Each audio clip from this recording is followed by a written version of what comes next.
tutakuacha milele.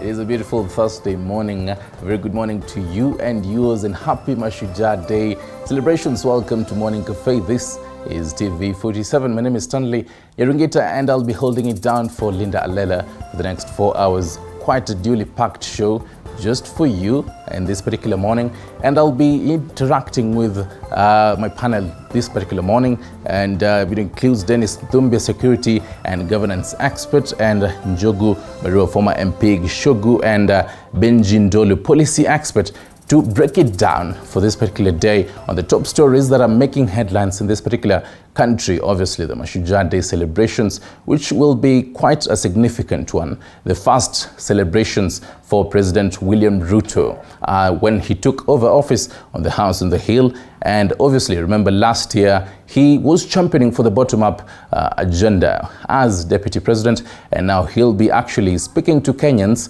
and telling them, I had promised you the bottom-up agenda last time I was here, and this time that I'm now president, this is what I'll be giving to you, and this are kind of promises and pledges that I will be implementing, that and other pledges. And obviously yesterday entered the day 3 of the cabinet vettings, and which this particular process was stopped today because of the Mashujaa Day celebrations, and it will continue tomorrow on Friday and Saturday, so that the parliament can give the nod, and this particular, so that the president can actually stamp the authority, and the cabinet nominees can actually start the job to implement the Kenya Kwanza manifesto. And we'll also be taking a look at the Directorate of the Criminal Investigations and the new face that it has with the new boss, the new sheriff in town, that is Amin Mohammed,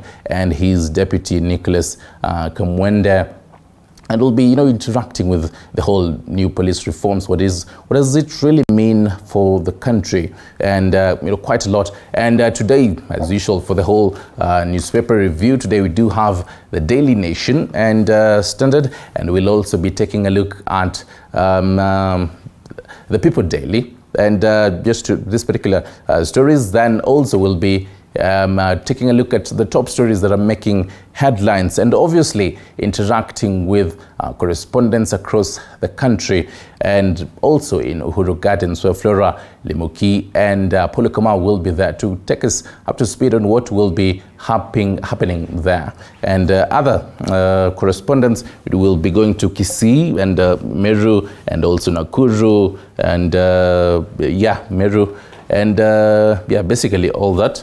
Let's start with Daily Nation. The first page of the Daily Nation, Director, if you can have that on the screens. The state of emergency that changed Kenya, 1952. 70 years ago today, on October 20th, 1952, Kenya was thrown into a dark phase as a state of emergency was declared. A battalion of Lancashire Fusilis flown to Nairobi ahead of the date to contain both the rising African nationalism and the political tension had landed at Embakasi Airport.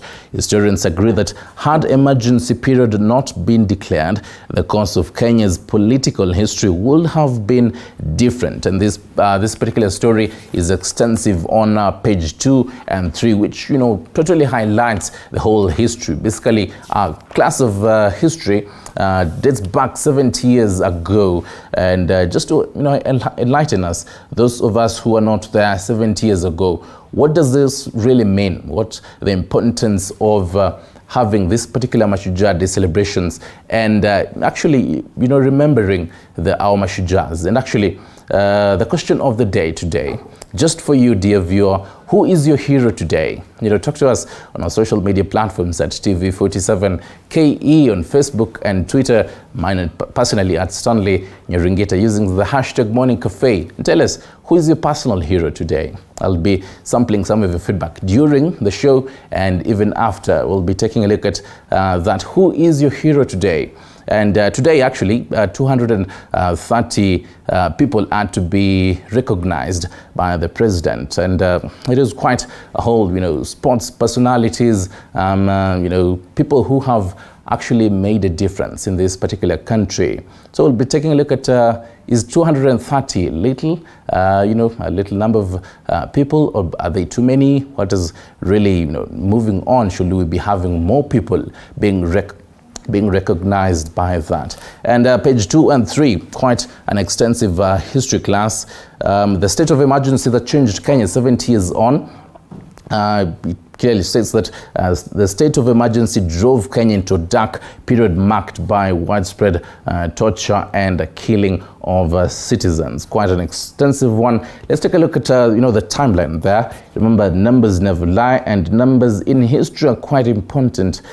These events that led to the state of emergency. So before the state of emergency was declared, the Mau Mau had been carrying out attacks against white settlers. On August 24th, 1952, Chief Waruhi Okungo organized a rally in Kirugiti, Kiambu. The rally, which was attended and addressed by Jomo Kenyatta, focused on the condemnation of Mau Mau activities. On October 6, 1952, Chief Waruhi was murdered by the Mau Mau. After Waruhi's funeral, a 7 p.m. to 5:30 a.m. curfew was imposed in Kiambu and adjacent areas. And 11 days later, a state of emergency was declared in the whole country. And now to page 3 also, talking about the freedom fighters, these people who changed and revolutionized how this particular country was governed 70 years ago, and now the whole freedom that we having there.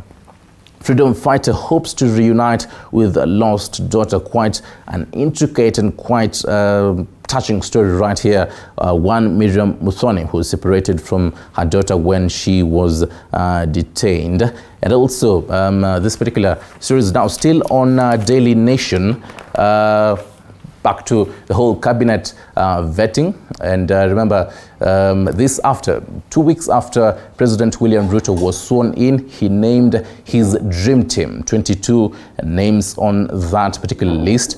And this particular process started on Monday, and Monday, Tuesday, and then yesterday was the third day.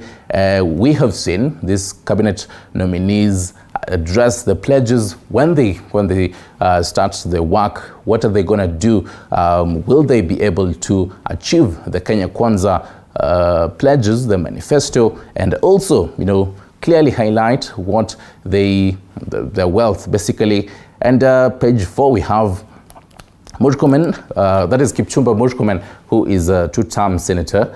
And also the former majority leader at the Senate. Murkomen promises to make SGR contract public. This is one particular issue that has been a thorn in the flesh in the country, choking the country's debt quite highly. And we do have the Chinese government has previously said it does not want the agreement made public. So there has been a whole back and forth between the Chinese government and the country. Do remember some weeks ago, the Chinese government and the Chinese banks filing the country with basically the whole fine of not paying the whole the particular debt. And we do have Roads and Transport Public Works Cabinet nominee Kipchumba Murkomen has undertaken to make public the 477 billion standard gauge railway SGR contract that Kenya signed with China. Mr. Murkomen, while appearing before the National Assembly's Committee on Appointments, COA, yesterday, which is on Wednesday, said Kenyans need to know the details of the heavily guarded contract with China, as it is public property. I'll be taking a look at that with my panel this particular morning to understand how important is it. Should Kenyans be knowing this particular contract? And moving on, also others apart from the SGR, are there any other contracts that the public should be knowing about? And also, this came even as he told the COA, that is the Committee on Appointments, that following his nomination, he made a visit to the ministry headquarters and had a chat with the senior officials who told him that they have never ever seen that particular contract. And moving on to page 5, we do have Zakaria Njeru, who is the Cabinet Secretary nominee for Lands, Housing and Urban Development, who vowed to address the country's land historical injustices and land grabbers in the country, which is approved by the Parliament. And now let's cross over to the Standard newspaper, and still back on the Cabinet nominees. We do have Ruto's new broom to sweep, the whole Directorate of Criminal Investigations and the police reforms. The front cover page, Ruto's new broom to sweep the Directorate of Criminal Investigations. Balances there, the National Police Service has swapped out former DCI boss George Kinuti's allies from powerful positions in changes signaling President William Ruto's strong resolve to not only take charge but also insulate criminal investigations from its immediate past. This particular story is extensive on page 4 and 5. Let's take a look at that, the whole police reforms. And Wednesday, the new sheriff in town took oath of office, and this particular ceremony was presided over by the Chief Justice Martha Koome. So there was the whole aerial view of the new DCI boss. He is the current director of the Police Internal Affairs Unit. He has served the police service for over 30 years. He has held senior positions, including being the Director of Investigations and being the Director of Investigations at the DCI headquarters and Director of Banking Fraud Unit. He has also, or rather he was the Rift Valley Regional DCI boss in 2007 when the country witnessed the post-election violence. He holds the rank of Senior Assistant Inspector General of Police, and he also appeared as a witness at the International Criminal Court, that is the ICC, testifying for former Police Commissioner Hussein Ali. That is just but a few, and an aerial view of the many hats that the new boss and the new sheriff in town holds. And also key to note is the senior changes made at the DCI offices after new boss gets sworn in. You know, some of these new changes include the disbandment of the Special Service Unit. Now, this is actually now directly down to page 5 at the bottom left, or rather bottom right. Equal rights activists say members of disbanded unit should be prosecuted. And it goes on to say a lobby group has welcomed the move by President William Ruto to disband the DCI special unit. Remember, on Sunday, this particular call was actually made by the President, William Ruto, to disband this particular unit, citing that the whole culture of impunity, criminality, and illegal use of force and firearms. Our panel this particular morning will be shedding a light on that. Back to the whole police changes in page 4. There's a whole clear bit of the fast-paced life and death of DCI killer unit. I do have the whole cabinet vetting nominees on page 6. That is extensive on page 6 and 7. Remember, since from Monday, Tuesday, and Wednesday, the cabinet nominees have to have declared their wealth, and obviously the stages of rather the types of declaring the wealth is the whole declaring the wealth from 30 days when this particular state officers appointed, and also 2 years after the 1st November and 30 days before they do exit. So they had to declare the wealth, and key notable ones. The 5 cabinet nominees who appeared yesterday: Roslinde Soipan Tuya, Cabinet Secretary nominee, Environment and Forestry. She said her net worth is 156 million Kenyan shillings. She owns 3 homes in Narok and Nairobi, motor vehicles, apartments, land, dairy business, shares in Parliament Sacco, current sources of income, and so on. Kipchumba Murkomen also 550 million, Penina Malonza 300 million. 80 million Zakaria Njeru, and 101 million Susan Wafula. We'll be taking a look at all of that. Right now, though, let's take a look at the top stories that were aired in our yesterday's, some packages that were aired in our yesterday's news bulletin. We do start with, obviously, the cabinet nominees, and the National Assembly's Committee on Appointments Wednesday faced new and little-known cabinet nominees for vetting on their suitability to hold key ministries in the Kenya Kwanza government. However, despite presenting documentations and presentations on their capabilities, some were put to task to explain how they will better the ministries. And as Elizabeth Mutuku reports, some nominees failed to give satisfactory answers to the questions thrown to them by the committee, raising more queries on the formula used to appoint them in their office. One after another, the Cabinet Secretaries' nominees took the hot seat to face the National Assembly's Committee on Appointments. But even as some nominees were common faces, having worked as officers in different careers spanning years, others were not so known figures.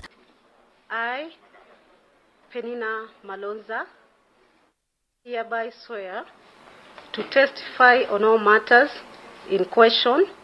I tell this committee the truth, the whole truth, and nothing but the truth. So help me God.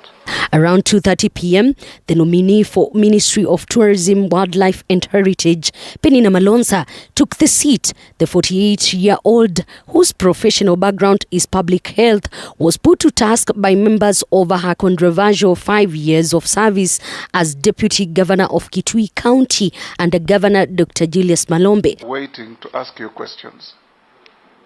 So I would encourage you to answer. You remember I said concise and precise.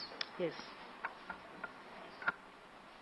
Other members putting her on spot on how she will better the economy's backbone sector and which contributes a tangible amount to the country's GDP. Miguna, unable to provide satisfying answers on pertinent questions raised by members, especially on tourism and the strategies to expand the sector. Your face and your office will be the one mandated to undertake the responsibility of taking care of our animals. A question that Honorable Dawood did ask, even to myself, was not satisfactorily answered. You might have done your research, and sometimes you are put in a field that you do not have the knowledge at that particular time. Our presence also is intimidating, but I want to ask you, take a lot of time to appraise yourself to matters tourism and wildlife. If it's not clear, not everybody knows everything. It is how you will engage when you are in office if we approve you. You can say you'll formulate policy, you'll bring legislation, you'll go and check, you'll try to find out. All those kind of responses are good answers. The cabinet nominee on lands, housing and urban development, Zakaria Njeru, took the hot seat by 4 p.m. The nominee, whose net worth is around 80 million shillings, was also hard-pressed over issues around land grabbing and how he will streamline the sensitive issues of lands. Our President, William Samoei Ruto, the other day in Mukuru, Kayava, because we want to make sure that those poor people who are living in slums, like you, what are we going to do to make sure that they'll be able to take mortgages and pay those houses? I have the IT skills, and more so, I specialized in records and archives management. And I believe what we really need most, especially at the State Department of Land, is proper records and archives management. And those skills, Mr. Chairman, I'll take them to that department. The last to appear before the committee was cabinet nominee on health, Susan Nakhumicha, a little-known leader whose worth, according to her declaration, is 101 million shillings, setting her record straight on how she will streamline the NHIF sector as well as the medical supplies agency KEMSA, which in the past has hit the headlines for the wrong reasons. Is out there. But coming back to you,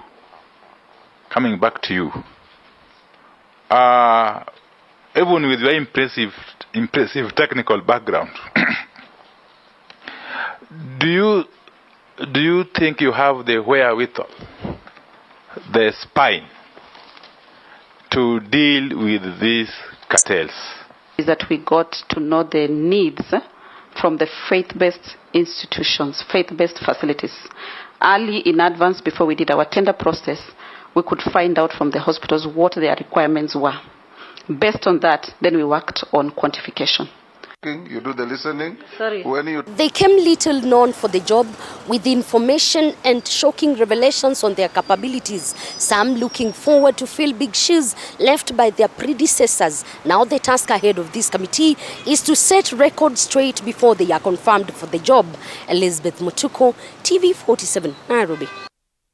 Right, and away from that, also, we were actually expecting the arrival of lawyer Miguna Miguna touching down at the Jomo Kenyatta International Airport, and the very own Mike Kagongo is there just to anticipate that particular arrival. And not only him, his fans, and also actually I'm being informed that he has actually touched down, and we're joined by Mike Kagongo right there. Okay, we do have live pictures right there just to see the lawyer Miguna, and he has been one particular man that he has been anticipating and telling his fans and telling the public largely on his social media that I'll be back, and he has finally arrived in the country. And quite notable also, Kisumu residents, can't wait to see him. The thing that they could not hold their joy as they wait for the arrival of their son after more than a 4-year wait. Miguna is back at the Jomo Kenyatta International Airport, and we'll basically be giving you more updates when he talks to the public. We can cross over there live and listen in.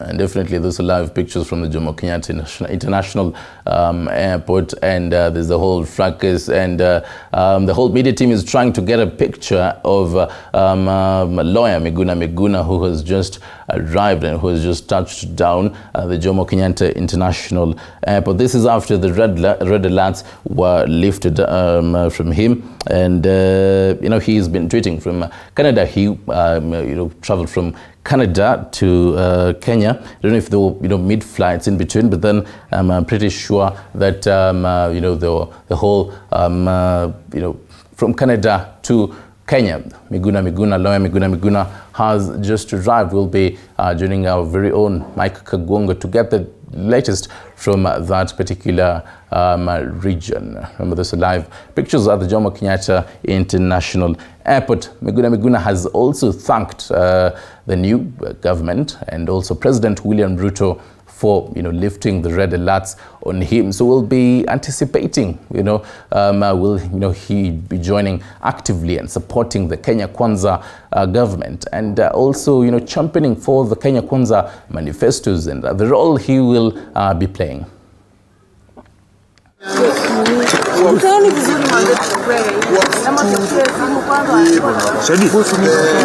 Bill of Rights in the Constitution, who have stood with the cause of justice, who have stood with victims of democracy, who have stood with the principles of the rule of law. I would like to extend my gratitude to the judiciary that stood firm on the side of the rule of law.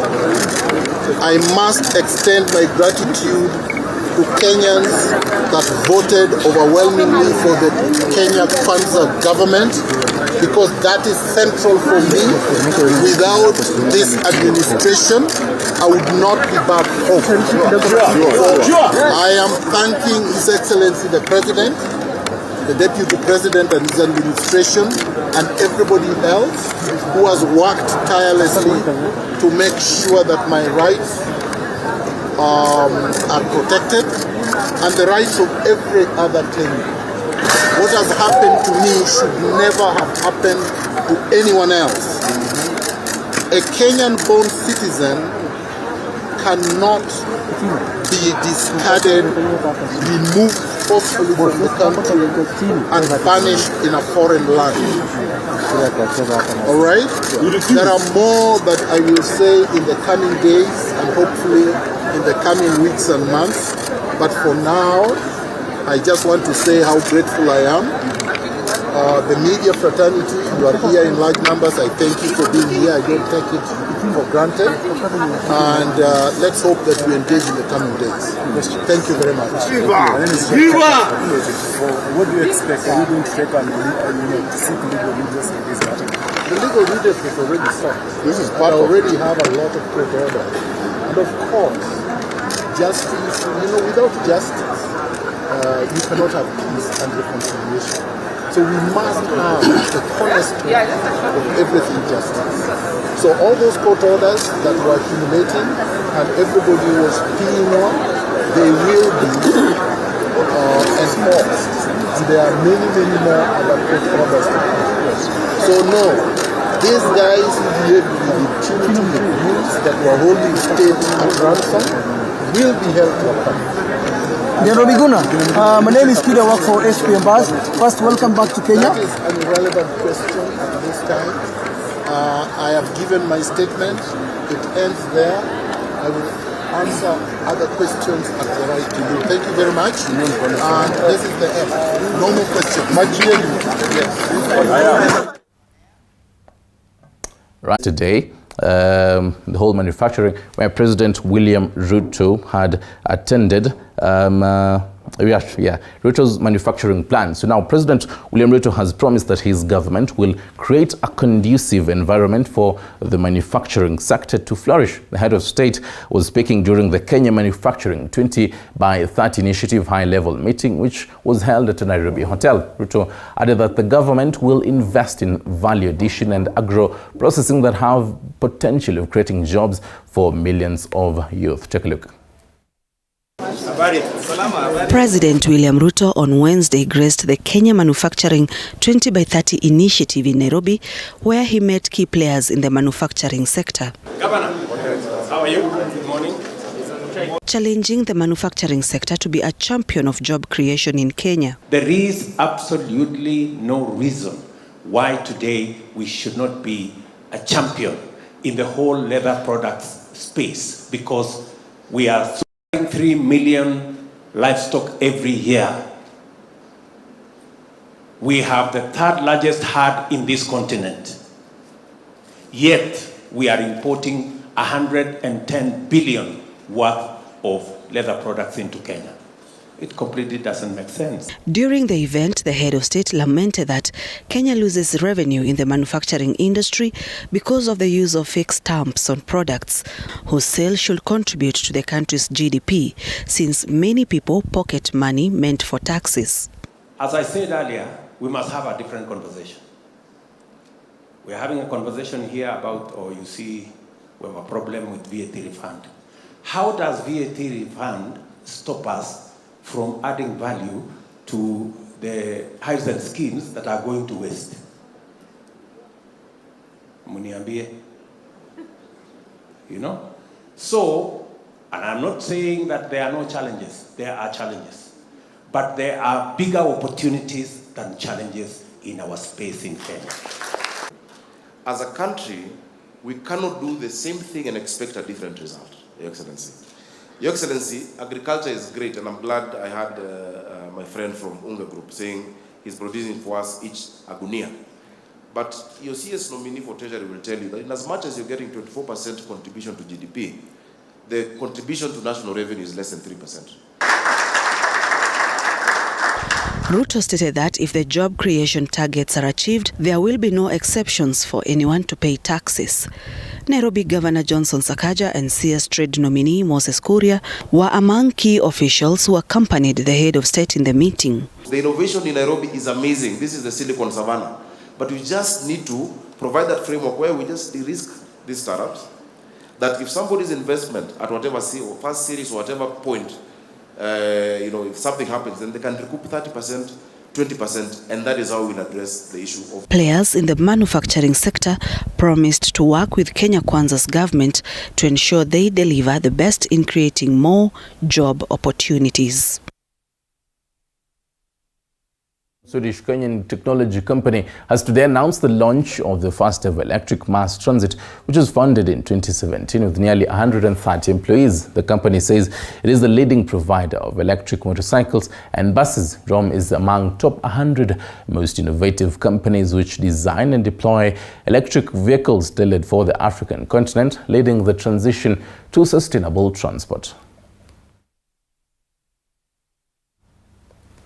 Right, we'll be definitely giving you that particular story later on. Remember the question that I gave you this particular morning. Who is your hero for this particular Mashujaa Day, the 59th edition of the Mashujaa Day Celebrations? Keep talking to us on our social media platforms at TV47KE on Facebook and Twitter. Something else, 5 families from Mombasa County are calling on the government to assist in bringing their loved ones home from Saudi Arabia. 2 families out of the 5 have lost their girls in the country, while the other 3 have girls who are being mistreated and their rights violated. Zainab Mohammed with more.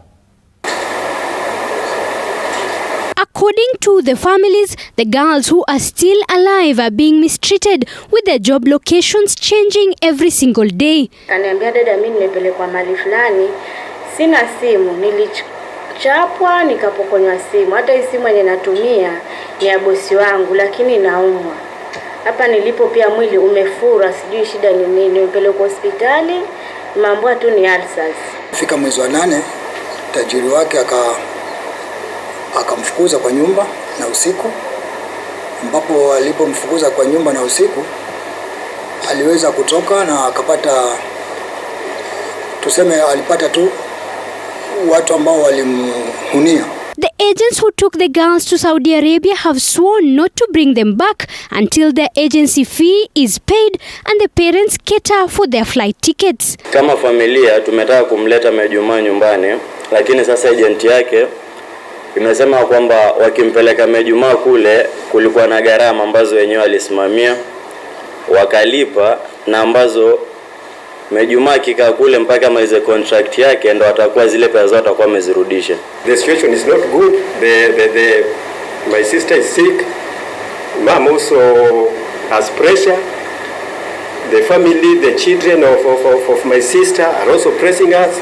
So all in all, what we want is for her just to come back. That's all we want. Haki Africa has called on the government to set up safe houses for Kenyan workers working in the Middle East so as to provide them with a way out should the initial agreements be breached. Swala la brokers katika masuala ya agents lipo, ni lazima wa regulate, serikali regulate, kwa sababu wengi ambao wanapelekwa kwenda nchi ya Saudia wanatumia brokers.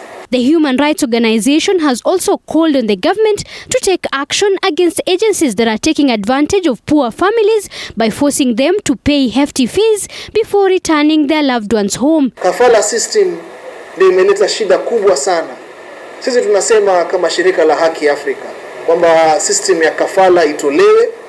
Ikiwa Mkenya amesafiri kwenda nchi ya Saudia, documents zake zibaki na serikali ya Kenya ama embassy ya Kenya, kwa sababu ikiwa hawajaelewana na tajiri wake watarudi kwa embassy waangalie njia ya kutatua shida hile. The issue of Kenyan workers facing human rights violation in the Middle East has remained a thorny issue with no tangible solution being proposed yet. Zainab Mohammed, T47. And to some health matters now. As the Ebola virus continues to spread in the neighboring country of Uganda, the Kenya Union of Clinical Officers has now raised concerns over Kenya's lack of preparedness to manage and prevent the likely outbreak of the virus. And as Elizabeth Atieno reports, the clinical officers have decried a lack of enough sensitization, training and prevention control measures among healthcare workers and the community. On Thursday, the 29th of September this year, a suspected case of Ebola virus was reported in Kakamega County. Fortunately, the Ministry of Health confirmed that the sample taken turned negative. Since then, over 20 counties were flagged as high risk by the Ministry of Health. They include Nairobi, Mombasa, Kiambu, Machakos, Kajiado, Nakuru, Makueni, Taita Taveta, Kwale, Bungoma, Siaya, Migori, Homa Bay, Kisumu, Trans Nzoia, West Pokot, Turkana and Uasin Gishu. All health workers, especially those in the high-risk counties, to be provided with the requisite protective gears so that they can be able to protect themselves if any case arises.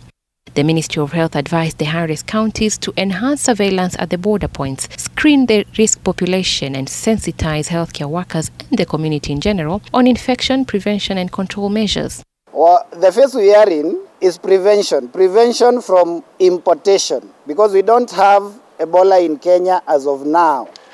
But we are vulnerable owing to the fact that we interact with the country where that disease now, we are having an outbreak. The Kenya Union of Clinical Officers, which surveyed 10 of the high-risk counties, has decried lack of proposed interventions and a delay in instituting necessary measures, which they say is making Kenya very vulnerable, further risking their healthcare workers. So when it comes to prevention of importation, how can that disease come into the country? It can either come through the borders, the borders that are manned, or through the porous borders. But how will you be able to identify if this person is already in the active phase of the disease, when you can be able to pick the signs and symptoms, and which is usually after 21 days of an incubation period, when you cannot actually be able to pick the disease, even if they're infected? Then if they're in the active phase, you'll pick them at the border points as they enter. But if they're in the incubation period, the fevers that we are looking for and the other symptoms we are looking for, they will not show you. So how then are you going to be able to identify this person once they have crossed into the country? The neighboring country of Uganda, which is worst hit by the Ebola epidemic, has so far reported 41 confirmed cases and 19 deaths, with healthcare workers accounting for 4 of the confirmed deaths. And 14 people have recovered. More than 660 contacts are currently under active follow-up. Our primary focus now is to support the government of Uganda to rapidly control and contain this outbreak. Uganda President Yoweri Museveni on Saturday imposed a 21-day lockdown on 2 Ebola-hit districts of Mubende and Kasanda in a bid to control the spread of the disease currently circulating in the country, with a recent case being reported in Kampala last week. And that is where we are saying there are 2 ways.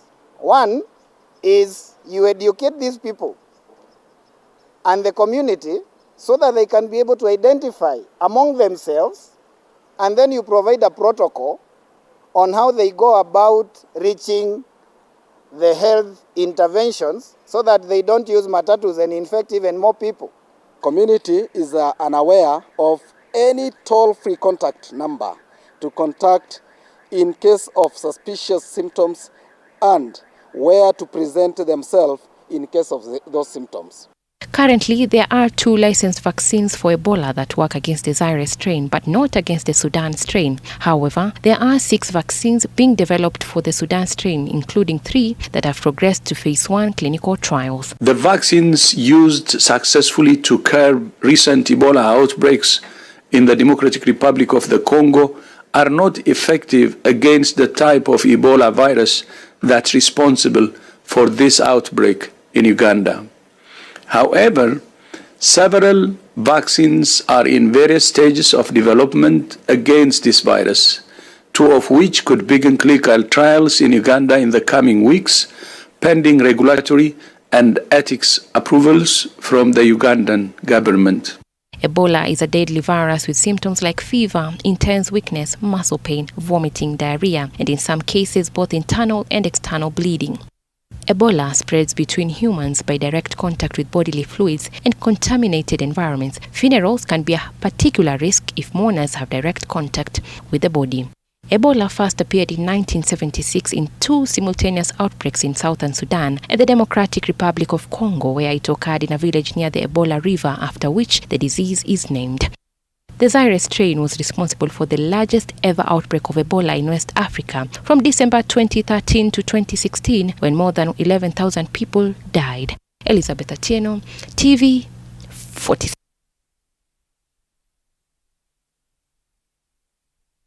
National Assembly Moses Wetangula has stressed that the cabinet nominees will remain with no designated roles until they have been approved to serve. This comes after an observation was made that some nominees have been accompanying President Ruto to state functions, while others have started to visit the respective ministries that they could soon lead if confirmed, in what they call familiarization tours. Even as the vetting for President William Ruto's cabinet nominees continues, some have seemingly hit the ground running, attending official functions under the ministries they could soon lead if confirmed by the parliament, even before they are confirmed. This concern was raised by Suna East Member of Parliament Junet Mohammed, who during today's vetting slammed some cabinet nominees, observing that some have already started to take charge. The issue of nominees who have appeared here, and the committee was done with them, and then they end up reporting to the offices and taking pictures there and being taken around. It's not only him, there are many of them. Chair, this process ends on the plenary of the House. Until you put the question on the floor of the House and the question is passed, they remain nominees. They have no duty in those ministries. Junet saying that it was unconstitutional to do that before the vetting panel gives its final verdict on their suitability to serve. Today, Musalia Mudavadi, Prime Cabinet Secretary nominee, hosted Singapore High Commissioner to Kenya Yatim bin Yusuf and other commissioners even before his approval. The cabinet nominee for the position of the Attorney General Justin Muturi toured the state law offices in what his communication team termed as a familiarization tour, where he interacted with the staff on the challenges faced by the office and how service delivery can be improved. Garissa Township Member of Parliament Aden Duale, nominated to head the defense docket, had also accompanied President William Ruto during an official military event in an inauguration of the Moran Center and official opening of the Formation Commanders Conference. Also today, Moses Kuria, appointed as the Cabinet Secretary for Trade, Investment and Industry, was among those reprimanded by Junet Mohammed as he attended a Kenya Association of Manufacturers meeting graced by President Ruto. The Lands, Housing and Petroleum Cabinet Secretary appointee Zakaria Njeru, appearing for vetting today, was also slammed for paying a visit to a manual workspace at the river on Wednesday. All nominees coming before this committee remain as such nominees, subject to the report of this committee, presentation to the plenary of the National Assembly, and a vote taken on each and every one of them. The Speaker of the National Assembly, Moses Wetangula, who is the chair of the Appointments Committee, has warned the nominees against paying courtesy visits to the ministries until they have been vetted and confirmed by the Parliament. Paul Munio, TV 47, Nairobi. On that note, to take a short break, remember you're watching your number one home of Untold Stories right here, TV 47 Morning Cafe. We'll be right back with more and entirely till 10 a.m. Stay with us.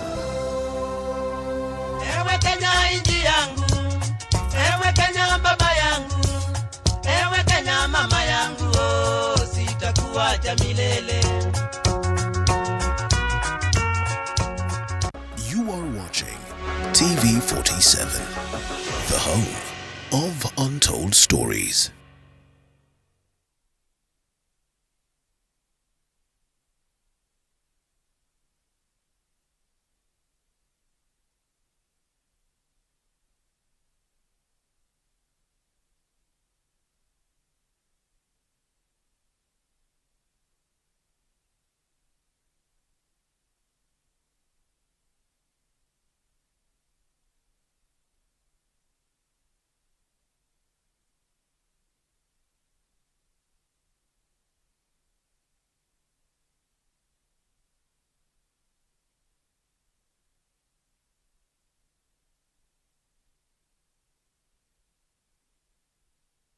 You are watching TV 47, the home of untold stories. Ewe Kenya inji yangu, ewe Kenya baba yangu, ewe Kenya mama yangu, oh, sitakuacha milele. Right, thank you for staying with us. This is the 59th edition of the Mashujaa Day Celebrations. You're watching TV 47. This is Morning Cafe. Keep talking to us on our social media platforms at TV47KE using the hashtag Morning Cafe. And remember the question that I had asked you: who is your hero today? Keep talking to us. And quite a number of people on our socials are saying that Miguna Miguna is their hero today on our Facebook pages. And remember, lawyer Miguna Miguna, who is exiled and who has been out of the country for 4 years, has jetted into the country today at around some 30 or so minutes ago, around an hour ago or thereabout. And our very own Mike Kagongo is there with the whole full details. Just to take a look at some of those particular feedback. One Ebi Achiki says, Karibu nyumbani, everyone deserves to be home, but who's it to harass verbally? Please, Viva Miguna Miguna, would a hero. Jackson Wanjala says, welcome back, General. Welcome back, General. Also, Boniface Kilonzo. And Oansis Kim says, Miguna Miguna, a river on Kenya. But then if you missed that particular arrival by Miguna Miguna, take a look at the whole fracas of trying to, get him there. The judiciary that stood firm on the side of the rule of law. I must extend my gratitude to Kenyans that voted overwhelmingly for the Kenya Kwanza government, because that is central for me. Without this administration, I would not be back home. So I am thanking His Excellency the President, the Deputy President and his administration, and everybody else who has worked tirelessly to make sure that my rights are protected and the rights of every other Kenyan. What has happened to me should never have happened to anyone else. A Kenyan-born citizen cannot be discarded, removed forcefully from the country, and banished in a foreign land. All right? There are more that I will say in the coming days and hopefully in the coming weeks and months. But for now, I just want to say how grateful I am. The media fraternity, you are here in large numbers. I thank you for being here. I don't take it for granted. And let's hope that we engage in the coming days. Thank you very much. Viva! Viva! What do you expect? Are you going to take seek legal redress in this matter? The legal redress is already sought. But already have a lot of court orders. And of course, justice, without justice, you cannot have peace and reconciliation. So we must have the cornerstone of everything justice. So all those court orders that were accumulating and everybody was peeing on, they will be enforced. And there are many, many more other court orders to enforce. So no, these guys who behaved with impunity, the rules that were holding state at ransom, will be held to account. Miguna Miguna, my name is Kid. I work for SPMBAS. First, welcome back to Kenya. That is an irrelevant question at this time. I have given my statement. It ends there. I will answer other questions at the right to you. Thank you very much. And this is the end. No more questions. Right, and there you have the earlier pictures of the arrival of lawyer Miguna Miguna, and it was a whole Viva Viva Miguna Miguna, quite rhythmic all that right there, and he's been out of the country for about 4 years. He was exiled. Remember the whole swearing in of the opposition, leader back then, and Raila Odinga, to be precise. And as I had promised you this particular morning, the whole panel, Dennis Ntumbi, security and governance expert, we finally meet again once more. Once more. Now this time in a whole morning. Post-election, yes. It definitely indeed. Yes. You good? I'm absolutely delighted and thankful to God. Definitely. Asante, thank you for having me. Right, and we do obviously have Njogu Barua, former MP. Shogu, morning. Morning. And definitely Benji Ndolo, policy expert. Good morning, everyone. Happy Mashujaa Day. Happy Mashujaa Day to you. It's whole Viva Viva, Miguna Miguna. You're saying there's nothing that like the Kenya Kwanza government. It's basically the government. Anything slated for the quite vocal lawyer? I think the first thing that you understand that His Excellency respects is the Bill of Rights. The sovereign right of Kenyans to determine their self-rule. The right of every Kenyan to claim his birthrights as a Kenyan in this nation. And essentially, His Excellency being one of the people who have paid dearly for this that we're calling the third liberation, then he respects institutions that respect people. And therefore, having been somebody who has gone through a lot of pain, manipulation, embarrassments, shame, call it, he will not allow any other Kenyan to go through what he has gone through. And therefore, the return of Miguna is indeed the true declaration of the modern day freedom has come. And we mentioned it. We mentioned that freedom is not only coming from the financial perspective that we say from the hustlenomics. It is also the fact that every Kenyan will be respected. And every Kenyan then is equal. There is nothing like a more entitled Kenyan than the other. Because essentially your father's name is known and this other person's father's name is not known, or we don't know where you came from, or be it an orphan or whatever it is that there is. The truth is that there is now the true value that is enshrined in the Bill of Rights. All right. Mheshimiwa. Yes. Your name, Barua. The kind of kibarua that Miguna Miguna is expected to have. What do you make of his return? I think it's a good thing because he's back. And there was no reason why he was banned from entering this country, because he was born in Kenya. He's a Kenyan. And even the Kenya Constitution allows for dual nationality. So the fact that he's both a Canadian and a Kenyan, I don't see any reason that could have made the government prevent him from coming, other than the reason being political. Now that he's back, is a good thing for all Kenyans, and I think it's a good thing as a first step by the Kenya Kwanza government that they have started giving people back their freedoms. All freedom has come. I think freedom is coming. It's giving people freedom to come back, do whatever they have to do. Now Miguna is back. But the catch is that there are many expectations from the public. From the kind of kibarua that he'll have. Kibarua is very big because there are those who are looking at Miguna as a person to come and support the Kenya Kwanza government. There are those people who are thinking Miguna is going to come and become a dissident to fight for expanded justice or more freedom. So how he positions himself is going to define who he is going to be in terms of political alignment, political positioning, both in the Luo Nyanza where he has to start because that's where the doyen opposition comes from, who he accuses of having forced him into exile together with the former President Kenyatta. So he has to deal with the Raila first.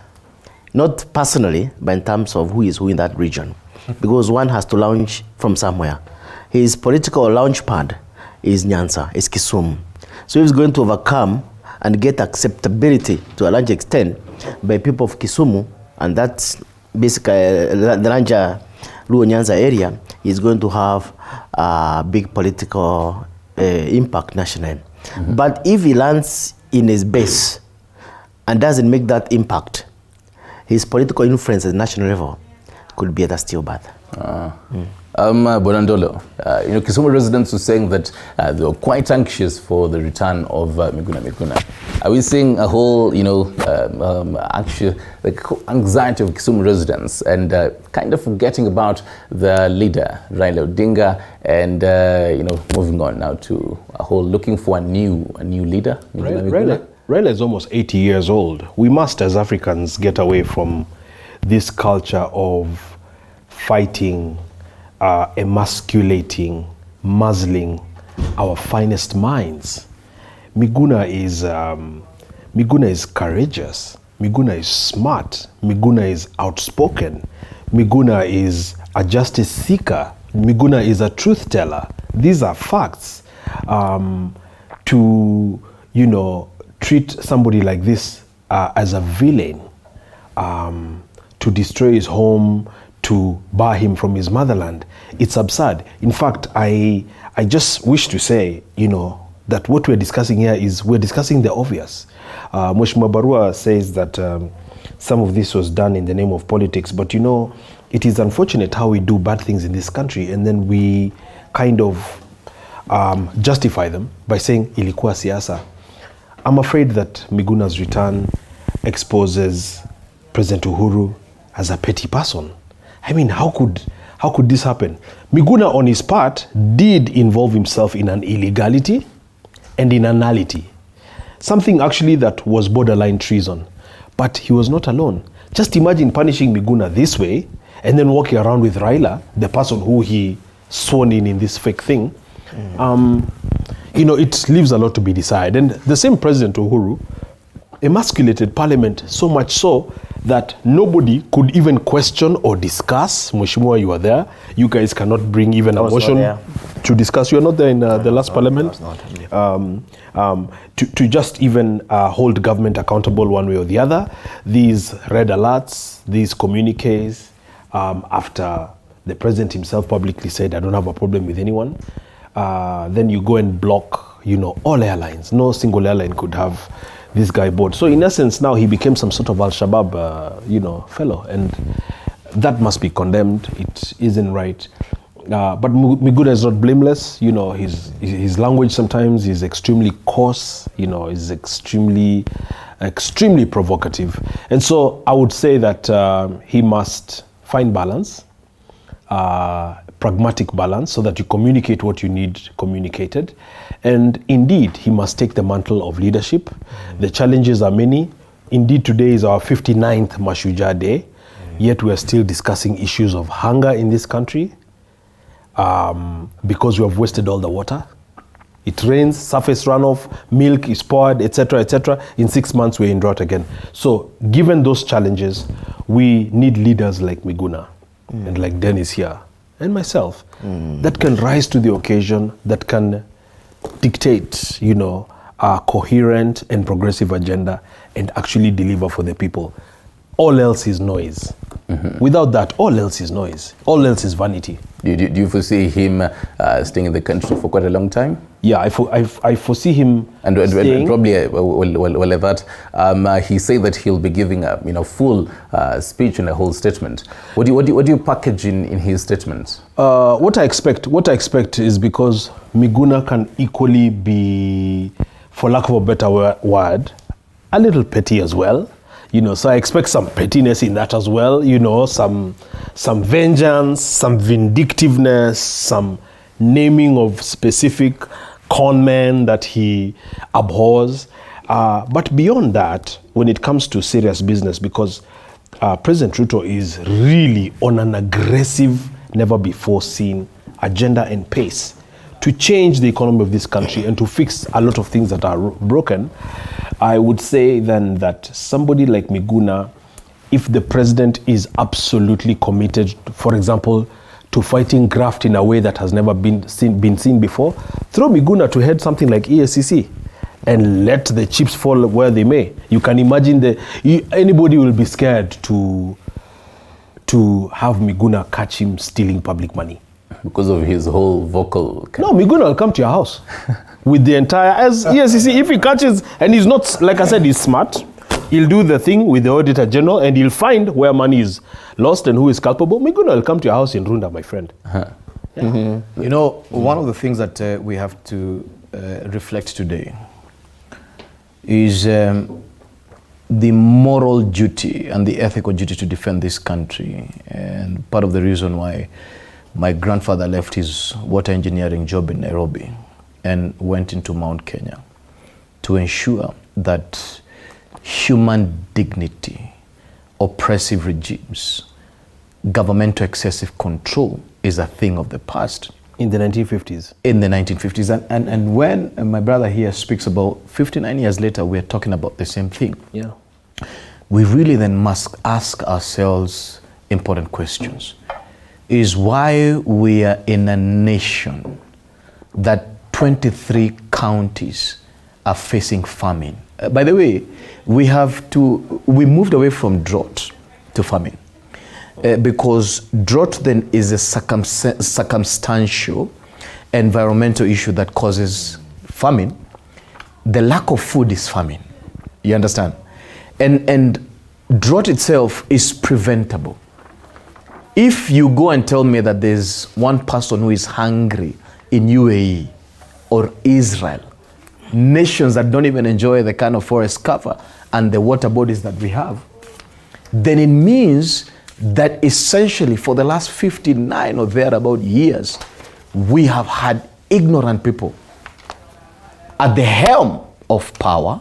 And not just that, we as a country then don't have the ethical knowledge and responsibility to preserve our ecosystem and to preserve our way of life. I was emotionally wounded the other day when I was driving around in Nairobi and asked myself, why do we have to behave so badly on the roads? You understand? Why don't we just care about each other? Why do we have to be a reckless society and thereabout? But coming back to Miguna, Miguna reminds me of the thousands of youth and people that have been used by a political class to be the vehicle to political expediency, and then they're used as sacrificial lambs. Yes.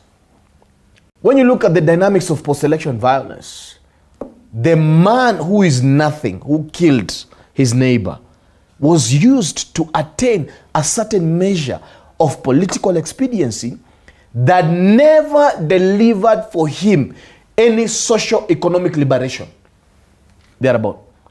So we have had a political class in this country that have used us, the people, for political expediency.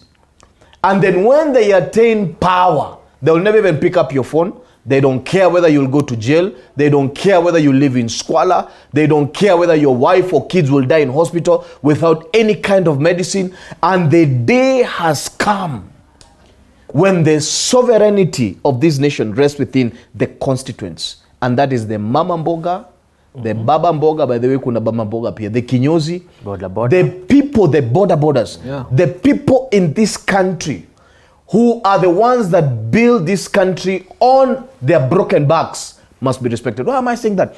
Because 60% of our economy is built from those microdynamics. 90% of the country today is a non-informal economy. It means that even if you graduate with a doctorate from Nairobi University, you're likely to start selling Mutura.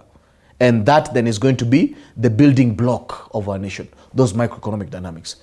But Miguna, essentially, with all his brilliance, was used to attain a political expediency that was treasonable. And I saw the same thing translated and occurring in Bomas, and I cried. Why men and women in this country would want to ban this country for the political expediency of one man. It bleeds me and I'm not happy. And I'm absolutely not happy. And it bleeds me when there's a political class that comes into power and they think they are entitled because you're a cabinet secretary or PS or whoever you are, and then you start advancing your own interests and you never care about the people who are sleeping hungry in a nation that is sovereign.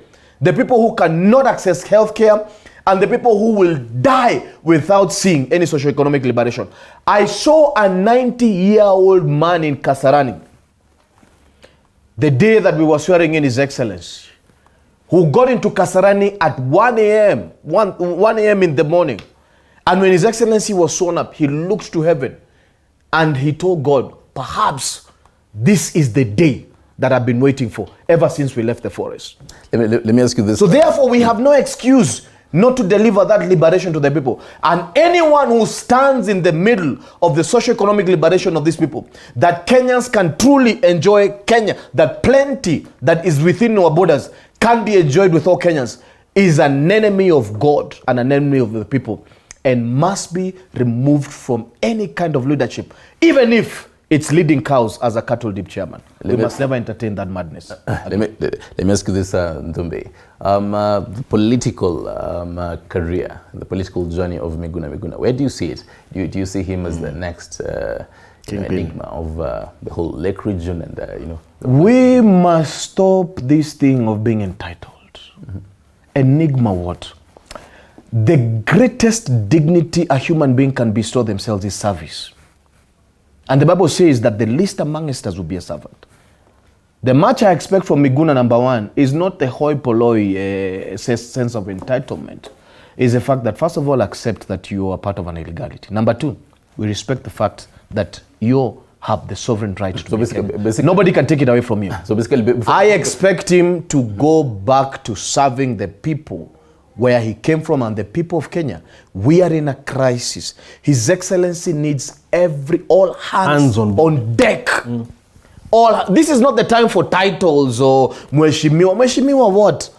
You understand? Our people are dying. Basically serving. Every sector in this country is in crisis. You understand? We want men and women who are interested in being servants. And by the way, I was saying this the other day. I pray, God forbid the day that His Excellency will put anybody on the seat and that person feels important. I'm telling you the truth. I love the demeanor of His Excellency the President. He's a humble man. But God forbid that he exalts a man on any seat that feels more entitled than a woman who has not fed his children for 7 days in Madare. At the end of the day, we must desist and we must resist such people in this country. Njogu, let me ask you this. Should Miguna Miguna publicly come out and say that I apologize for the events 4 years ago, swearing in Raila Odinga and all that, the whole illegality that happened? Standing up and a whole address and saying, I publicly apologize for that. He should. I think it's yes or no, because what I think, like my colleague has really... Yes and no situation. He has really articulated very emphatically and on his position in terms of... He's a reverend. He's a reverend, yeah, on a moral platform. Moral platform, that's where he's acting from, and it's really difficult to stop him from or even to interject. I think one thing Miguna has to do is that he has to serve as an example. First of all, he feels aggrieved. He has to seek justice through the legal systems, so that people can know where wrong things were done unto him. The other thing is that I think, in my own view, if someone raises the issue of Miguna having committed treason or otherwise, then Miguna will be put to task to explain himself why he did what he did. So I really support his position that we are in a moment whereby people are free to express themselves. So Miguna is going to come up and say, this is what the government did to me, which would not go well with me, so I need this type of justice. But if Kenyans feel that by swearing Raila Odinga as the people's president was actually treasonable, then you also be put to account and ask exactly why did you do that. But you also realize that by the way you are doing an analysis, you are not articulating party positions. Because this is an analysis, you have to be objective and look a bit balanced, because I also have my positions, just like anybody else here. But he never saw Raila as a government of the Republic of Kenya. To me, it was a sideshow. It was something supposed to cause a precipitation point where people could have galvanized and do what they wanted to do. So I think what was most serious is not the swearing in of Raila Odinga as people's president, but what could have emanated or followed that if people had obeyed him. And maybe obeyed him, for example, and stormed State House, that could have been more serious. Basically, the repercussions. The repercussions could have been more serious. So those are some of the things Miguna maybe, because he's a moral person, feel obliged to explain to Kenyans that I did this, and maybe I'm happy this did not happen, and Kenyan moved on. The other issue is that Beji talked about what I said, that this was political. That statement is used, for example, when you want to make amends with somebody. Like if I do something bad to the Reverend here, who is my neighbor, maybe 2 years down the line I can say, my friend, that was just politics. I didn't mean that. I didn't mean that. I mean that the reason why Miguna went, first of all, Miguna has a right of being in Kenya anytime he wants. But one of the reasons why he went is because he was causing discomfort within a certain political space. And a way was devised to get him out of the country. And maybe also, is coming, despite being very legal and legitimate, he's also coming here with an intention of doing some service to a certain sector of political dimension. Maybe he's going to start challenging Raila Odinga and keeping him busy, and that's going to give him less chance to destabilize the regime, and the regime is going to perform better. So I think in my own overall, coming back of Miguna is positive. He is courageous. He is going to see some things which most of us are not able to do. Yeah. Some things which the president, His Excellency William Ruto, may not able to do. And by doing those things, he's going to give the Kenya Kwanza government a chance to focus on core issues. So I think, you ask whether Miguna is going to stay here for some time. I think to me what is important is that Miguna should not seek any permission to stay here or leave. Absolutely. He should be able to come in and go out as he pleases. As he pleases. That's like me. Exactly. Like everybody else, even you. Like Benji. Like Benji here, especially Benji here, my friend. So what you want is freedom now. Yeah. You want freedom. Am I that bad? But then also as you answer, you know, the whole public apologizing. Should he and say, you know what?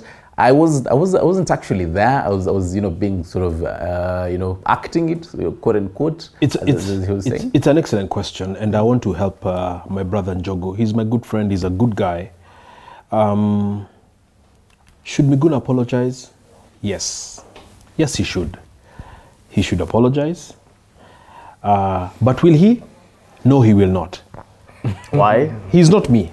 Miguna, you have to look at somebody's composition, ego. Miguna is very ego-driven. So, actually, by asking him to apologize, you'll actually open a bigger can of worms. You're killing him. Because he has a reason as to why they did what they did.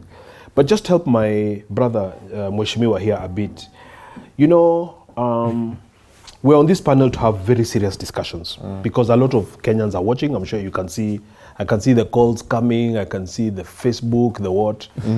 And we really thank all who are watching this morning. It's early in the morning, and they didn't wake up because they didn't have anything to do. There are guys who wrote and said, "Oh, you're on the panel. We will wake up and watch." Definitely.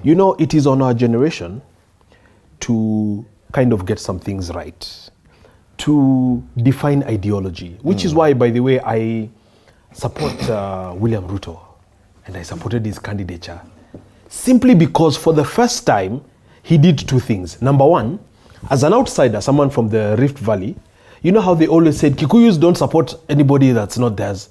Kikuyu wa support mtu mwingine. So here he was galvanizing the mountain, climbing the mountain, working with the mountain as a son of Rift Valley, and secondly, not doing mobilization and political science around tribe. So now it was not a matter of sisi tunataka sasa tuweke Wapokot na Wagiriama alafu sisi tuende kama Kenya Kwanza. No, it is now a discussion, as Reverend was telling us, about the least of these, what the Bible calls the least of these. The lady sleeping hungry, the one cutting skuma selling for 10 shillings to pay school fees and feed her children. These are really the discussions. And as we do that, we must be the generation that defines political ideology and enhances political discipline. You have never heard President Obama saying, well, in my conflict with Republicans, it was just politics. You will never see them doing handshake. It is because The president is very clear on gun control, on where he stands on gun control, on where he stands on tax cuts, and taxation against the wealthy for the working class. And you need to have that kind of clarity on positions and conviction so that you always are consistent. What we have here is a lot of you can never know who stands where for what. Thirdly, what Miguna and Honorable Raila did was dangerous for this reason. You see, you yourself, Raila is older than the president. Raila is older than this president, and he's older than the former president. Raila is the bigger brother. Yani kusema kwamba, Mheshimiwa Raila akiwa form 4, somebody like Uhuru I think was in standard 2, if you go and do the mathematics. So, as such, you know yourself, you know your political ability, you know your grievances, you know the issues, and you know that at Uhuru Park on that day there are 1 million people. Raila himself has said Kibra is his bedroom. Kibra is actually a slum. A slum is composed of poor people. And this is why I tell you a lot of these Kenyans are not good people. These leaders. So, you know these are 1 million gullible Kenyans. Hungry, poor Kenyans. Now, what if this thing goes out of your control? What do you do? And the Reverend was alluding to that when he talked about bombers. Whatever shenanigans you guys are doing there, it just takes a small spark. You have exchange of gunfire there. It happened in South Sudan. Yeah. You have exchange of gunfire there. Chebukati has a certificate. He's the boss. Somebody else is singing another story. He knows how he reached the result that he reached. It's in a portal. You're doing your own things there, then there's exchange of gunfire. The president has been sitting, nobody knows where he is. For a month and a half, he's quiet. There's all manner of speculation. I mean, it's almost treasonable. And people do all these kind of things just for their own gain. Somebody like Ledama, an elected senator, has gone to somebody like Mheshimiwa Chebukati and hit him with a rungu over the head. Right. I've not even spoken about these things up to now. Right. It's very painful and very wrong. Are we from because of entitlement. All right. Are we from the whole Viva Miguna Miguna? I think before you get away from that issue, I think my two gentlemen are trying to put myself in a position I don't belong, because no, we're not blaming you for anything. No. No, let me put it clearly. I mean, this is a discussion, isn't it? Where do you belong, though? In terms of maybe in terms of political activities around Kenya Kwanza, along UDA, I think I have a very personal relationship with the president. And I think I'm one of the people who have been privileged to meet him one-on-one more than 5-6 times for serious discussion. So I've been a part and parcel of his politics, even when I was in parliament and after. So I support his presidency, and that's where I belong. But I'm saying that my friend Beji is not too hard to help me for many situations. Me, I'm just in a situation of being analytical. Because as a politician, you listen to Kibaki's speeches. Kibaki could say a lot of nothing for a long time and still say something. Because politics is very intelligent. Yeah, it's very intelligent. Politics is very dynamic. And I just to talk to my two colleagues here is that hardline positions in politics, sometimes they come to haunt you in the future. True. Because you don't know what's going to happen. For example, from my brother Reverend here, he said that anybody who does not do ABCD should be viewed as an enemy over the process we are in now of liberalization. To me, that's an extreme view, which maybe, if it goes like that, he'll be vindicated. But if it goes otherwise, he'll be there now to say, okay, I said this, but I'm wrong. So what I'm trying to do is to analyze and what I expect from Miguna, what type of a person he is, and you have agreed that Miguna is human. He can do good things and bad things at the same time. So my main issue to Miguna here is that he is educated, he is learned, he is experienced. Let us, as Kenyans, get this positive aspect in pushing this machine called Kenya forward. That's my view. Right. And I was from the whole Miguna Miguna, and we'll definitely be, anticipating his full, speech and all that. And probably a book. I'm actually personally anticipating him to write a book. Have you read any of his books? Not yet. Oh, you should. They're very well written. So I should wait for the next so that I can pile them up. I think you should start with start with peeling back the mask. It's extremely well written. Yes, I'm a book.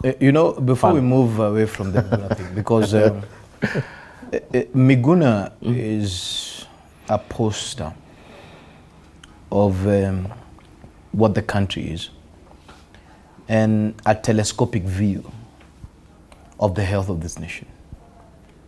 Essentially, this nation is what I would call, perhaps from a different perspective, the fact that we are a nation that requires very delicate care. When you look at every facet of this nation, when you put the telescope into the family, and one of the things that we want to speak to His Excellency is that the family unit in this country must be elevated to ministry level, because currently it is tucked somewhere very far in the labor ministry without any access. You remember the former president said that the family unit in this country is in a crisis. So essentially we are talking about gender, but not magnified the very unit that God created essentially to be able to form the basic structure of the society. So today when you talk about society, what is society? It's a mongrel that cannot be defined. You understand? You have the fatherless, you have home units that are not properly structured, you have people killing each other left, right, center. You have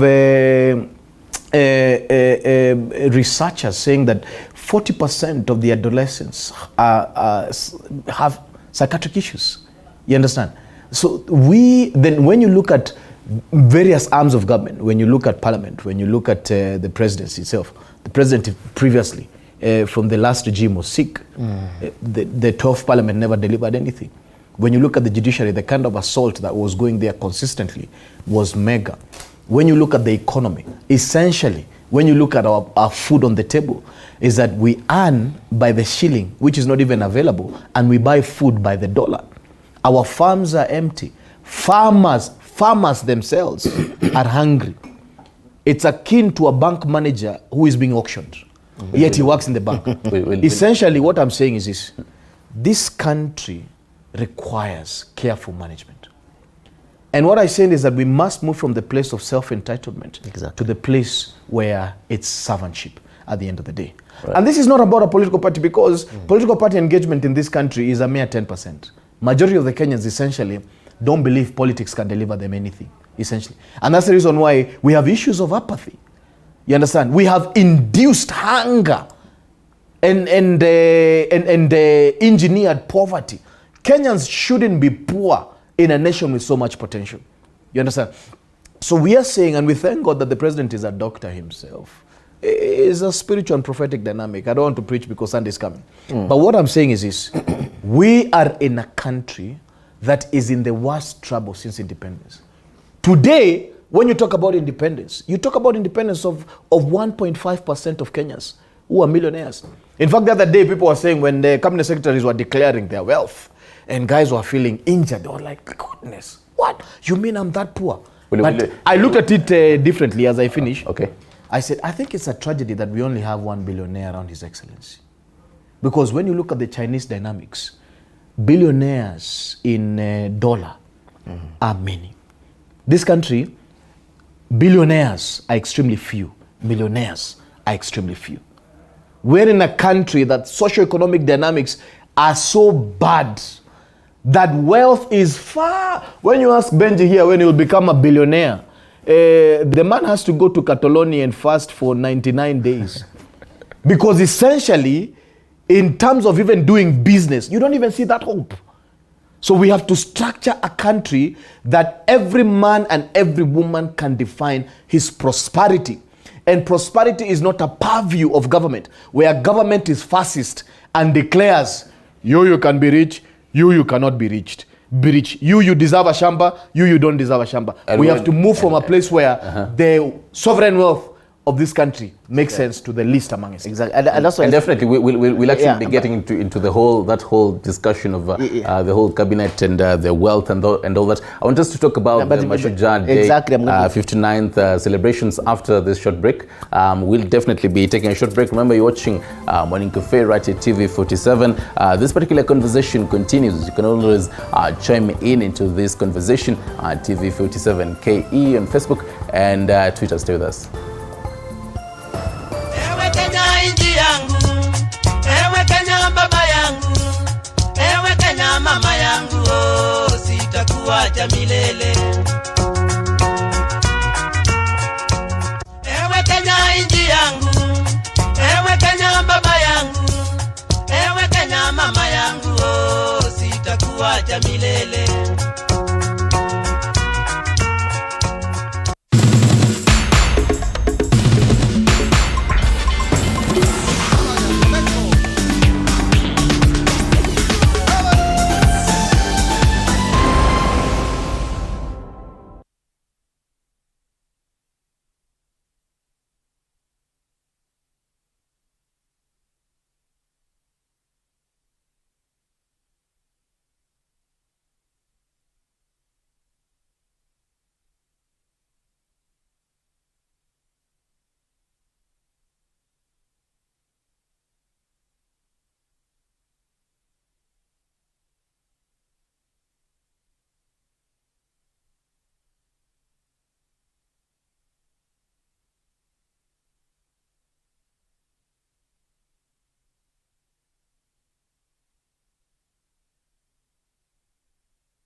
You must give them patches.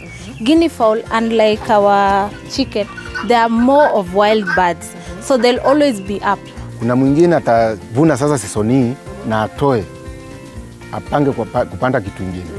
Hasa vile nimezoea huwa naiacha sisoni ya pili, na hiyo hata inanipunguzia gharama, manake sitapanda tena. A fertilizer should not kill insects. Join me, Violet Njoki, for these stories and more every Sunday at 6:30 p.m. Usiyakubalie maumivu ya misuli kukatiza ratiba yako. Kaluma Pain Balm ni dawa ya kusugua iliyotengenezwa kutoka kwa miche maalum ili kutuliza maumivu ya misuli. Kaluma Pain Balm. Maumivu yakizidi, pata ushauri wa daktari. Big things come in small packages.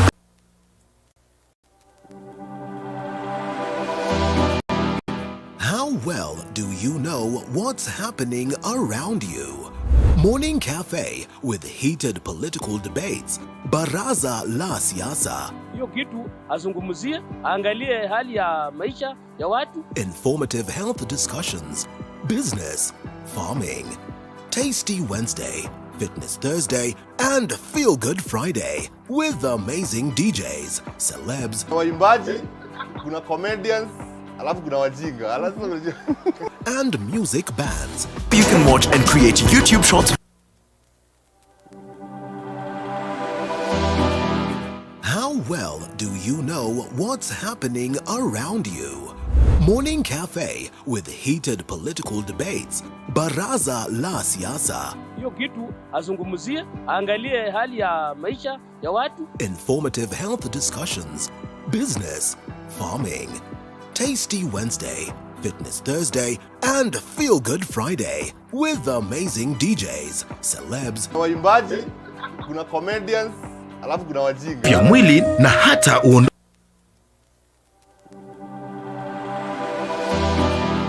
How well do you know what's happening around you? Morning Cafe with heated political debates. Baraza la Siasa. Hiyo kitu azungumzie, angalie hali ya maisha ya watu. Informative health discussions. Business, farming. Tasty Wednesday, Fitness Thursday, and Feel Good Friday with amazing DJs, celebs, waimbaji, kuna comedians, alafu kuna wajinga. Baadhi ya bidhaa za plastiki kutoka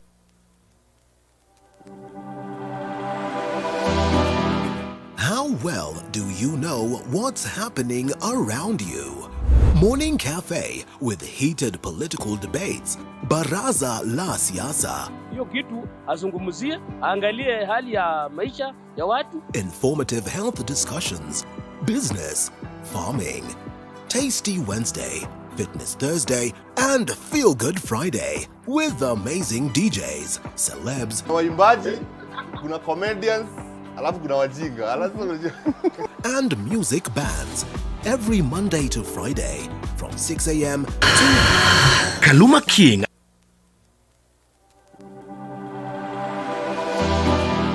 How well do you know what's happening around you? Morning Cafe with heated political debates. Baraza la Siasa. Hiyo kitu azungumzie, angalie hali ya maisha ya watu. Informative health discussions. Business, farming.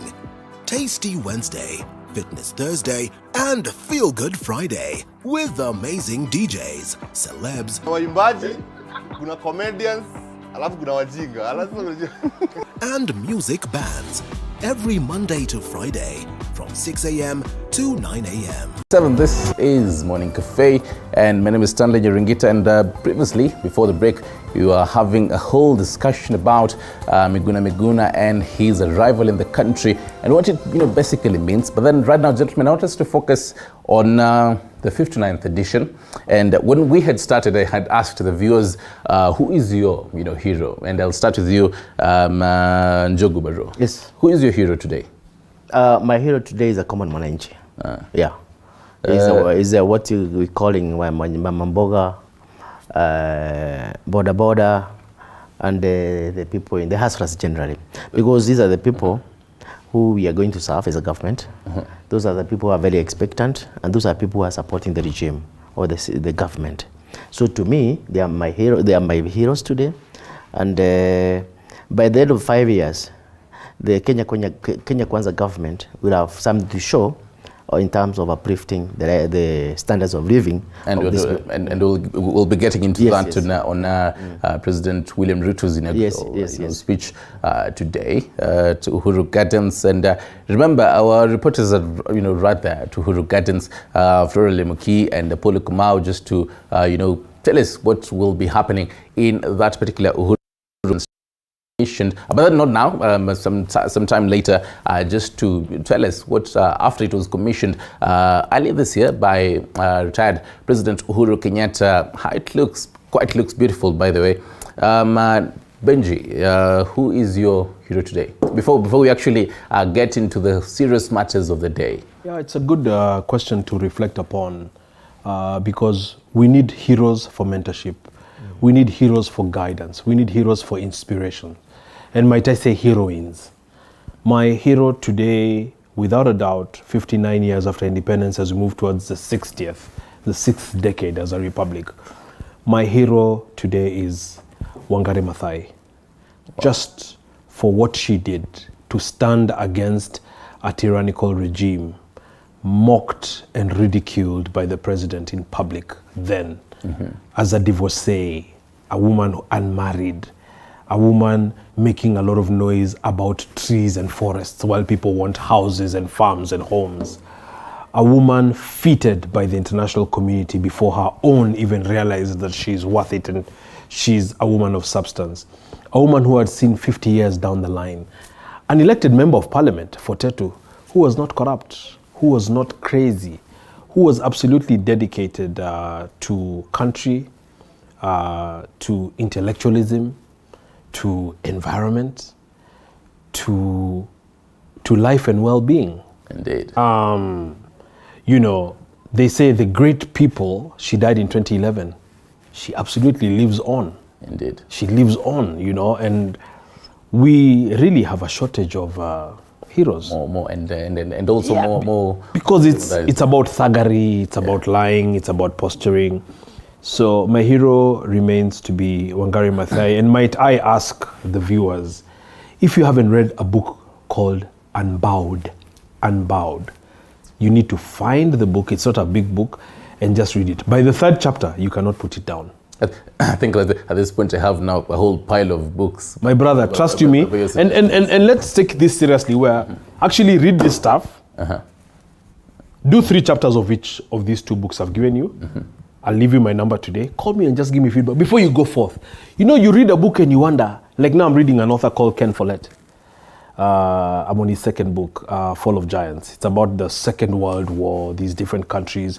And you look at human beings, Reverend, you can't imagine in 1914 the differences between England and Germany. You could not marry a German if you're an English girl.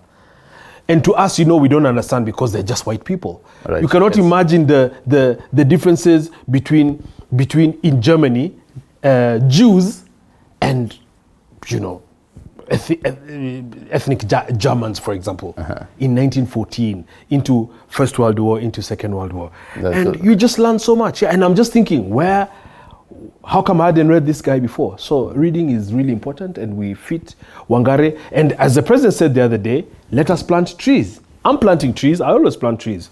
Have you planted trees? I have. Has Noreen planted trees? Have you planted trees, Mashujaa? Plant trees, even if it's 4 trees, and water them and grow them. For the environment, for the country. Reverend, who's your hero today? I want to focus on the human heroes. I mean, of course, if you ask me from that perspective, first of all, I'll say my all-time hero consistently every day is God Almighty. But essentially coming to Kenya, especially based on the fact that we are from a very strong struggle, I want to honor one man, an extremely selfish man. It's a selfless man, because the term Shujaa comes from someone who's brave and courageous, somebody who stood against every other tide. And that one man has inspired many Kenyans and has stood against the tyranny that has held this country on chokehold for a very long time. And I want to honor, by the grace of God, one man in this country, a hero to many and a hero to myself, called Dr. William Samoei Ruto. WSR. Many may not know, but some of us have walked a private journey with him. And he didn't have to. He's successful, he's wealthy, he's all those things. He did not have to undergo what he did. He did not have to undergo the kind of manipulation, loss of dignity, to a point where he would literally shed tears in public because the pain is too great, but he cannot abandon this journey. I honestly want to pay honor where honor is due and say this man is the modern day hero, is the modern day Dedan Kimathi. Because other than the fact that he may not have been incarcerated, But this country has suffered for many years, from a tyrannical approach to power and governance. And for the first time, one man has stood and said it is time that equity makes change. It is time for the least amongst us to be honored and respected, and for them to feel the beauty of enjoying the sovereign wealth of this country. And I would salute him every day, but this is one man who I greatly honor, and I want to say on live TV, thank you very much, Dr. William Samoei Ruto, for standing for every Kenyan. Indeed. Because I saw the cost, and not many people would want to walk that journey, because it was a journey of death, betrayal, shame, and the risk of losing everything, including his own life. All right. The second man I want to say walk close to him is His Excellency William Gachagua. Rigathi. Rigathi Gachagua. They're almost twins, so it's not easy to separate the two of them. A man who lost so much. A man who they decided to undress him before his family and strip dignity densely. When you hear that man talk, he's very forgiving. I don't know of any man who will forgive that kind of shame. I'm telling you the truth. Because His Excellency Rigathi Gachagua is a father. You don't take a man of that stature through that nature of shame. And lastly, but not least, I want to honor all the faith-based community, all the men and women who fasted and prayed over this nation, because God showed us mercy. This country is in such a bad state that we don't like preaching the bad state. We like preaching hope.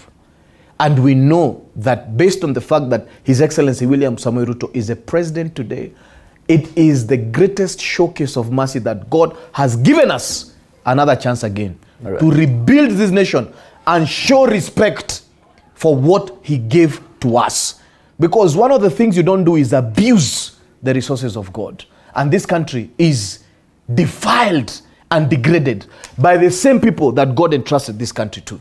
You understand? Indeed. This country, we shouldn't be experiencing hunger. We shouldn't be experiencing injustice. We shouldn't be having one of the biggest orphans numbers in the world, surely. You understand? There has to be a great problem in this country, somewhere where something happened. And this is the time that there has been an interception. And I believe, and this is not politics. I keep on telling you, this is not politics. Look, if I tell you that person, the leg is broken and you see it's broken, is that politics? That leg needs to be fixed urgently. Otherwise, that person will be disabled or die. We are talking about an interception that has been done in this country, that every little thing must be fixed. And that's why I need to say, today, I loved what I saw in Parliament. Junet behaving politely, because they are also government. Junet is in government. Junet should not say is in the opposition. Arms of government includes Parliament. At the end of the day, that we have to unite for purpose. And every man and woman in this country must be fit for purpose, knowing that this country was given to us by God, and we need to make it a better place than anywhere else in the world. Indeed, for posterity's sake. Most definitely. And keep talking to us. Who is your hero? I can see some of your feedback and a lot of them on our Facebook pages. Now, you're trying to wrap up Benji as a policy expert. This will be the first speech by President William Ruto. Remember, last year in Kirinyaga, Warungu Stadium, he stood up and he was championing for the bottom-up approach at that particular time. Right now, he comes to Kenyans again and he says, so last year I had promised you this idea of bottom-up. I had sold you this idea. Now that you bought it, this is what I'm going to do. What do you expect from his speech today? You remember in his inaugural parliament speech, it was, I think, 45 minutes or so, thereabout. It was quite short. And, Kenyans were actually expecting him to talk about so much. But he went straight and said, Kenya doesn't have money and all that. So what do we expect today? The expectation by Kenyans on how long the president's speech should be is really not based on anything other than his predecessor's record. That, you know, and I'm trying to be as polite as possible, that you can just be verbose, have a lot of bluster, say a lot of things, but it's about more than words. As Dennis has said, and a lot of what I'm saying is for his consumption and his, you know, colleagues around the president, you know, Kenya is in a bad state. That's a fact. And I've read the Kenya Kwanza manifesto. It's very bold and aggressive on reform of Kenya Airways, a national asset, on what we need to do in agriculture to make it easier for farmers, to also bring down substantively the price of food commodities, thereby also decreasing inflation. I dare say that we have a jobs crisis in this country, because as you're doing all of this stuff, you must also create employment for the same youth across the board, across all sectors. You also have a problem with factors of production, cost of power. If you look at it in terms of US cents per kilowatt hour compared to South Africa, for example, you cannot be competitive if the cost, and I'm glad somebody like CS Moses Kuria understands this very fundamentally. The president now must speak to these issues, but I must issue this warning. More than speak to the issues, the president has got a very small window within which to prove himself. And the truth is that William Ruto must deliver. He must deliver and deliver big. And we're going to help him from every corner, as Dennis says, all hands on deck. Every advisor, every council of advisors, every PS, everyone tasked with an opportunity to serve. Let them not take this with an entitled spirit to think, okay, I'm a CS now, I'm a big person, mimi ni PS, it's time now to ride around in a gari ya serikali. Most of them will not last 2 years. And Honorable Gachagua said this. Am I lying? Honorable Gachagua said, even if you're an ambassador, your work is not to go to Budapest or to Brussels, kutembea and go shopping. Because usually that's what people think. Elevated mtalii. You need to be the #1 marketer of this country. Socio-economic. As a tourist destination, as an investment hub. And I'll tell you, I mean, if you're not doing that, they'll be recalled and they'll be fired.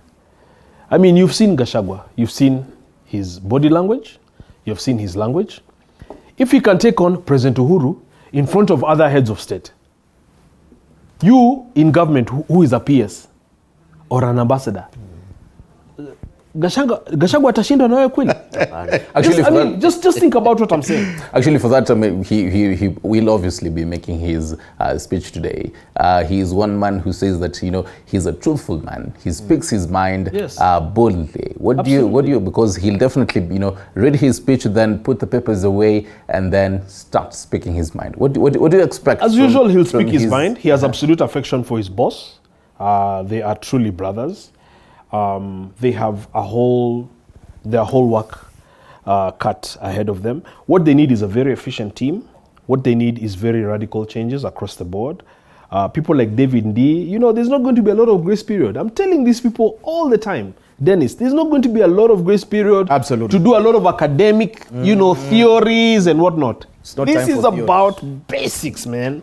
It's about getting the treasury moving, lowering, as I've said, cost of, you know, goods, you know, cost of production, so that investors are comfortable coming back. And let me give you one of the best statistics, Dennis. You can take this with you and check and use it. Just imagine in the last 10 years under Uhuru, the Nairobi Stock Exchange lost 50% value. All these investors leaving because everything is a headache. KRA is a headache. Counties ni wizi. I mean, even this level of theft in counties. Last time I was in this studio, which was about 2-3 weeks ago, we were talking about pending bills. My own friend, Kevin Katisia, is the new speaker, Kitui County. And he was saying the other day how Governor Malombe, who was the governor before, was removed by Charity Ngilu. Then the people thought, she's too corrupt, let's bring this guy back. He is now dealing with pending bills that he left of contractors who worked in 2016. Which kind of country are we living in, boss? You do a job in 2016, a clean or a legitimate job. You use your house as collateral. 6 years later, you are chasing your payment. There's much more. There's problems everywhere you look. And I just feel that the president will talk about the ideological part of his agenda, but he also must be a no-nonsense president. If he blinks, if it becomes a talking shop, he'll have himself to blame. But for now, it is to give Dennis a job in security, which is well trained for, with very clear outcomes. If you don't deliver, don't say, oh, you know, but I was with you. But I'm prayerful. Delivery, I'll keep saying it. Delivery. Because the delivery is not for the sake of William Ruto. You see, leadership is not self. You're just a vessel. You're just a tool for God's, for God's glory. It is really about the jobless student. It's about the hungry mama we talked about. It's about the wheelbarrow person. If that, and these are quantifiable and checkable, verifiable things. If that doesn't change, 5 years goes like this. But to his credit, he works very hard every single day. I don't even know when he sleeps. So I'm very optimistic something will happen. Indeed. And that's what it's about. It's now not about petty politics and mchongoano and all of that. Let's stay away from that. But then definitely it might play, Mheshimiwa. The whole petty politics and saying, they say that we won't be rich here, but then here we are. But then also, as you add into that, they were definitely talking about the talking points for Ruto's inaugural speech, sort of the unemployment and also the whole cost of living. What more talking points, rather, and the people, you're member of parliament, Gishogu.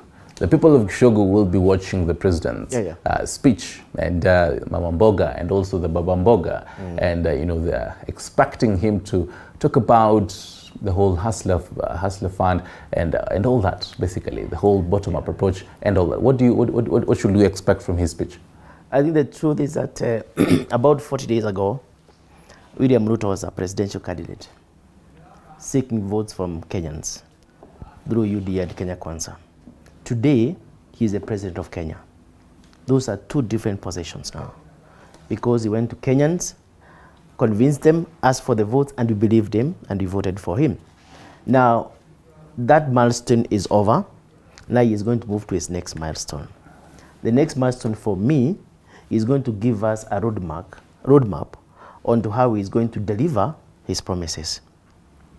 The second issue, which I think is going to focus on, is that being a statesman who he is, and being the bigger brother, as he put it the other day, and the head of state, he's going to call for national unity. He's going to call for people to work together to move in the same direction so that they can deliver more for this nation. I suspect he's going to move to advocate for nobody should be left behind. You should more move towards building the economy, building institutions, building peace in this country, and so forth.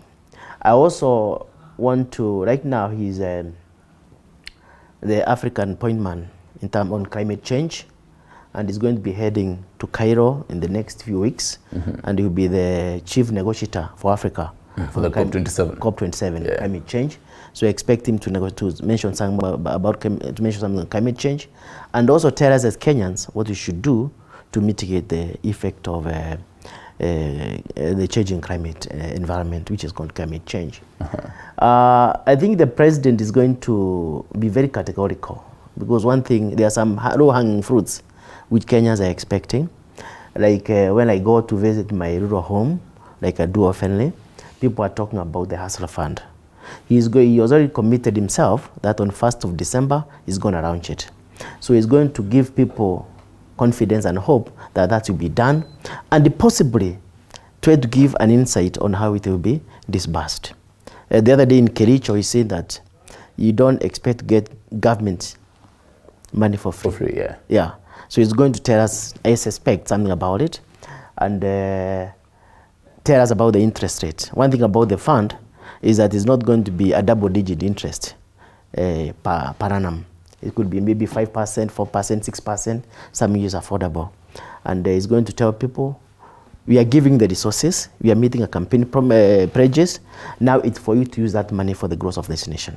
As I keep on saying, there are several issues that either the growth of the SMSEs, that's more micro and medium enterprises. And one of them is access to credit. He's gonna solve that. But the other issue, which is normally a problem, is the capacity to manage the credit and to make something out of that credit. Because most Kenyans do get credit, and that credit does not convert into wealth because they don't have business acumen to manage it. So those are some of the ones I think is going to give people. The other thing is going to talk, in my own view, is going to talk about the East African community, the bigger market, which is now becoming one of the biggest blocks in Africa, which is also including DRC Congo. And I want to imagine is going to tell Kenyans there's a bigger market for us to exploit and grow this nation. Finally, I would like to agree with my brother here. He's going to call for rule of law, people to be ethical, hardworking, and as my brother here also says, William Ruto, president, must deliver. He's going to tell people who have been appointed, please, you have given these positions in trust. Please work for this Wanjiko, work for the border, work for the Mama Boga. Because if they fail at the ministerial level or PS level, any other level, the whole country will have failed. So in general, I think the president is going to rally Kenyans to move together. Okay. Finally, I would say that this is a very important and milestone event for His Excellency the President. It is his first National Day celebration, which is officiating as president. So even Kenyans will be willing to see what type of format. Briefly, before we take a short break, and we'll also be listening to the views of what Kenyans are expecting out there. How significant, because this is his first Mashujaa Day. He has 5 years, so he'll definitely be having 4 other Mashujaa Days. How significant is this specific one, the first one? How significant will it be? Will it be marking as a litmus test to his so far scorecard? I think it is very significant because how it's going to take shape today is what is going to determine the interest people are going to have for the next event. Because you look at various, we have had 5 presidents now. Look at, I'm not talking about the first Jomo Kenyatta because I may not be able to do it. That's actually who you need to talk about. Yeah. Because that's the foundation. Yeah, but I'm talking about the person I witnessed now. Yeah. Look at Moi. Moi used to have a written speech. Then after written speech, people are not, the way I see it, people are not really focusing on what he's reading or what he was reading. They are focusing for what is going to be after, what he's going to say because of the cuff. Because it's what's from the heart. It's what from the heart, yeah. So that was his leadership style. Specifically like Deputy exactly. President Rigathi Gachagua. Exactly. How he puts the papers away and starts speaking out of it. And you know that's the truth. But I'm saying that I said that the President Moi sometimes used to work without even the Vice President because he could shift them from time to time. When it came to Mwai Kibaki, who succeeded Moi, it was a different style, and he came in as president under unique conditions. Straight from a road accident which really was affected his health. So he became a person of reading the script and maybe also a bit of a sentence after that. Then came Uhuru Kenyatta and William Ruto as his deputy. The first now the presidency as a team. And Uhuru was mostly reading the script and not so much after. And the emotions and so forth. So basically but Ruto, the President Ruto as his deputy, when he was welcoming the president, he used to say much more off the cuff. And it was quite exciting and interesting for people to listen. So now what people are now going to watch is how is this duo going to have its collabo? How is Rigathi Gachagua? Hold that. Definitely. Hold that particular point. Being told that we have to take a short break. Remember, keep talking to us. And the question of the day also, who is your hero? Briefly, Neria Miria Chimol says, my mom, my hero. Quite a beautiful one there. Dominic Kamba says, Miguna Miguna, the man we deserve. Kiplegat Joseph says, my Mashujaa, aka Kenyan day, was a day for me to stake maize, yani kibaru after break from school, and he gives the whole particular story. I'll be taking a look at that later on. Someone here says, Honorable Byron Omondi says, today choose to celebrate Raila Amolo Odinga, and he gives his own facts right there. Eric Munala quotes a number of people there: Faith Busolo, Faith Govedi, Pauline Agi, Cedric Musakala, but just to mention but a few. Who is your hero today? I'll be telling you who is my personal hero as we conclude this particular show. Keep talking to us on our social media platforms. We'll be we'll be right back.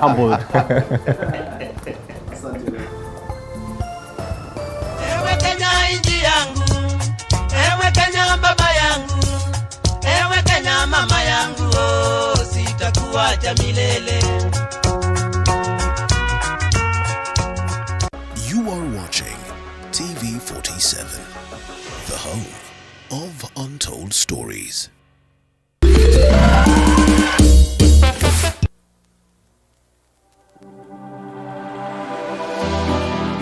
How well do you know what's happening around you? Morning Cafe with heated political debates. Baraza la Siasa. Hiyo kitu azungumzie, angalie hali ya maisha ya watu. Informative health discussions. Business, farming. Tasty Wednesday, Fitness Thursday, and Feel Good Friday with amazing DJs, celebs, waimbaji, kuna comedians, alafu kuna wajinga, and music bands every Monday to Friday from 6 a.m. to 9 a.m.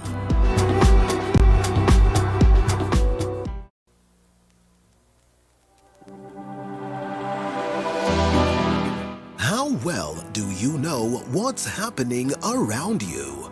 Morning Cafe with heated political debates. Baraza la Siasa. Hiyo kitu azungumzie, angalie hali ya maisha ya watu. Informative health discussions. Business, farming.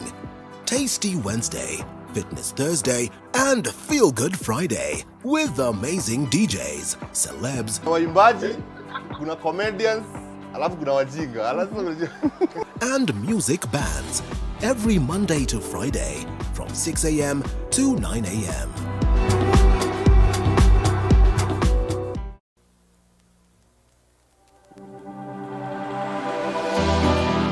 How well do you know what's happening around you? Morning Cafe with heated political debates. Baraza la Siasa. Hiyo kitu azungumzie, angalie hali ya maisha ya watu. Informative health discussions. Business, farming. Tasty Wednesday, Fitness Thursday, and Feel Good Friday with amazing DJs, celebs, waimbaji, kuna comedians, alafu kuna wajinga, and music bands. Everything Great Rift Apartments.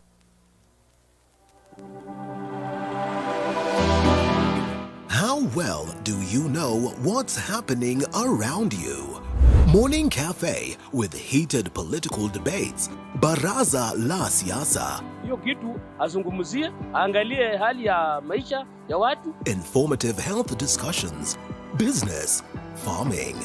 Tasty Wednesday, Fitness Thursday, and Feel Good Friday with amazing DJs, celebs, waimbaji, kuna comedians, alafu kuna wajinga, and music bands every Monday to Friday from 6 a.m. to 9 a.m.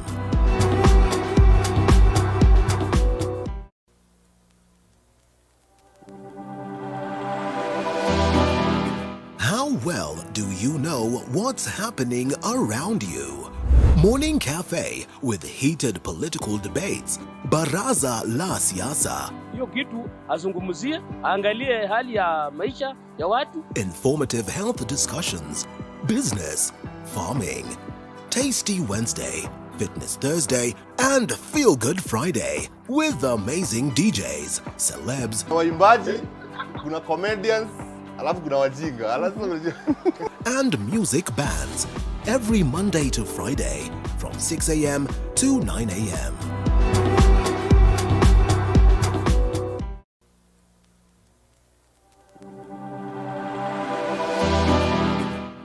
well do you know what's happening around you? Morning Cafe with heated political debates, but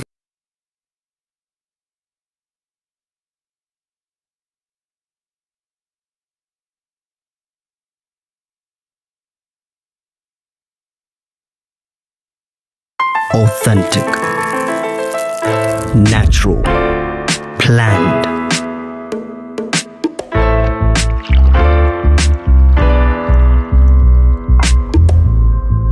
Transforming.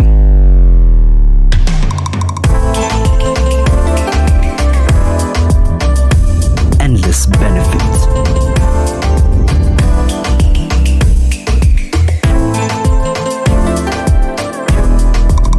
Slaty, purely Kenyan. Buy now on Jumia or Amazon.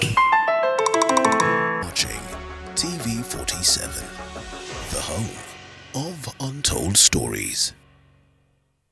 Ewe Kenya inji yangu, ewe Kenya baba yangu, ewe Kenya mama yangu, oh, sitakuacha milele.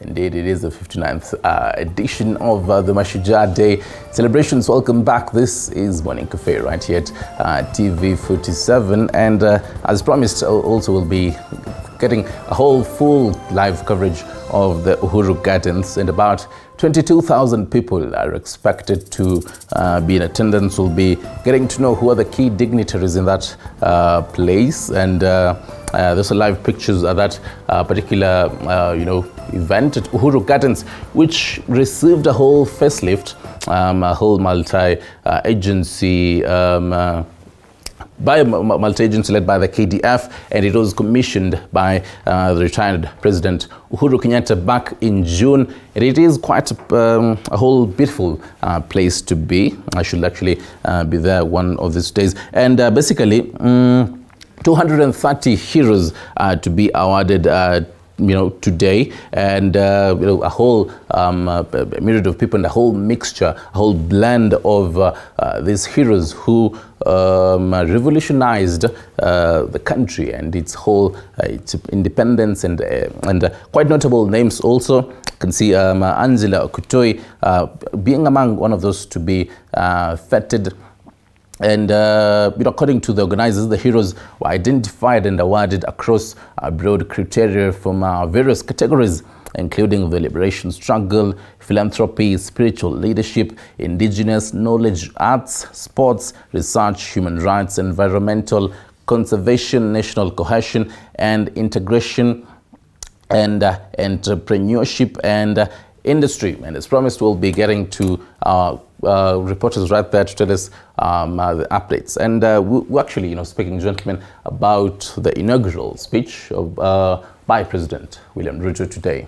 Mm-hmm. And there's a time, they could, on Sunday, Ruto promised that he will not start new projects until the stalled projects by Uhuru are finalized. Is this something that he might, stamp on again today, Thumbi? Of course. His Excellency is a man who likes, or rather gets work done and likes work to get done. And the general mantra is that if you're in a hole, stop digging. For us to start new projects, essentially, as long as we haven't got a physical proposition in terms of the financing pillar that was in our manifesto, is that we first need to finish what needs to be fixed, essentially that which was running. And I believe within the financial year that President Uhuru, the retired one, left, those projects must end, essentially majority of them being infrastructure projects. And thereabouts, so you see now the kind of turnaround is technically on the human aspect, the strengthening of microeconomic dynamics, the person who is called the hustler, essentially the least amongst us, ensuring that business environment in the country is palatable or, sort of malleable to be molded back into prosperity. But of importance is the fact that I believe that this is a new dawn of a new leadership that has integrity. The re-engineering of the moral and the integrity and the ethical aspect into the presidency You remember, Kenyans were holding their breath in some of these events, not knowing how President Uhuru will treat anyone. In fact, the last event was so embarrassing. You know, it was a shame, you know, technically. So I believe that His Excellency William Ruto will personalize and espouse Chapter 6 of the Constitution and bring 4 things on board: personal integrity, professional integrity, public service responsibility, and public service dedication. And that's the reason why we were saying offline, by the way, if any of his cabinet does not supply these 4 things, then essentially they will not last there for long. And not just his cabinet. You're looking at the entire fold of the civil service and the public service thereabout. And that's the reason why he has opened the map to scrutiny by Parliament, the best, the constitutional oversight authority on the presidency, essentially.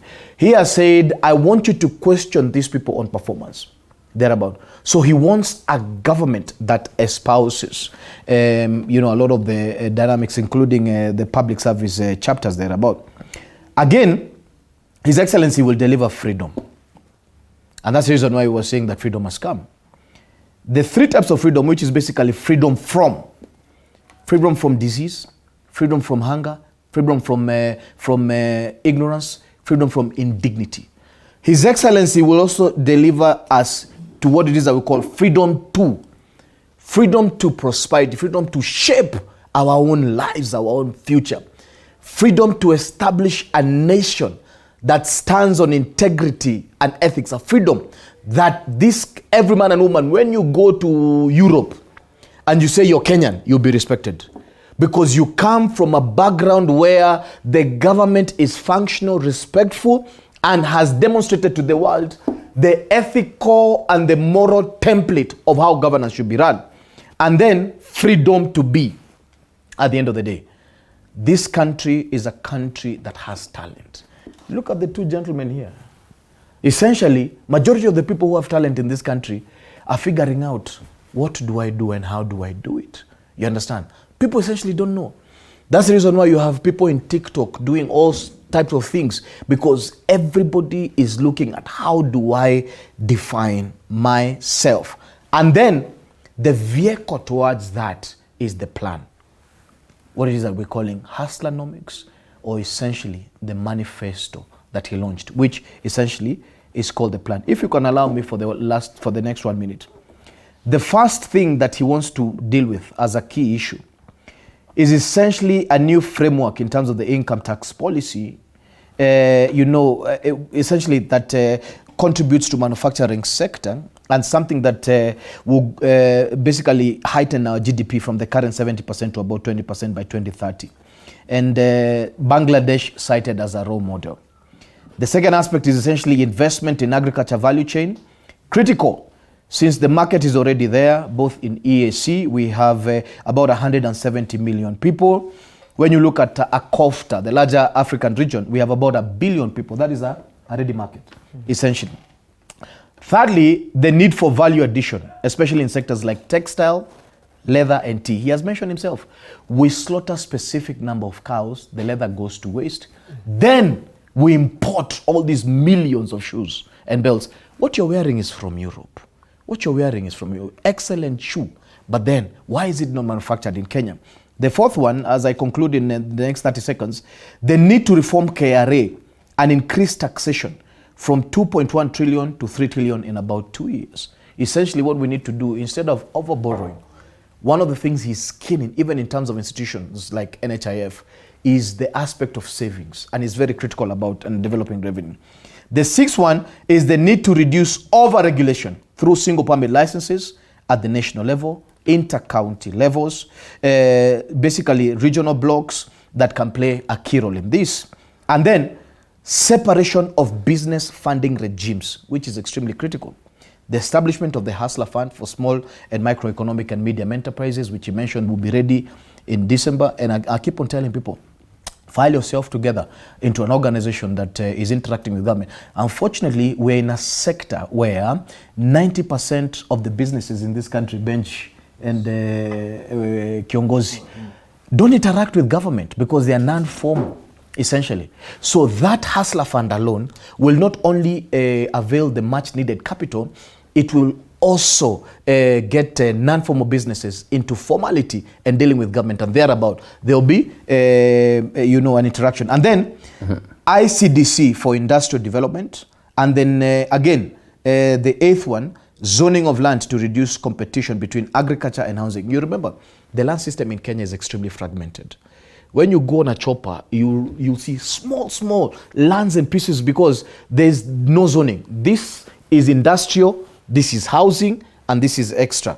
And then reduce cost of borrowing to single digit from the current 13 to 14%. And there's that question about Kenyans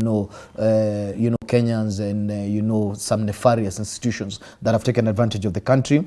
And then finishing, increased water volume in Nairobi from the current 525 to 850 million cubic meters. Rehabilitation of roads in industrial zones. Need to conserve our rivers, forests through proper waste management plans. Kivian is leading in the example. And then key opportunities focus areas. AGOA, the treaty, advance it from 150 billion, to many other things, Dogokundu, Naivasha, many. There are critical things that His Excellency has that essentially are emergency within the first. Are you talking to Sakaja? Is he your friend? We talk, essentially. These young leaders, you see, you're talking about water issues, etc. Now, something like cleaning, this has got to be happening yesterday. Yeah. I just don't get it. Literally, this has got to be happening yesterday. We're talking about sweeping streets, cleaning. Actually, yesterday in his inaugural speech at the county assembly, he mentioned some of these things, and we'll be taking a look at the devolved units. But it's not about the speech. It's about now the implementing, and he actually urged, it's the actual. I don't understand what happens when guys get public participate. This is. It's really so sad. And I'm saying this also from the context of having Sonko and I are from the same shags. And as his problems were growing, I was just trying to reach out. He was unreachable. And wondering, is this a normal person? What the heck is this? I remember even when he came in, and I think I called, I couldn't find him, and then I went on Twitter, and I was just driving one afternoon, just to give you an example, and I noticed the grass in State House was, under Uhuru, I don't even understand what this country became, was literally overgrown. And when I put it out, they went and cut it. And I said, you are the governor. Do you know what the meaning of the name Sonko? Sonko means money. Even the road around State House is completely dilapidated. And to his credit, they did go and fix it. Like within weeks. It's about doing. You're talking about not even Nairobi River. Just walk around Kilimani, anywhere where there's these water bodies and whatnot. It's mosquito havens, it's dumping, it's all manner of dumping, it's stench. And these are very basic. Do whatever it takes. There's so much unemployment. Just get these unemployed youth, put them on weekly wage, go to even the expressway and the one beneath. All these flowers they planted, they just need to be watered twice a week. Basically from, the county assemblies and the national assemblies and the whole speeches to implementing it. Yes. Mashujaa, I want us to get into... Just tell him, because me when I say they say I'm harsh, they say I'm unfair, I don't know. Basically, just do the damn thing. Basically, unfortunately, the fact that many or the majority of these leaders, when they're elected, they're unreachable. And essentially, the concept of public participation is that listen from the people and do what the people are doing. Essentially, not essentially what you're doing. The people see you as the best manager to the ideas. But there is sort of a thinking process that naturally somebody becomes autocratic and says, I am the think tank and the do tank. Nobody else can do better than I can do. That is the only position of the Holy Spirit, not a human being. A leader must... Even this thing of unreachability, I don't know where it came from. Go to the US, the person you can reach is a senator. Benji, away from that, last week, April released, reduced the fuel prices. I would just talk about that. Is this the whole, reduced? Just to basically go through that, between October 15th and November 14th, the prices of petrol and kerosene have gone down by 1 shilling, while the price of diesel has gone down by 2 shillings. Mheshimiwa, is this the whole freedom has come, scenario, or is it what basically next for the cost of living, basically, because fuel prices basically rule. It's the whole umbrella of if fuel prices go down, and that means that things start becoming seamless and all that. I think I would like to remind ourselves that fuel prices were kept reasonably low by the government of His Excellency Uhuru Kenyatta through subsidies. They were subsidizing of petrol actually. I don't know how many billions per month. So when I think 87 billion in 3 months. But the issue was even deeper than that, Mheshimiwa, because I ran the oil price advocacy campaign under Clarion. But I've not even started explaining myself. No, sorry. Continue. Continue. Give me a chance. Don't move. It's such an emotive issue. Yes, I agree. But you see, the thing is, I would like to tell Benja is that let's remove emotions from leadership, because when you put your emotions to leadership, you end up making bad decisions. So be composed, as you're going to get a good position in Kenya Kwanza government. We expect you to be productive, and you're going to be productive only with yourself. Don't put emotions, don't put political emotions of campaigns in you. You will not deliver. So what I'm saying is that... But if people are sleeping hungry... So what I'm saying is that I don't have much to say about this, because when the subsidies were removed, the petrol cost were left to economic dynamics. So as long as there are no subsidies, there's no intervention, and I'm not saying subsidies are good, it means that the price of petrol will remain as per the market dynamics, which I think is a good thing, because we are not straining our economy to put money where it does not necessarily need to be. But what I'd like to say is that petrol, I think the subsidies on diesel are still there. I think so. Not really. It's not there. No. It's not there. But what I'm saying is that fuel, but the issue is much deeper than fuel is also a big factor of production in industry and so forth. It's everything. So as long as the cost of fuel is high, it's going to affect the cost of all the other basic needs along the value. Yes. We call it the transport cost, manufacturing cost, bei ya mkate and so forth. Exactly. So it's now for the steamer. Yeah.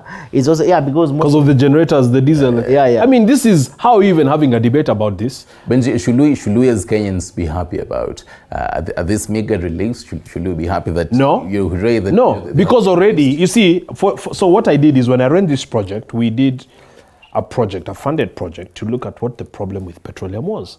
His Excellency Mwai Kibaki, when he ran in 2001, had alluded to the fact that half of fuel cost is taxes and levies. So what the MP should be talking about here is the fact that we're paying this much in levies, and when you drive on Kenyan roads, most of them are earth roads. The few tarmac ones, which Uhuru did quite a bit of tarmac, are also unlit. That's a safety issue, and that's a life and limb issue. This is, you see, we have not had institutions that uphold high standards and that are demanding, and that's what we need now. And so if you do the calculation of cost per liter per capita, you find, if you do a cost analysis, fuel in Kenya is more expensive than the US times 3, than Hawaii, where Hawaii, which is an island, carries all its fuel from the mainland of the United States. And they go for a lot of benchmarking. I can't understand how we cannot correlate the fact that 60 years down the line, our people are this poor. I saw a discussion this morning before I came in.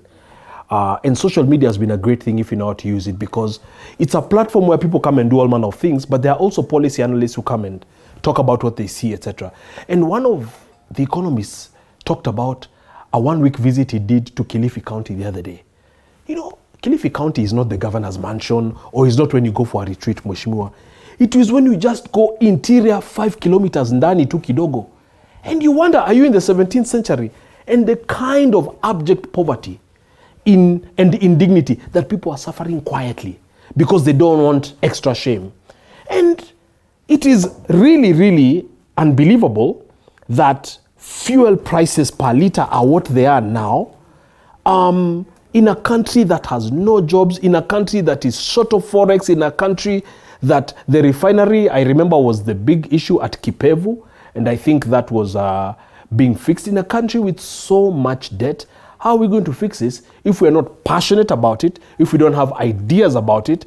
And frankly, what I had advised informally for the president to do is really to go and negotiate, from OPEC countries even. But then are these issues, Kenyan, who is to blame basically? In fact, let me put it in a different way. Because European countries let me put it in a different way. Let me put it in a different way. Part of the problem in this country, and everybody likes to talk about it, is corruption. So you have a lot of petroleum price increments as the barrel goes up, and as it comes down, like now for the last 2 months, there's been significant fall in price per barrel. It reflects in other markets. It doesn't reflect in this market. These are the things we must get to the bottom of, so that we don't just say cartels and we just say, look at the ERC. It's tokenism. So they look at the complaints and then they say, if we are just 1 shilling, the blame will stop. The president must not very early in the regime get into this kind of, signaling and game. We need significant cuts for the hustlers to be able. You talk to these taxi apps. You're working in Nairobi. A short trip is 270 shillings. Fuel is almost 200 shillings. The car is not your car. All right? You're paying, let's say, a loan of the owner. The car has Miguu, it's doing service. This is just obvious that a lot of things are just not working. That's a fact. What's the price of petrol in Uganda? Which is a landlocked country. No, I would like to compare with Uganda. Maybe, tell us how much does it cost in Uganda, Tanzania, and UK? For me, I do a lot of it's more expensive in Kenya. It is more expensive in Kenya, and Uganda is even a landlocked country. So a lot of, we just avoid to say what is obvious. And what is obvious... As you also answer his question. It's not... what is obvious is we have a big distribution problem. As a governance expert, who is to blame on this? Because right now, last week, there was the whole mega relief. And if there was no uproar, they would not even have done the mega relief. And basically Kenyans, saying, well, at least, quote unquote, but then the fingers crossed right now. And they're wondering, next month, come the 14th, the 14th maybe midnight, because we have a debt crisis. Because April likes to release the prices at night. So maybe next month on 14th, what should they be expecting? 90 shillings a litre. I think it's absolutely important. Just set a goal and work towards not to compare nations, because our history on governance, tax regime, how essentially we deal with our development partners who suggest and propose many of these things is not the same one as Uganda. And therefore, cost of commodities in another nation will be different to another nation because of the taxation regimes and history and many other dynamics that come there. But at the end of the day, is it important to compare and contrast and see we're probably going on the right path or not? True, it is. It's not important to compare. I believe that one of the things that we need to do is look at our own problems and fix our own problems back at home, because we don't know what the problems of Ugandans are. They may have cheap energy, but they are compounded by a raft of other issues. But essentially, we must appreciate that the cost of energy is the driver of inflation. The subsidy program was the concept of Peter robbing Peter to pay Paul. And robbing Peter to pay Paul is fine, as long as you pay Peter in full what you have robbed Paul. So the subsidy program, in fact, became one of the greatest corruption schemes that essentially was benefiting large cartels, large supply networks, causing market control by state and non-state actors. It was a nefarious scheme that benefited a few. And so when you look at it, and I mentioned that the key driver for inflation is that the downside for subsidies at the end of the day is that, first of all, we need to understand that there was no subsidy on super, which is basically one of the largest consumed fuel. So the cost of super is neither driven to the presence or the absence of subsidies. You understand, at the end of the day. But subsidies bring about product shortages. It was impossible to measure the success. And it was hindering free trade and promotes what it is that we call government control. And it is inefficient in terms of transferring to recipients and us. And the downside of subsidies is higher taxes. Essentially, you're telling me to pay more taxes so that I can get relief on fuel. You understand? So you're robbing Paul to pay. It doesn't make sense completely. You understand? And then it is for profit only, the motive, and promotes exploitation of consumers, labor exploitation. Unfortunately, what producers sought to do, in terms of lowering costs in all their parts of production systems, they're also affecting laborers. Mm-hmm. So majority of the poorest laborers in this country are in that sector. Barriers for entry. The system only favors large oil marketers. It is impossible for Benji here to come and start 2 petrol stations. He won't survive in that system. Completely, it won't.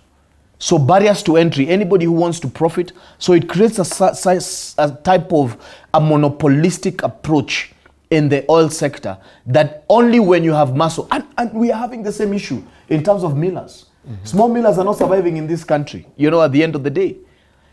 But most importantly, His Excellency said, what we want to do is not to subsidize consumption, we want to subsidize production. Then the other thing is the potential for corruption. The program has been abused to create self-capital for both state and non-state actors intensely. And there's a large critic in terms of the fact that it doesn't improve market efficiency or spur innovation, and it is expensive. Essentially, all oil products become very expensive. I believe that going forward, the absence of subsidies is eventually the energy sector will be regulated, will self-regulate itself, will self-regulate itself. Unfortunately, the kind of muscle and control the cartels and the large oil marketers have is too much, and the cost was impossible. You can imagine earlier this year, cartels are there to be we smashed. spent almost 85 billion shillings in largely about 3 to 6 months. And so that didn't reflect in your pocket for sure. So it's you can't measure it. It's not possible to measure it at the end of the day. But guess what? When we take the whole of those billions and we say, let us subsidize production, no longer will fertilizer be 6,500, 6,900. Fertilizer now, His Excellency wants to lower it for as low as 2,500. I was in the village the other day, and I can tell you, I have seen the biggest expectation in farmers for a long time. I've never seen that before. They are buying fertilizers in hordes, and they're looking for a bumper harvest. I believe next year, there will be more food. You understand, at the end of the day, people won't even know what to do with it. But we have to look at some of these decisions. And these decisions are key because they're policy decisions. They'll either influence inflation upwards or downwards.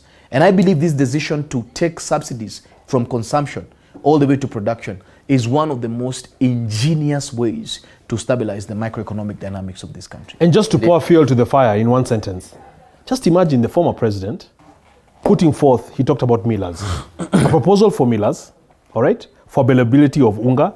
I had even advised informally that to avoid this thing called balanja, why can't the government buy and mill all maize and then ensure availability at, I had proposed 100 shillings.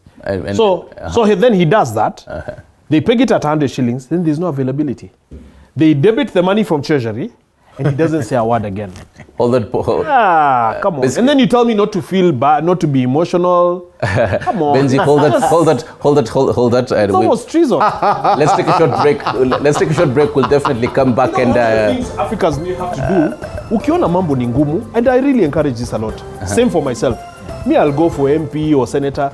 If I feel in 2 years this is a lot of, just call a press conference, say thank you to everyone who, even as I used to tell Uhuru that all the time. Instead of all the time banging tables, just say, I don't want the job. Benji, let's take a short break and we'll be right back to discuss vis-a-vis, the president wants to cut back 300 billion. How achievable is this? And, they say that the coffers are empty. How achievable are the whole pledges? We'll be right back to talk about all that. Stay with us. You're watching Morning Cafe. This is TV 47. Ewe Kenya inji yangu, ewe Kenya baba yangu, ewe Kenya mama yangu, oh, sitakuacha milele. You are watching TV 47, the home of untold stories. Industries Limited wanakuletea bidhaa za plastiki zinazotumika kila siku maishani kuanzia. How well do you know what's happening around you? Morning Cafe with heated political debates. Baraza la siasa. Hiyo kitu azungumzie, angalie hali ya maisha ya watu. Informative health discussions. Business, farming. Tasty Wednesday, Fitness Thursday, and Feel Good Friday with amazing DJs, celebs, waimbaji, kuna comedians, alafu kuna wajinga, and music bands every Monday to Friday from 6 a.m. to 9 a.m.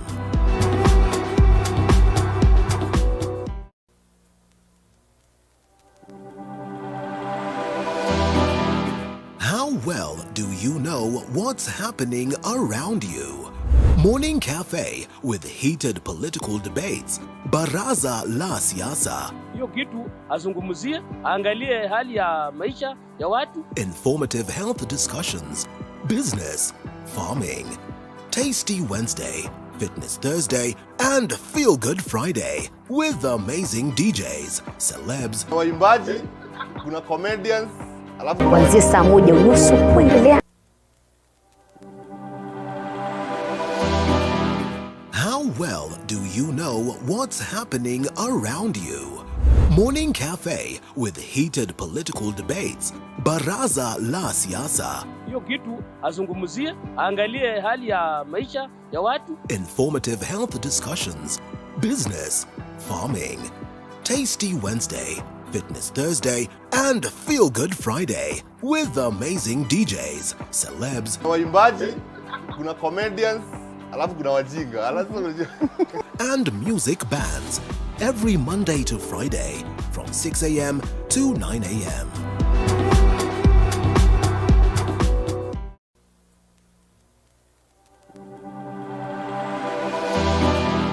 How well do you know what's happening around you?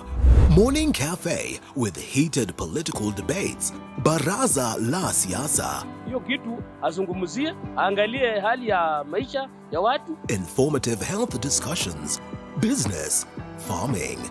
Tasty Wednesday, Fitness Thursday, and Feel Good Friday with amazing DJs, celebs, waimbaji, kuna comedians, alafu kuna wajinga, and music bands every Monday to Friday. We put money where it's mostly needed.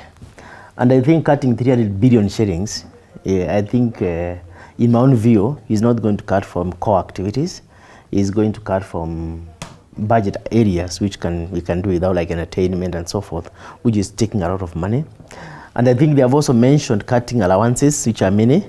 Civil servants are getting various type of maybe over 20 or so types of allowances which they want to target and scrap. And I think to me, if they can be able, the government can be able to cut the 300 million, it's billion shillings, and all allocate to core activities like empowering the common mwananchi, to me that's what makes sense to me. But I think it's better to grow the country from locally generated resources as opposed to increasing the debt burden. Yeah, that's my view. Benji, will you say that there's little fiscal room for Dr. Ruto to deliver quick reliefs? So there are two issues here, and I am in good stead to talk about this, having worked as a consultant advisor for the Auditor General, Republic of Kenya, for more than 5 years under World Bank. There are two issues here. Number one, there is the issue of budgeted corruption. And this is a reality. The former MP would know that the budget in this country is laden with what they call pork. You know, a lot of allowances, a lot of actually wastage. Okay? All the brand new cars. Like now I was looking at some of the governors all over. You know, every governor has got a brand new car and chase car, cars for the CECs, etc., etc., etc. Multiply that by 47 and you've got an expenditure problem. And really, the expenditure problem comes from wastage, the travel, the entertainment, and on and on and on. That's number one. The second aspect of it, which is a good aspect, and I said this earlier, is we now in the digital era have traditional government where cabinet is picked, etc., etc., and then you have alternative spaces where a lot of discourse happens. And this is a really good thing because these spaces, for some of us who are active in these spaces, along with other professionals, it is in the social media space that for the last 2 years or so, we have been asking, why is it that the budget of Kenya since 1963 has only been increasing? Only increasing. You're not really looking for accountability. You're not really looking for impact on the ground. The budget just increases. A few short years ago, the budget of Kenya was 600 billion, the entire budget, just when Moi was leaving office. It was actually 270. Then to Kibaki, 600 billion, then a trillion, then 2 trillion, then 3 trillion. But Mama Mboga, who are the majority, are still poor. You never have these kinds of discussions on the floor of parliament. We have any other kind of discussions about Mr. Raila, discussions about Azimio Union, about things which were not pacts, which were not honored and signed, etc., and allowances and salaries, but you never hear discussions about why is it we're running a 3 trillion shilling economy. The voter on the ground who puts this man and myself into office is looking for a packet of unga, and we also have a lot of debt. And so the discussion was, we need to start having elastic budgets that actually have cutbacks. And because the president is a young man and is advised by someone who is also active in these spaces, has now taken the first step so that in 2022, 2023, in the first time in this country, the budget will experience a reduction, which means less strain on debt. It's the way to go, and they must realize it. So it's just a matter of looking at wastage. But I would also advise that Friends of Kenya, once they are satisfied we are also dealing with corruption, can now come to the rescue and also put money. Because guess what? There are Friends of Kenya. I think the president having a meeting with Justin Trudeau. And I said, look, and he said, oh, what should I? I said, say hello, but tell people like Canada to put more programs here. They have money, and we need money. I know now I sound like Gachagua. You know, Kozimi just... Full man. Yeah, just blunt and true. We need money, that's a fact, to fund these programs, to create jobs, to, you know, make sure that farmers are on the thing. So that money is not going to come from junkets, governors running all over the place, benchmarking in Sweden. That money is going to come from what you call fiscal prudence. That's what the president is trying to do. That's what he must do. We'll support him for that. But again, he must deliver. Thumbi, I know you're good in the whole numbers. I'm going to ask you this whole, breaking it down for us. In his inaugural speech, His Excellency said that he wants to make the KRA and his tax regime and basically KRA more friendlier and obviously tax the wealthier. And yesterday, he was meeting manufacturers and all that, and some of the CEOs and the company owners were complaining that the tax regimes, the different tax regimes are quite difficult, because this tax regime says will work in this particular way. So with another tax regime, they change the style of so it sort of limits and complicates how they work. Let's start with making career friendlier. And probably going back to the Kibaki's days, do you see us ever going there? Yes, His Excellency has. First of all, this is a critical question. His Excellency has pronounced himself not once or twice on the fact that he really wants to rebrand KRA to this friendly organization, and get just people to love working with KRA and networking with KRA, as opposed to KRA being seen as this just tough dog that would bite somebody who has an empty plate or somebody who just wants to make business. And essentially, His Excellency, in doing that, he wants to create a friendly and a secure business environment. And not just that, increase, because KRA essentially does not define the tax regime, Parliament does. So it is up to Parliament to review and revise the kind of tax regime, but also the question of on public debt is essentially what our lenders say. For you to be able to pay and not default, then you have to be able to raise your taxes in these ways and these ways. Tax that, tax sweets, tax cigarettes, tax this, so that you can be able to pay us. But His Excellency wants to make sure that number one, he curbs the question of public debt and overborrowing. And so in that, then you have to be self-sufficient or fiscally sovereign. You don't depend too much on external debt and what it is that we call internal commercial borrowing. So he wants to increase the tax collection from the current 2.1 trillion to, at least in 2 years, to 3 point something thereabout. But he does not want a struggling business to collapse, essentially because of the question of taxation. You understand what happened to Keroche. Whether it's a question of did the person not pay debt, or essentially he wants KRA to be in a position where they can enable you to meet and realize your financial obligations. Currently, the current tax net is not as big as we should imagine. And therefore, in availing the hustler funds and essentially ensuring that you look at the entire infrastructure of funding, you want to move businesses from non-formal to formal. When you move businesses from non-formal to formal, and I said Kenya is almost a 90% non-formal market, informal rather, then you bring into the tax fold thousands and hundreds of businesses. That then can remit taxes and thereabouts, so you increase collection. But in essentially saying that cut this, His Excellency wants to achieve specifics. And it's one of the things that we realized because I was co-opted into the assumption of the Office of the President as a technical member advising on matters of security, is that the first order that His Excellency gave is this event cannot be costed at an X amount of money, reduced by this amount of money. And so everybody was thrown into a spin because to clarify, the swearing-in event, the swearing-in event. And then we realized, and he gave, he said, send an order to counties not to do these billboards and whatever it is, because essentially it will be up to you, the taxpayer, to pay for those billboard congratulations. Say, we've won these things, so we don't need to be over-congratulated. But he wants to achieve specific things.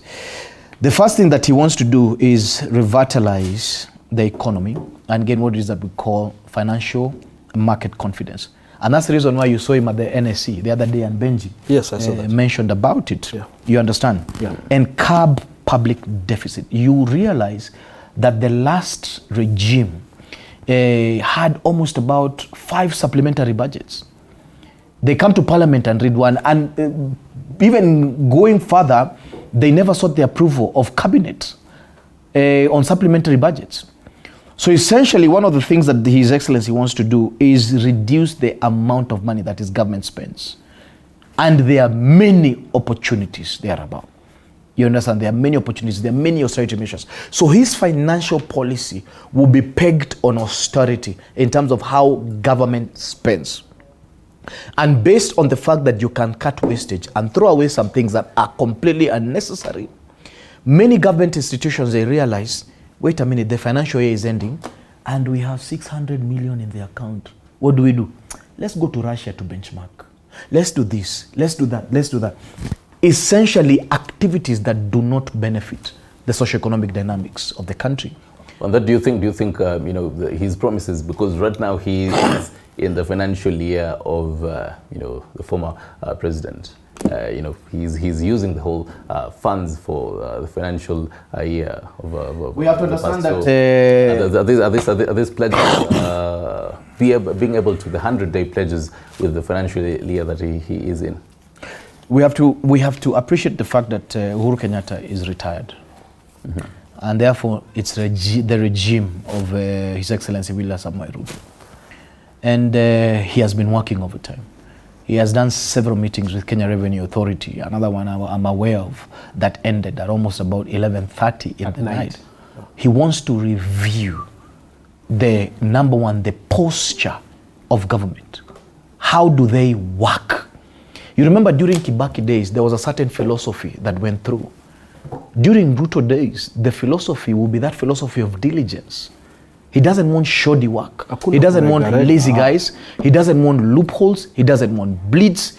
Essentially, I can tell you, the posture of this commander-in-chief is surgical. And that is him. He doesn't delegate what he's supposed to do. If it takes him to sit with his people until 2 a.m. in the morning, he will do it. It doesn't matter how many coffees he has to take. And this is the kind of president we wanted. Not a president who delegates essentially the critical aspects of that the head is supposed to do to the toes. This is a president who says, the financial prudence of this country is up to me. The success of every Kenyan in this country financially is up to the kind of environment that I create. And that's the reason why he has promised many things, and those promises take work to do. His cabinet must be a cabinet that essentially functions. But the first warning that he sent, and when we were sitting in that committee, is there shall be no overspend or bleeding in this country. Every coin will be budgeted for. And I believe that one of his darlings essentially is how we collect and how we treat the taxpayer with a lot of decorum and importance. We have to understand that the most important unit in this country is that hustler who believes in the philosophy that hustler is working for what I have rightly and not stealing from somebody essentially and paying my taxes and my dues thereabout. So I believe that this is something that is extremely important. Whether the rest of the other politicians will be able to conform to measures of austerity. Because you know what happens is that I usually say corruption is the second oldest profession in the world and thereabout. And he has sounded the warning and said, anybody who is a thief in my government will not be able to survive. The fact is that many of these politicians don't come into parliament or into any other thing as servants. They come there because, number one, it's a business. There's what we call the political economy. Benja and Kiongozi here, they know it. Of course, yeah. And to them, it's an employment and it's a business thereabout to create and amass wealth. Let's go over to Kiongozi. So we are looking at whether Parliament will be able to conform to austerity measures and work around policies. That one of the roles of Parliament, by the way, is to ensure that they counter-check the executive on financial prudence. Because again, it is Parliament that designs that budget. It is Parliament that approves at the end of the day and many other things. So Parliament must be able to sit with every cabinet minister and follow every last coin as though it's a lost needle. Kiongozi, how effective can we have a fair playground on Ruto's tax regime? Because he says that he wants to tax the wealthy. And when you look at the wealthy in this particular nation, they control a majority of what we take. The coffee that is in your cup, and basically the bread and butter and everything. The wealthy, they control big stakes of the country's wealth. How effective can we have a fair playground? I think from where I sit, I don't seem to have inside information like my two colleagues. They seem to have much more than me. And that's why I said I'm sitting between two giants. So I'm not going to have those as much figures as that. But when you look at the basic example, like NSSF and NHIF, the president is very categorical that people who pay more, who earn more, should pay more. Progressive tax. Progressive taxation. Yeah. It is not logical for Wanjiko, who is earning maybe 15,000 a month, to be paying an NSF of 200, and somebody who is earning 1 million shillings should be paying 200 shillings. It doesn't add up. Then he also argues that if that money is meant for pension purposes, he doesn't know how many 200s you can pay, so you can get a substantial money to benefit you on retirement. So I think the issue of getting more from those who have more makes sense to me. And the other thing I think the president wants to do, because I've read a bit of what he's trying to do, is to expand the tax net to include landlords and so forth. I don't know what percentage of Kenyans are paying tax so far. I think it cannot be more than 30% of Kenyans. No, it can't be. It can't be even 20%.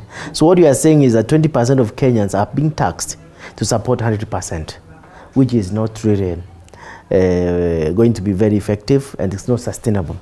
So in my view is that every Kenyan who is over 18 should be able to be engaged in a gainful form of employment. In other words, you are earning, you are not dependent. And if you are earning, you should be able to pay something back in the form of taxes, because you are using these hospitals, you are using the roads, and all these other issues. So the issue is that the strategy to me is expand, get maybe as much as 100% of people employed to in the tax bracket, and also have progressive taxation, whereby the people earning more money get taxed more. So you get much more than for the kit, that's all. Let me help Mashujaa with some data, because data is really everything. Yeah. They say numbers never lie. Numbers never lie. Especially as a legislator, I think usually they have researchers and what have you. The United Nations Human Development Index report, particularly the 2010 one, is a very good document, well researched, well written. 83% of this country depends on this 17%. Yeah. 83%. The masses, the owners of capital in this country, the same guys who have invested big time in real estate, and most of them used to be in government. They're the same guys who own the cement companies. They're the same guys who are in wheat. They're the same guys who own even media. And so you see, you have a big distribution problem. And with those kinds of numbers, that also then tells you that definitely more than 50% are poor, in the sense that they earn less than 50,000 shillings a month. Many of them are therefore not in the tax bracket. So we have a major distribution problem in this country. And to rework that and stimulate the economy, bring people into the tax bracket, expand the same. One of the other issues a lot of people don't talk about is, yes, you're paying taxes, and someone else is sitting somewhere waiting to waste the tax. I mean, the wastage, even if you look at how we do our campaign. Abuse it on slave queens. And it's unbelievable. And so, as Dennis was alluding to, austerity measures, when well spelled out, and when the president whips the culture of fiscal prudence, saving the shilling, making the shilling go the extra mile. That is really what can begin to turn things around. And the philosophy he was looking for under President Kibaki, because I was fortunate to work with him at some point, and he was our boss. You can claim it. Is hakuna kuregarega. And when he said that, everybody knew what... lazima ifanywe. Yeah, lazima ifanywe. It's not about hanging around, loitering. Yes. And if you remember, Honorable Michuki hated that very much. Terribly so. I had occasion one time to visit Michuki's office on some work, because I was an activist also for a long time. And I remember the secretary telling me, these are colonial trained wazes. And she was telling me, when Michuki comes to the office, usually there is now the work to be done. And if you tell him that, sir, these are 17 vouchers for this, and as he's doing the work, he realizes there are 16. My friend, You are not going to be in that. I mean, it's, and he'll ask you questions. Hii imetoka wapi? Hii ni ya nini? Sir, this is for this. I mean, and I remember even when he was doing roads, explaining that in his ministry, so many guys are just joy riders. And it's completely unacceptable. They're just joy riders hanging about. And speaking of which, actually criticizing and vetting all that, and we should have time to actually look at the whole cabinet vettings and the net worth. You had initially stated that there should be more millionaires around the president. But then we have to take a short break and come back and get your final words. So remember, this is the Mashujaa Day special. Keep talking to us. Who is your hero today? Stay with us right here at TV 47. Ewe Kenya inji yangu, ewe Kenya baba yangu, ewe Kenya mama yangu, oh, sitakuacha milele. You are watching TV 47, the home of untold stories.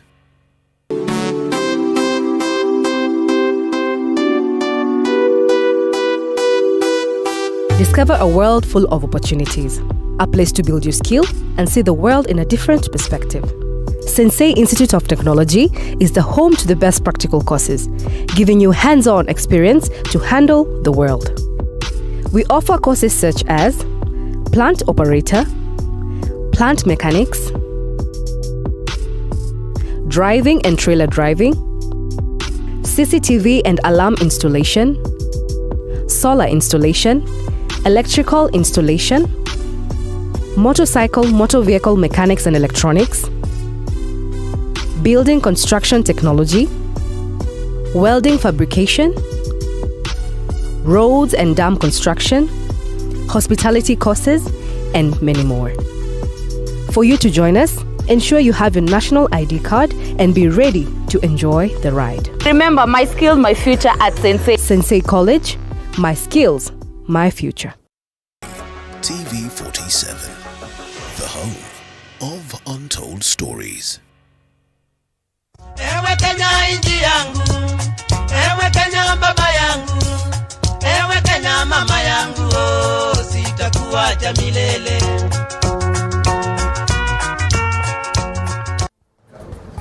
Right, thank you for just staying with us, and in case you're just joining us, this is Mashujaa Day special right here TV 47, and we have been engaging the panel this particular morning. Dennis Nthumbi, a security and governance expert, Njogu Barua, former member of parliament of Gishugu, and also Benji Ndolo, a policy expert on matters Ruto's inaugural speech and what to expect. And right now I want us to talk about briefly the whole cabinet vetting. The nominees, 13 of them so far have appeared before the committee, and each one of them mentioning and quoting the whole net worth and all that.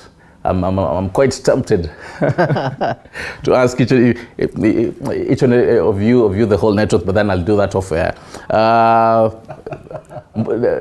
Dennis, you're mentioning that earlier that there should be more millionaires. We shouldn't be shocked that the Prime Cabinet Secretary nominee Musalia Mudavadi is worth 4 billion.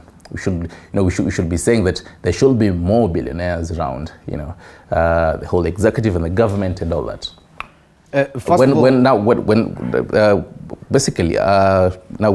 When you look at the whole also integrity question on the cabinet and the nominees, where does this lay us as a country? I think when it comes to vetting, one of the things that the committee does is write to every investigative body, an institution that is supposed to police the morality question, the integrity question. And they ask them for, records based on moral issues. They ask for, of course, they look for capacity and, the capacity for you to perform your job. Your history is also critically audited. Members of the public are asked to put together affidavits and thereabout. It's almost a judicial process. Thereabout. So if the integrity questions, they'll be asked on the floor. and whether the person, their answer is sincere enough, essentially the report will be able to indicate many of those things, and it will be sent to the president. But this is an open process, and that open process essentially, it affords us the opportunity to see who is truthful and who is not.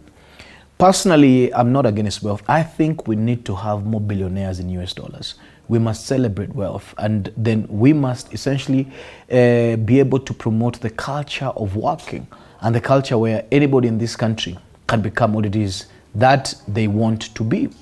One of the things that are important for us to observe is I am keen to see how the cabinet will be able to process the plan, essentially the manifesto that came from every county. This manifesto that we walked through 47 counties, not once, not twice, thrice, day and night, essentially asking Kenyans what it is that they want to do. Kenyans know what they want. Essentially what they want is that they're employing you to essentially be the one who administrates their dreams and their visions. You understand? So we don't essentially want new ideas that don't have public participation.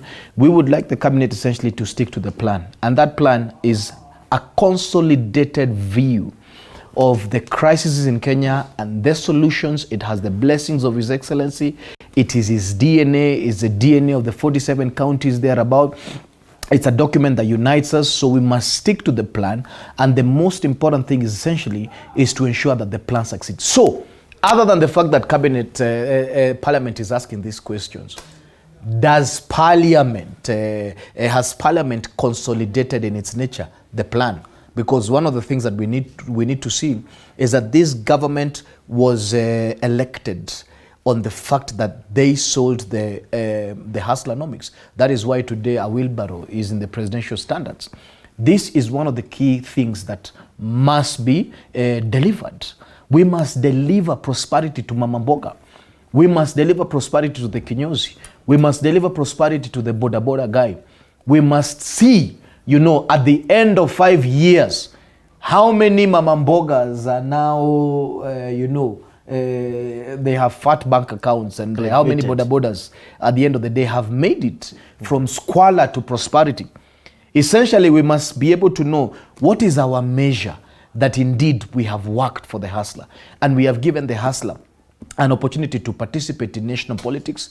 And also, one of the most important opportunities that His Excellency has is to truly demonstrate that proper ethical politics can change someone's socio-economic dynamics, because there are many Kenyans who don't believe that politics works for them. So for the first time, he has an opportunity, and going about with what Kibaki delivered, His Excellency has the opportunity to demonstrate to Kenyans who are hopeless in their feeling, they are jobless, they don't even know what to do, the fact that proper presidency, that the heartbeat is Kenyans, can be able to change the socio-economic dynamics of this country. And indeed, that's the very reason why we chose him.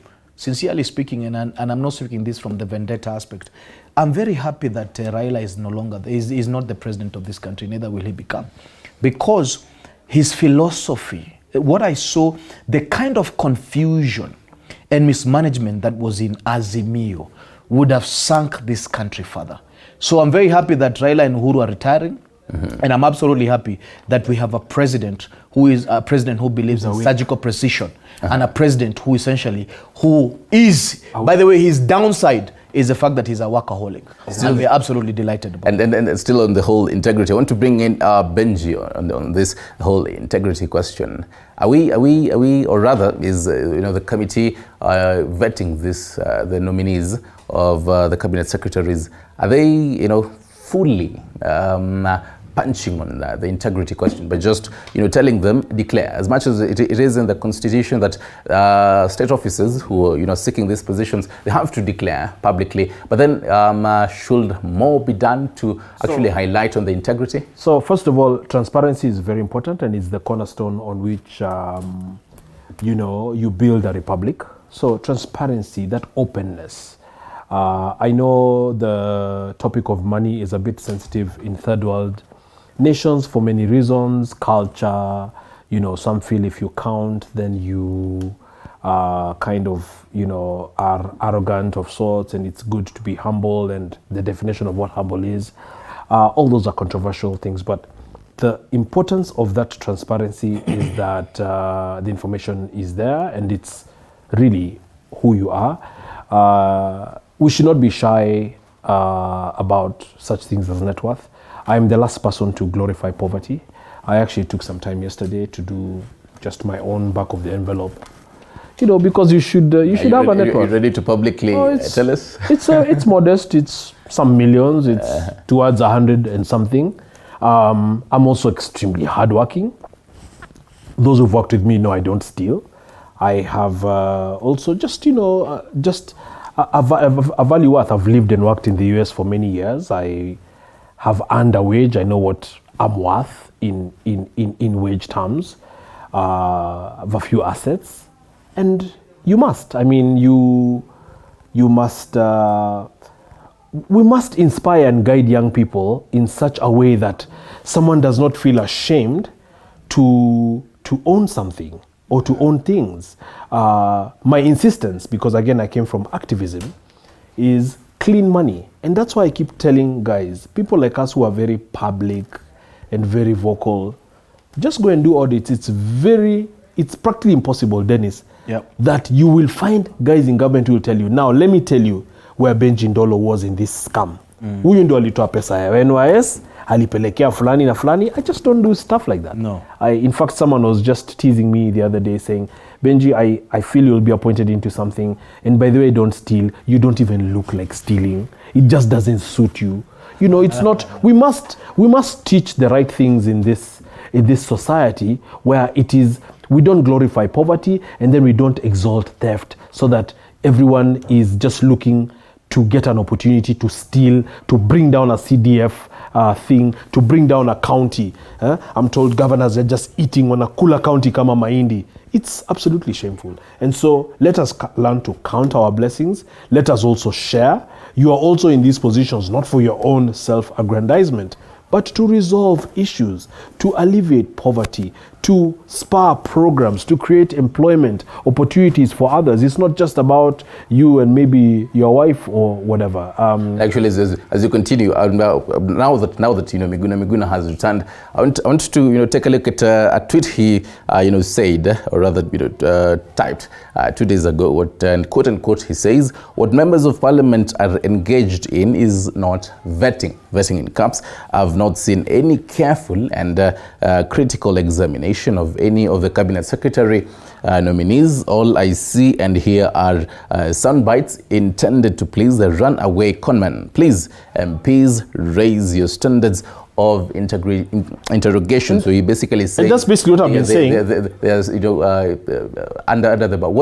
It shouldn't be a talking shop. So basically, what should the MPs be? Grilling the. You want to probe and look at competency. Most have done well. There are several yesterday. The lands guy and this Penina Malonza, they did terribly yesterday. And I sent a tweet this morning advising them. Sorry, and then Mashujaa can come in. Okay.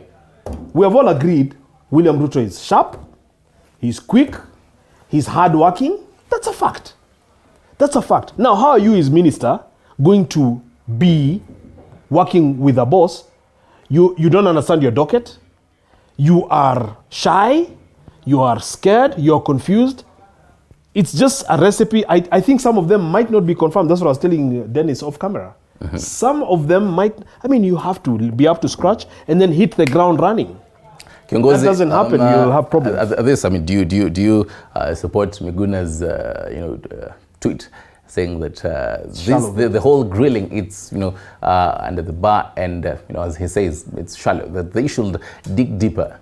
I think to start with, the whole basis of issue of vetting is provided for by the Constitution. Yeah. That once the president appoints nominates ministers, PSs, and other state officers, before they are actually appointed, they have to go through some sort of due diligence, and that's what the vetting is there.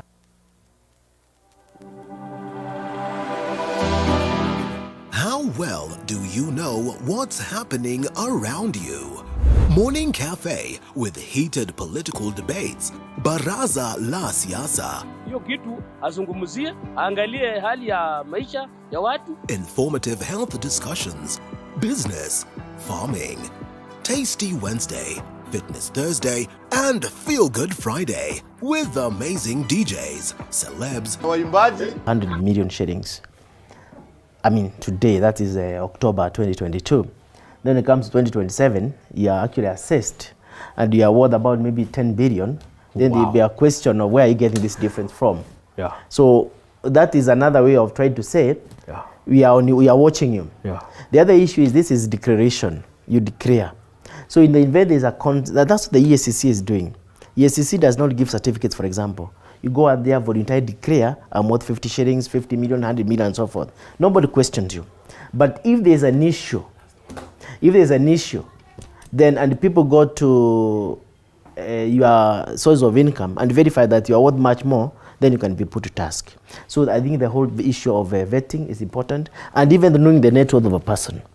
The other thing I would like to say is that these cabinet secretaries who have been nominated by the president, if you look at them, most of them are professionals in their own line.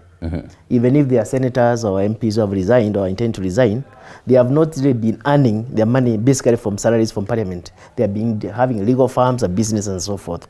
So you cannot say that that money from people like who are sitting members of parliament, you cannot say that this is stolen from parliament. They are also hard-working people. Indeed. Finally, I'd like to say that these cabinet secretaries, nominees, they are also a mix of professionals, technocrats, and politicians, because the whole issue of final words, because we really have to finalize and cross over. Can we have the final words before I let you gentlemen Yes, go? yes. I want to mention about Miguna. Yes, please. Yeah, please.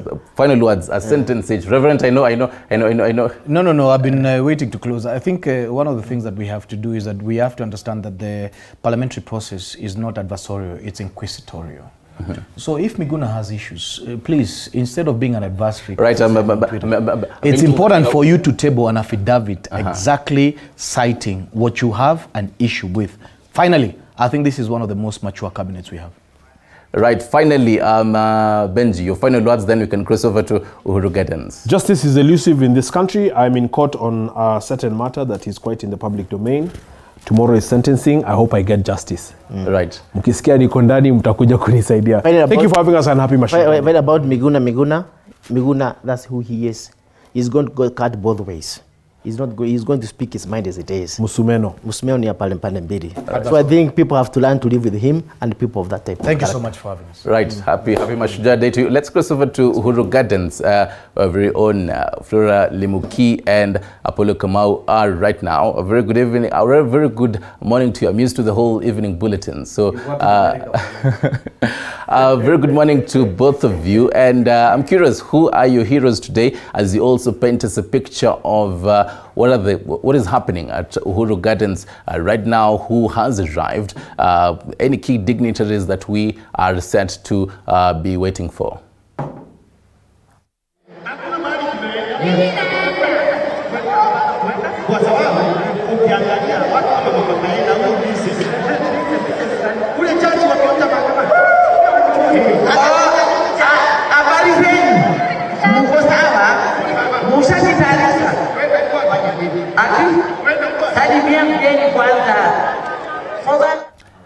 Flora and Polo, can you hear me? Flora and Polo, if you can hear me, how are things at Uhuru Gardens right now? Good morning from Uhuru Gardens for the 59th Mashujaa Day Celebrations, the first for President William Ruto and his administration since the August 9 general election. Coincidentally, it's also the very same grounds where President William Ruto, during the presidential debate, criticized, saying the budget allocated for these grounds was not budgeted for, criticized for. Welcome to our live coverage starting now.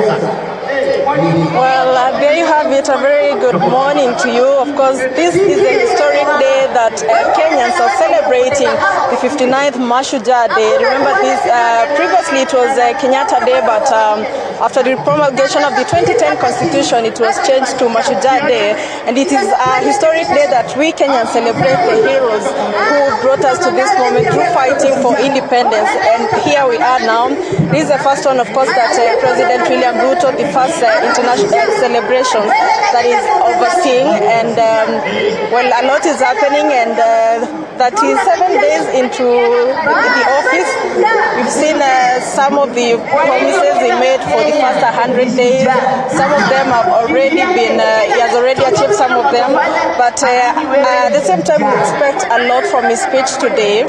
So perhaps the talks of the cost of living, perhaps the talks of the public debt that is spiraling the country right now. Yes, and much more. Yes, looking back, Flora, since the inauguration, and also falling back to the speech in Parliament, he did set the agenda on how he wants to run his administration. And if you fall back to those two key occasions, his major focus has been the economy.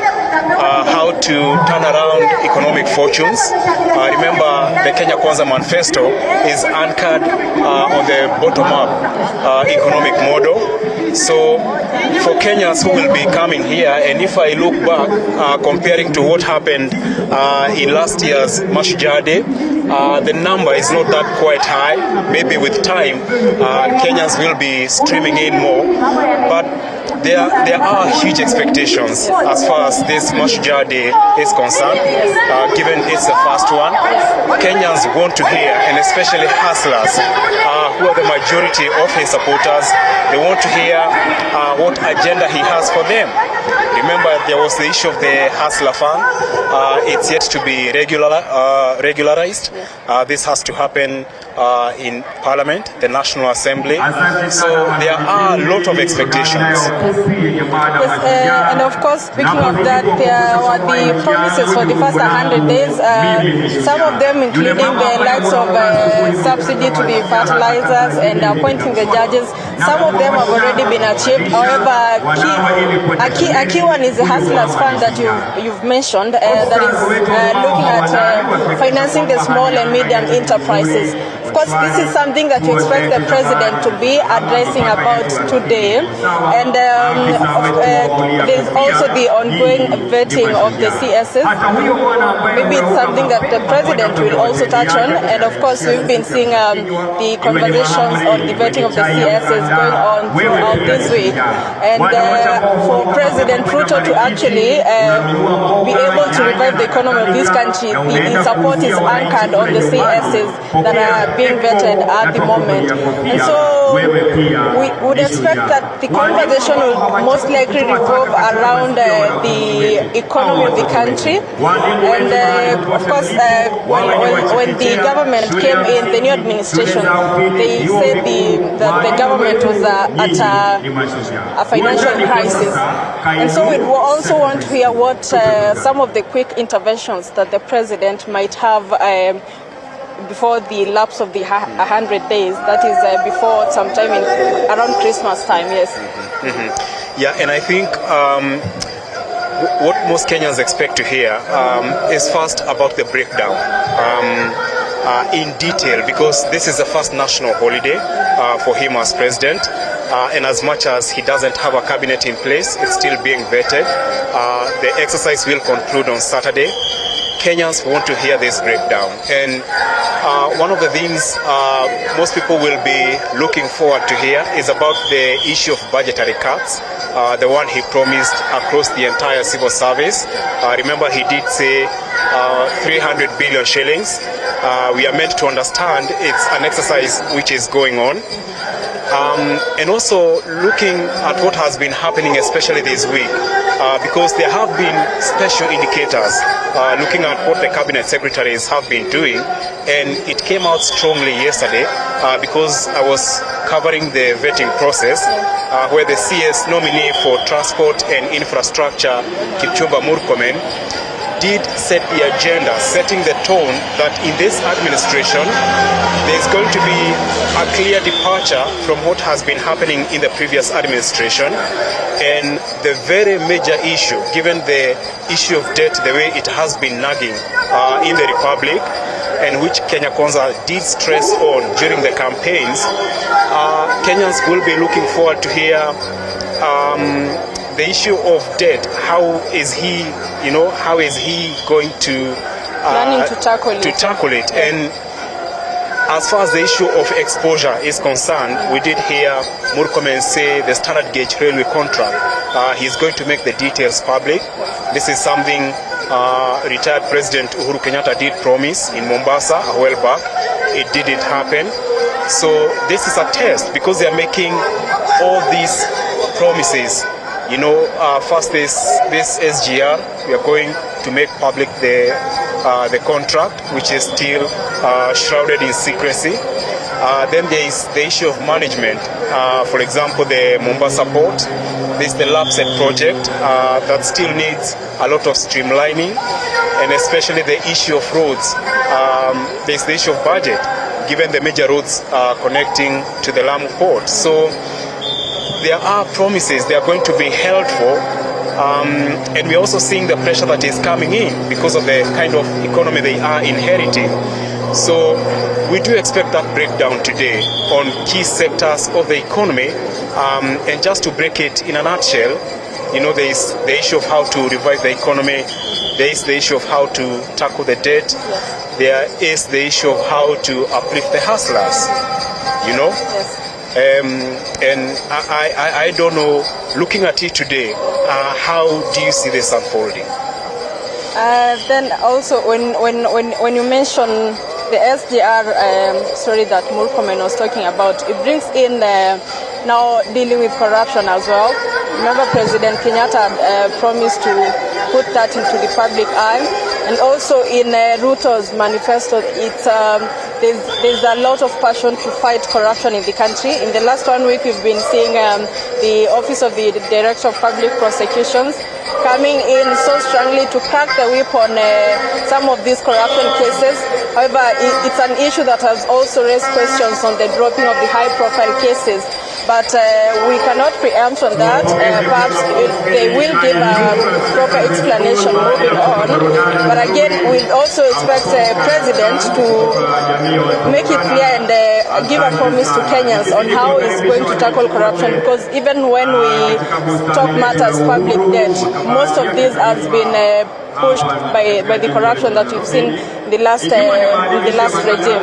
Yeah, so you expect him to also touch on that and much more to Kenyans and what they can expect of this new administration, that the so-called hustler government. What will they bring to the table to the Kenyans, and can they lower the cost of living of the Kenyans who are now who have put so much hope in them as they start off their journey for the next 5 years? Yes. And also, falling back to this day, because it's a crucial day, it's the 59th one of remembering the country's heroes, the Kapenguria 6, the ones who fought for the country's independence. It's a very crucial day, and also it reminds the country of the nationhood, the need to be together. There's the issue of the opposition, which of course was disgruntled given the outcome of the August 9 general election. His call for unity and how he is his administration is going to engage the opposition. They've been up in arms on various issues to do with the cost of living, issues to do with the integrity, like you have just mentioned. There were some cases which were dropped by the Office of the Director of Public Prosecutions.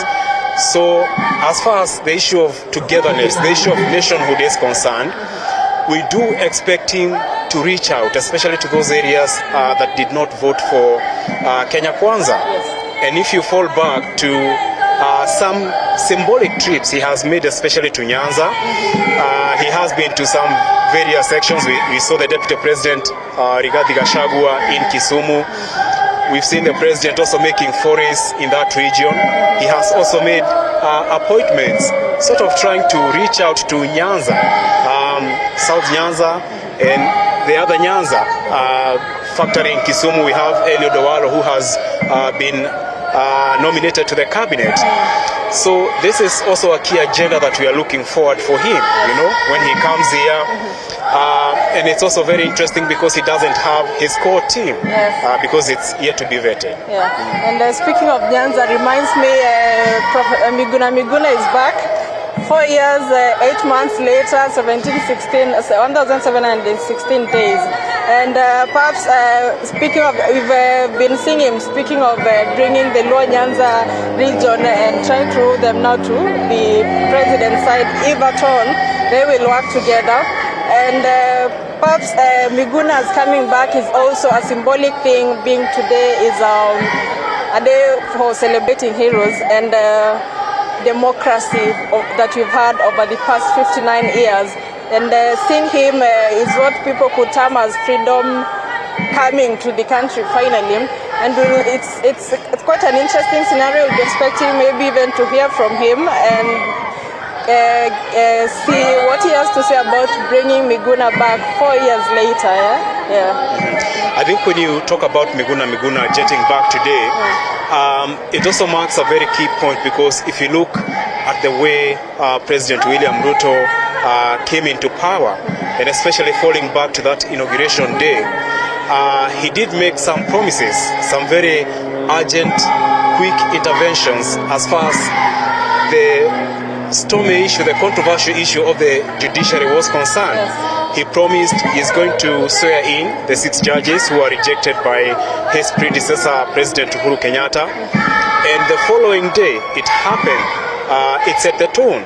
Then we have also had some other symbolic interventions, like the disbandment of the special squad at the Directorate of Criminal Investigations, the issue of extrajudicial killings coming up, the issue of forced disappearances, the issue of some very unresolved cases which have caused a lot of heat in the Republic.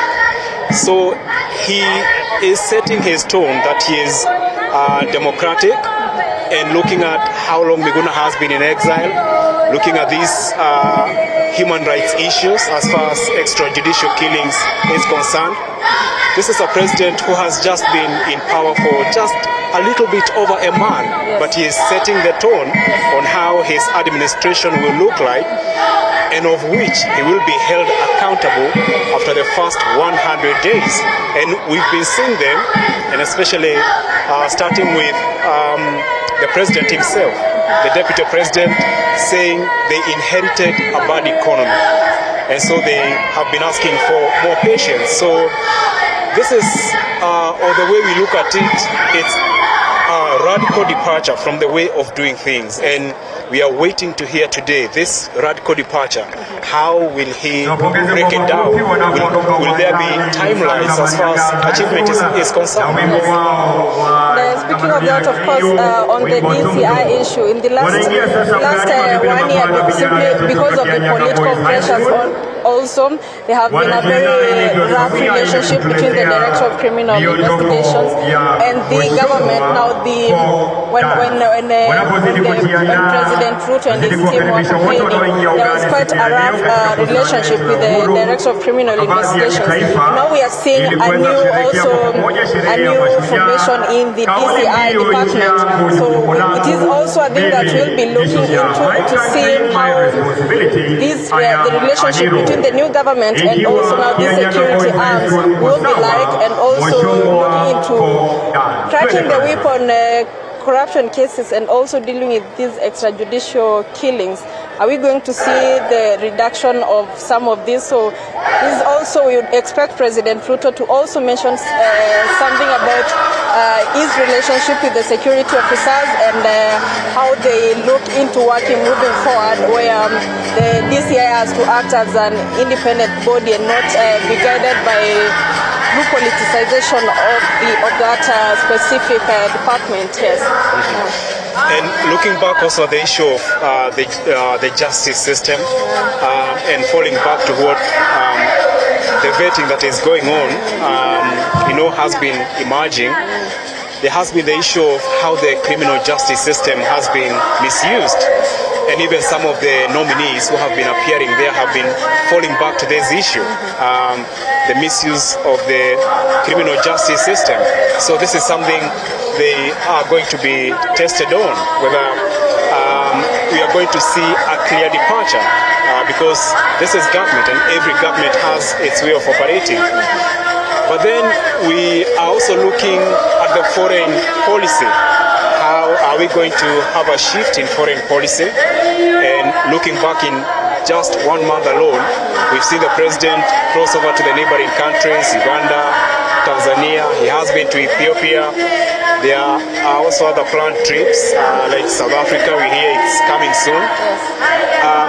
And the issue of foreign policy, we are falling back to the issue of the issue of debt with China. The president, what analysts and political observers, diplomatic observers have been talking about, he might look west, unlike his predecessor who was more inclined to the east, Beijing. And given also the way during the campaigns he hit at China, there was the issue of Chinese nationals. So that's another change we are likely to see as far as the country's foreign policy is concerned. Remember when he visited the neighbor next door, Tanzania, he spoke about the issue of opening up the border, sort of creating a free trade area, free flow of goods and all those manner of things. So this is a very crucial national holiday, not just for the president himself, but also for Kenyans, because this is the first time face to face when it has all settled. Come has returned. There are no election sort of jitters, people have normalized, people have moved on with their lives, and now they want to hear from this administration for the next 5 years.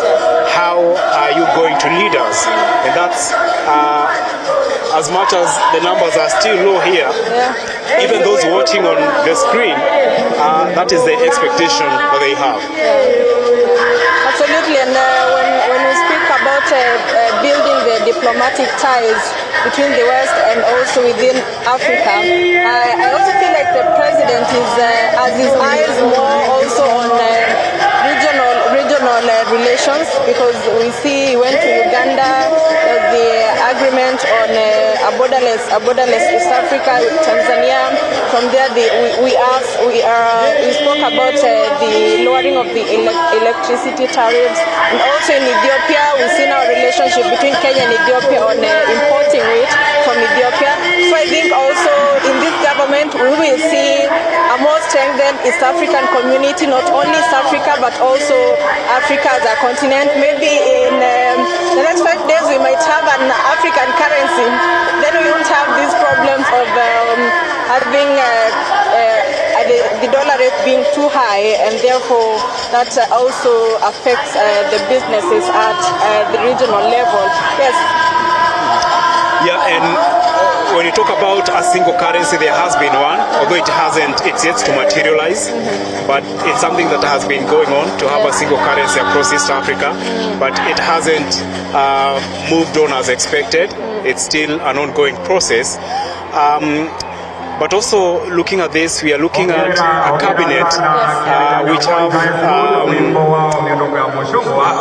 people are saying this cabinet is balanced, because if you look at someone like the Prime Cabinet Secretary Musalia Mudavadi, if you look at the way he did those appointments, he did try to strike a balance, but as far as getting approved by Parliament, it's another issue altogether, because this is something that we have to wait until Saturday, and then the House has up to November 3rd to clear those names. So this is what is holding him back as far as implementing his agenda, his manifesto is concerned. He needs to put his administration together. Remember, apart from the cabinet, there is the issue of the principal secretaries, there is the issue of chief administrative secretaries. So He is a man who is raring to go, but he is still held back. And so this is a crucial platform for him to explain to the nation how he is going to roll out, not just what is in the Kenya Kwanza manifesto, but given what is holding him back, how he is going to move forward. And we've also seen him through choosing his cabinet secretaries and nominees, contrary to other years where we see technocrats being given those positions. This year I think he has done quite a mixture of politicians and also technocrats. So it's also a thing that Kenyans are waiting to see at all what the nominees term as, if they have been politicians before, so they understand the matters at hand and ground, as they say. So it's also an interesting transition, and we will be looking into to see if these people, if these politicians can actually deliver compared to technocrats, since they have quite a good understanding of what the people really expect of them in terms of the different ministries that they've been allocated to. Yes. And just to inform our viewers, before we came on air, we had some rehearsals here by the security personnel, the Kenya Defense Forces, the police, the Girl Guides and the Scouts, just warming up for this big day. Entertainment, as you can hear and watch behind us, is still underway. We do expect this ceremony to officially kick off at 11 this morning. The usual fanfare that comes with Mashujaa Day, we are going to expect it. Of course, the president will be inspecting the guard of honor. Then there will be the security personnel walking past, the usual fanfare, the entertainment. Given this is the first national holiday for President William Ruto and the entire Kenya Kwanza administration, but also if we look back at last year's Mashujaa Day, there was a lot of politics here. Because I was here, I covered this. And when I look back on that side, politicians had mobilized so many of their supporters on each side. It was a competition on both sides. And that's why as early as 8 in last year's Mashujaa Day, it was filled to the brim.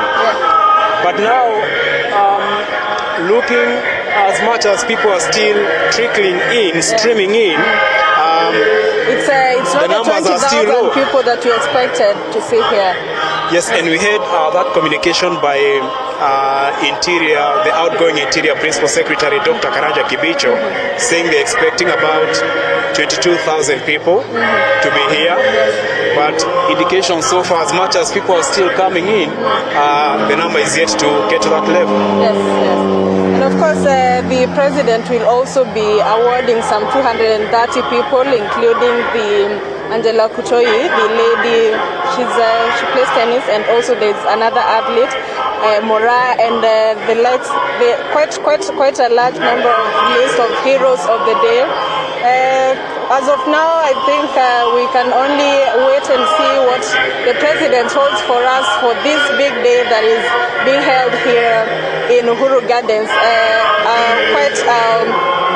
This is like the third event that is being held at Uhuru Gardens since it was officially opened. Remember, we had the Jamhuri, then we had the Madaraka Day, which was the last national holiday presided over by President Uhuru Kenyatta. And now we have the Mashujaa Day this year being held at this historic place. Remember, last year Mashujaa Day was held in Kirinyaga County. As you said, it was quite the political temperatures were quite high, and so also the Mashujaa Day being held in Kirinyaga was quite symbolic. But as of now, we can only wait and see what the president and his dignitaries hold for us today. Yes. And correction for that, it was not Mashujaa, it was during this year's Madaraka Day. We now take you back to studio. You're watching this live continuing coverage from Uhuru Gardens for the first national holiday for President William Ruto and his administration since he was elected into office in the August 9 general election. We now hand you back to studio.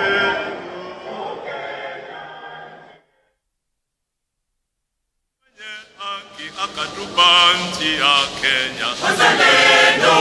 Shukuru tuishi vyema, tupendane Wakenya wote, nchi moja. Kenya nchi yetu, Kenya taifa letu, Kenya nchi letu sote, taifa letu moja. Kenya nchi na makao yetu, Kenya tuipende kweli, hatuna nchi nyingine ila Kenya. Ukipenda Kenya ukumbuke wewe, taifa letu moja. Kenya wakiharibika tutakwenda wapi? Hatuna nchi nyingine ila Kenya. Ukifanya siasa ukumbuke wewe, taifa letu moja. Kenya siasa zetu zote ni kujenga Kenya. Hatuna nchi nyingine ila Kenya. Na watoto wetu wataishi hapa. Taifa letu moja. Kenya sisi tunajenga kwa watoto wetu. Hatuna nchi nyingine ila Kenya. Ni maisha yetu na makao yetu. Taifa letu moja. Kenya hata majirani wanapenda Kenya. Hatuna nchi nyingine ila Kenya. Kenya taifa letu, Kenya penzi letu sote, taifa letu moja. Kenya nchi yetu na makao yetu, Kenya tuipende kweli, hatuna nchi nyingine ila Kenya. Wana Kenya, ni wajibu wetu kujenga Kenya yetu. Wana Kenya, ni wajibu wetu kujenga Kenya moja yetu. Taifa letu ni taifa moja wa Kenya, taifa huru. Taifa letu ni taifa moja wa Kenya, taifa huru letu. Tukumbuke we, tumeishi sote pamoja miaka mingi. Tukumbuke we, tumeishi sote pamoja miaka mingi Kenya. Umoja wetu ndio nguvu yetu wa Kenya, raha yetu. Umoja wetu ndio nguvu yetu wa Kenya, raha yetu sote. Sote tuseme Kenya taifa letu moja.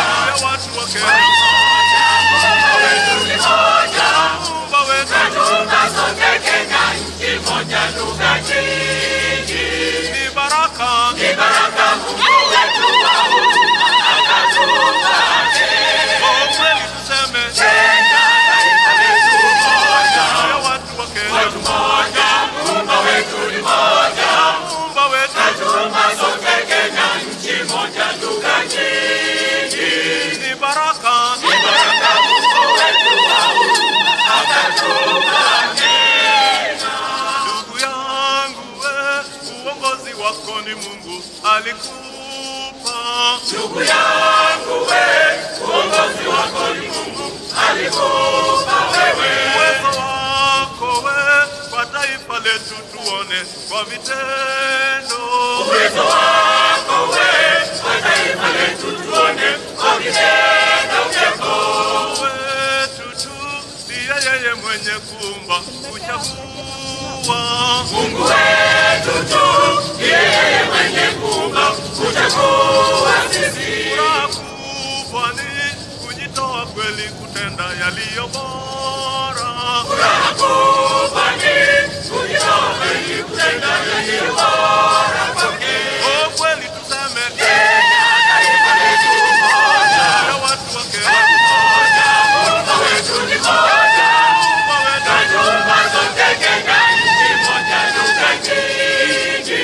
Ni baraka Mungu wetu wa huruma akatuumba Kenya. sote tuseme Kenya taifa letu moja. Watu wa Kenya moja. Muumba wetu ni moja. Muumba wetu katuumba sote Kenya, nchi moja, lugha nyingi. ni baraka Mungu wetu wa huruma akatuumba Kenya. Ni baraka Mungu wetu wa huruma akatuumba Kenya. Ni baraka Mungu wetu wa huruma akatuumba Kenya. ni baraka Ni baraka Mungu wetu wa huruma akatuumba Kenya.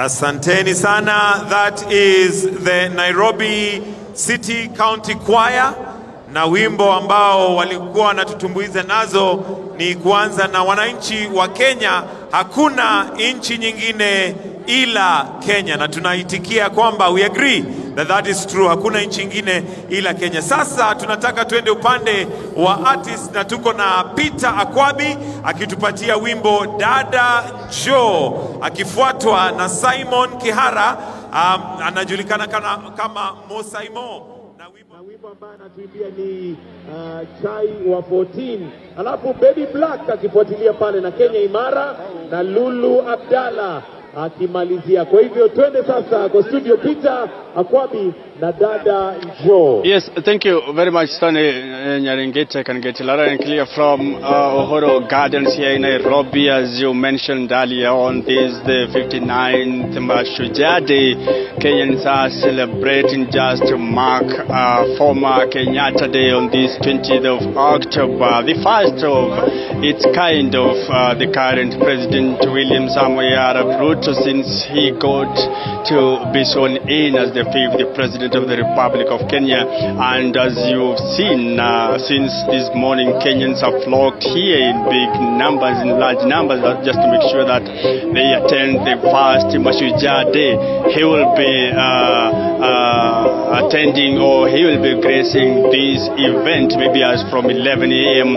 just to make sure that he graces this event. And the event is said to be actually attended by the former, we can say, general, NMS general, who says he is Miguna Miguna mwenyewe, who has just arrived or landed in Kenya this morning at JKIA, and he has actually arrived here in Uhuru Gardens. We've seen him just finding a seat or somewhere to get seated as he awaits for the president to arrive. And Kenyans have already arrived here. I got a few of them here whom we'll be speaking to and explain to us what are they anticipating from the president's speech today, and what are the main key roles that maybe they are anticipating the president to talk about today, as we are experiencing the high cost of living as in Kenya right now. Maybe, my brother, you can start with your name and tell us, what are you expecting today from the President of the Republic of Kenya, since he really is his first Mashujaa Day. This is his first national holiday. What is your expectation today? Your name? My name is Nixon Keboy. I come from Baringo, Kenya. Nimekuja jana hii sherehe, na naona sherehe si mbaya. Leo tumekuja Uhuru Gardens. Tulikuwa tunafikiri ni Nyayo Stadium, lakini kumbe naona Kenya inaendelea mbele, na tuko na furaha. Tunaona tunaongojea hotuba ya president, kwa sababu leo ni sherehe ya kwanza katika hii jamhuri yetu ya Kenya. So we are expecting so many good things. Alafu tunafurahi tena Miguna Miguna ameingia area. Tunasubiri, najua atapata nafasi. Yes. Talking about expectation, you have high expectation that William Ruto will bring some benefits to Kenya, so especially to you. Maybe you said you come from Baringo. Ni yapi haya makuu zaidi ambayo unatazamia rais aweze kuyafanikisha baada ya hotuba yake hii leo? Mimi mwenyewe I'm a businessman. Tunaongojea ile pesa inaitwa Hustler Fund. So tunahesabu mwezi, najua ni kitu kama mwezi mbili. Hivi. Na tutangangana tupate hiyo pesa, tufanye biashara. Pesa mfukoni. Yes. Hebu tuambie jina lako ndugu yangu. Ni yapi ambayo unatazamia hii leo yaweze kufanyika kwenye hotuba ya Rais William Ruto atakapofanya hotuba yake ya kwanza katika sherehe hii ya kitaifa? Asante sana, ninaitwa Kentarus. Jambo la kwanza, natoka Eldoret. Jambo la kwanza, tunangoja Mheshimiwa Rais atupunguzie mafuta, unga, Alafu sasa hiyo kitu tunangojea sasa ndio mambo ya pesa mfukoni. As from next week kila mtu ako na pesa. And that is why we mean Hustler Nation. Hustlers is from bottom up kwenda juu, kila mtu awe na pesa mfukoni jamani.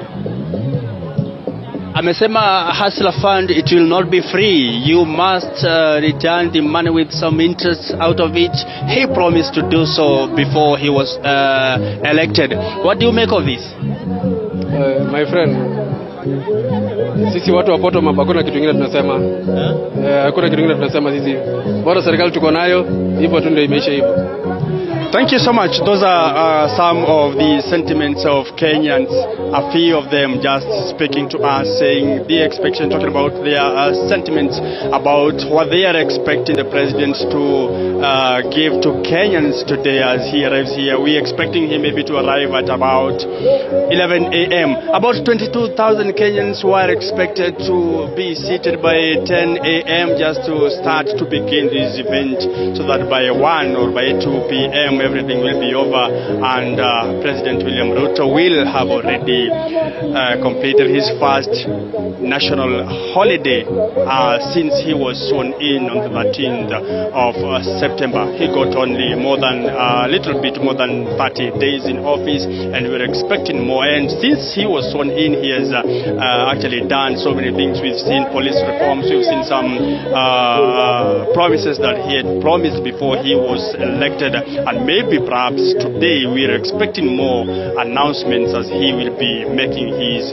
maiden speech. So we are here and we'll be bringing to Kenyans everything that is happening here until in our next bulletins, that is 7 p.m. and 9 p.m. will be actually involving on whatever happened during the entire day. Back to you, studio Stanley Nyaringita, as we inspire to move on with the proceedings of the day. My name is Mike Kagwongo.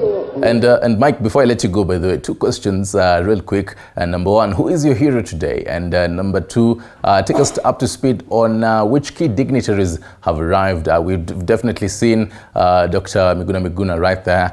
Who else has arrived in that particular area?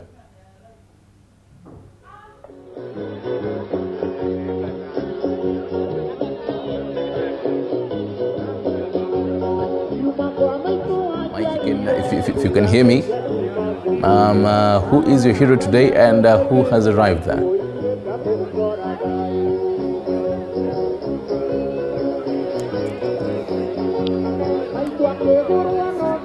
Stanley Nyaringita, we have already seen Miguna Miguna himself has already arrived. He has taken his seat, and other dignitaries have already arrived. We have not yet confirmed the official maybe invitees, the VIPs that have already taken their seats, but they are still jetting in, and some of them taking their seats, but we'll be bringing forth on who have already arrived and already taken their seat. But earlier on I've seen Miguna already taken his seat. He was invited, he arrived this morning at 6 a.m. and before he arrived yesterday, he received an invitation from President William Ruto, and he assured Kenyans that he will be attending, and he has already attended this event. So we'll be traversing around the field and around the dais, the VIP dais, to confirm on who has already arrived. Those are the dignitaries, and I'll be my colleague Limuki Flora is on the other side. She'll be informing us on the VIPs that have already taken up their seats from the other side, since this side we are with Kenyans. Stanley Nyaringita. All right, thank you very much, Mike Kagungo, around where most of the Kenyans are sitting. And now for most of us who could not be at the Uhuru Gardens, let's take a look at whole visual and scenario and the whole aerial view of how things are right now, and listen in to the sound bites and take a look at the cutaways of the Kenyans who are there.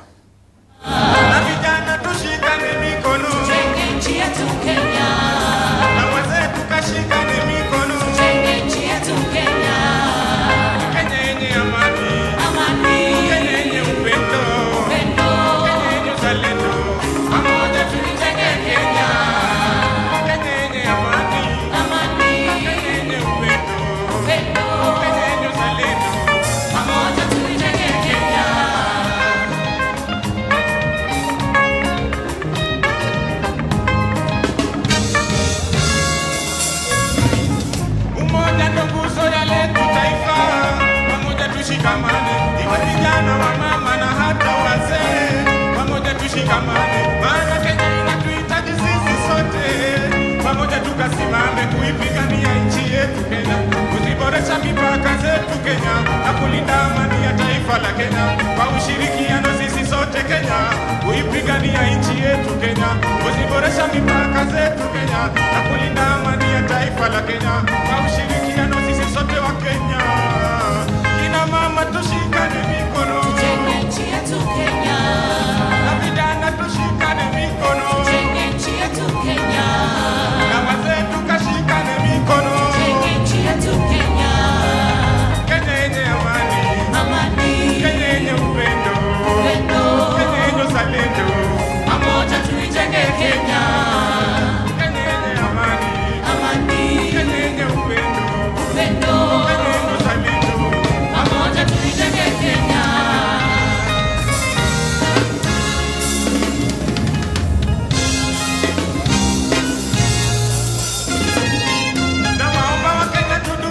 Amani, watalii huja nchi yenye amani, vijana wazee tuzingatie amani. Kenya nchi yetu twajivunia, maana kwenye utalii tuko namba moja, kwenye kilimo tuko namba moja, huduma na michezo Kenya namba moja.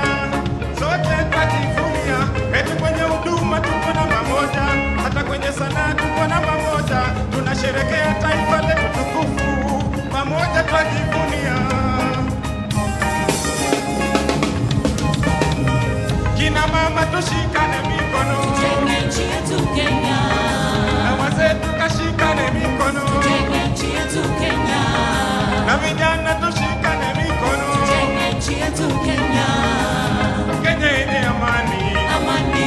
Kenya yenye upendo, upendo. Kenya yenye uzalendo, pamoja tuijenge Kenya. Kenya yenye amani, amani. Kenya yenye upendo, upendo. Kenya yenye uzalendo, pamoja tuijenge Kenya.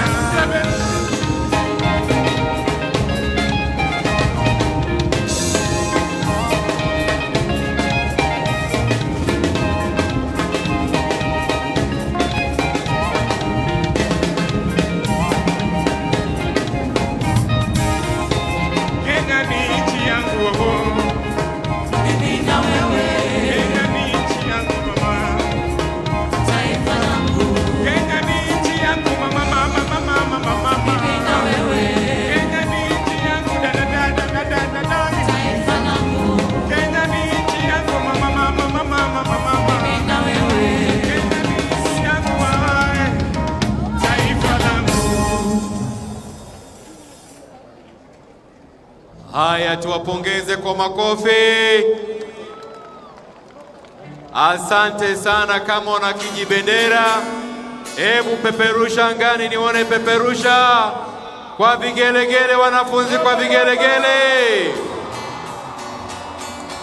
Wacha nione upande huu wa kulia kwa vigelegele, peperusha. Asante. Studio.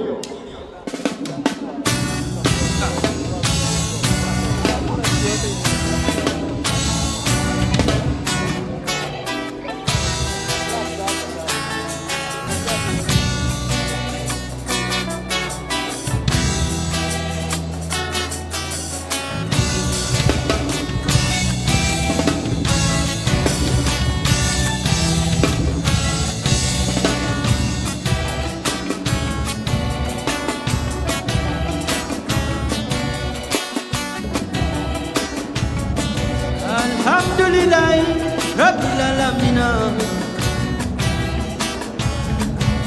Alhamdulillah, Rabbil Alamin.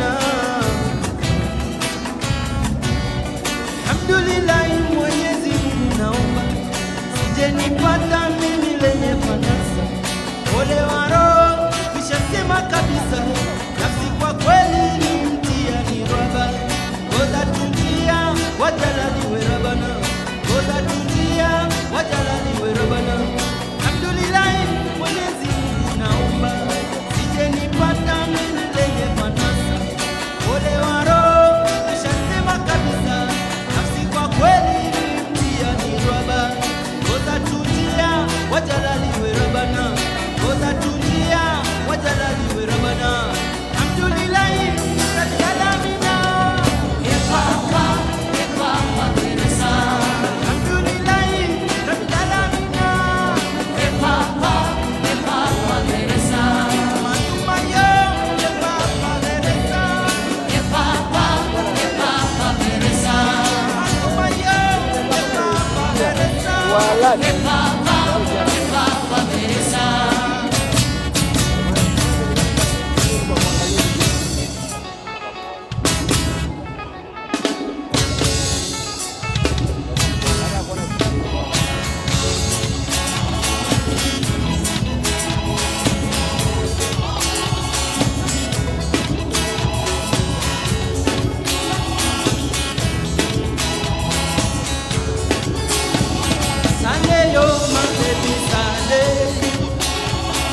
Sale yo my baby sale.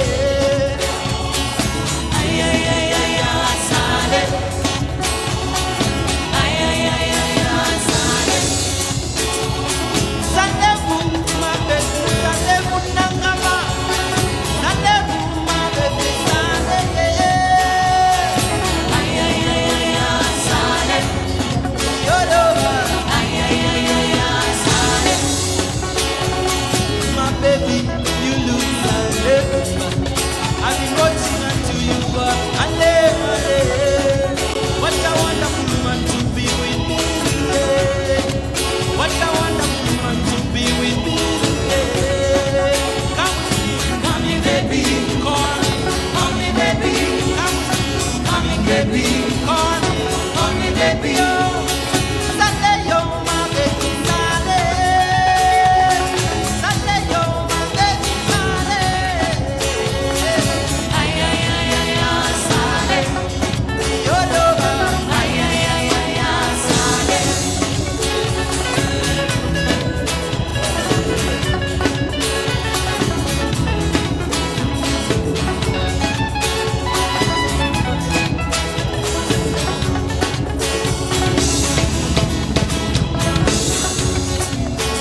Sunday, Sunday, Sunday.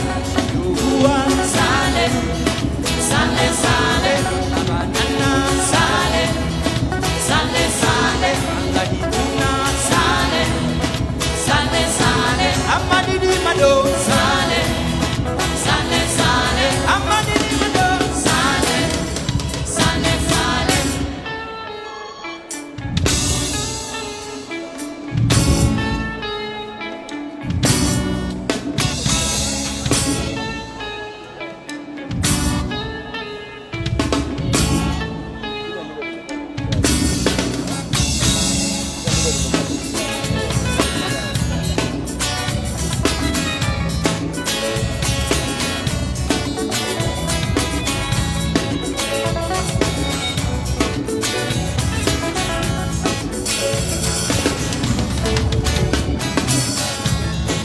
Bakutimtani, baby wanje na kuyenza.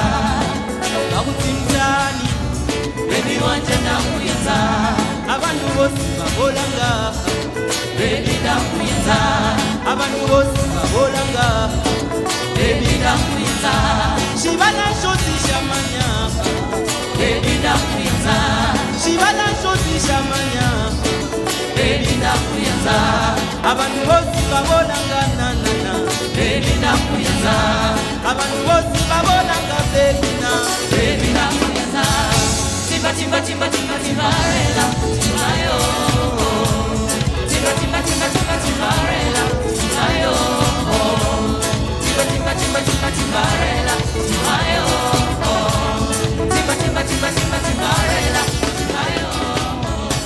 Shibala shosi shamanya. Good morning once again and welcome to this continuing coverage from Uhuru Gardens for the 59th Mashujaa Day Celebrations, the first for President William Ruto and his administration. And joining me now is Dagoretti South MP John Carrier, who is joining me on the set. Mheshimiwa, Mashujaa Day, you're also a Shujaa hero. This is the first Mashujaa Day for Kenya Kwanza after you won the election. What importance do you attach to it? Well, this is profound. This is profound, and especially for the new generation of Kenyans who have actually occasioned a revolution, because the election of 2022 was an actual revolution. You saw that the revolution of the 2010 Constitution has come full circle. I would not hesitate to repeat that the presidency of William Samoei Arap Ruto was handed to him by His Excellency Mwai Kibaki. On that very fateful August morning, when His Excellency Kibaki held up the Constitution and promulgated it, that is the day he handed over the presidency to William Samoei Arap Ruto. Because if we did not have this new constitution, you know that we would not have been having institutions. We would not have gone away from the personality and big man politics. But this time round, you saw that the institutions were able to deliver not only a credible, verifiable election, they were also able to deliver a peaceful election. How so? William Samoei Arap Ruto was the most unlikely candidate for presidency. We saw the hurdles that had been put in his way. If we did not have institutions in the form of an independent electoral body that can announce the results as they are, not as they are being imposed on, then we would not be having a presidency of William Samoei Arap Ruto. If we do not have an institution like the Supreme Court that would even declare William Samoei Ruto validly elected, regardless of what the deep state thought, regardless of what the big man syndrome politics would have dictated, then we would not be having the presidency of William Samoei Ruto. So this Mashujaa Day is, yes, a commemoration of legends that went before us, but we've also got to celebrate the Kenyans of today who brought upon themselves the new constitution, a constitution that is fighting for itself, because the victory of Kenya Kwanza is actually the victory of the 2010 constitution. So this Mashujaa Day is profound. It is big. We've also got to know that we are at a point where this country is going to have to start having its very uncomfortable conversations. In 1963, we got a nation in the name of Kenya. But even as that was happening, remember that we were a country that misdefined its heroes. Misdefines its hero because from a place like where I come from, the Mount Kenya region, the hero should have been the person who went to the forest, the person who fought for independence, the person who was fighting for liberties, for land and for freedom.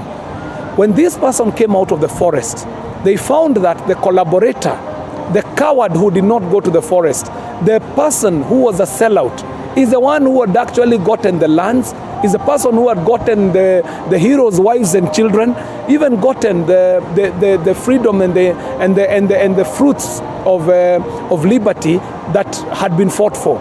So we misdefined our heroes. And in misdefining our heroes, we have paid for over 60 years. We have been paying dearly, because when you misdefine the hero, then a dealer can be described as a hero.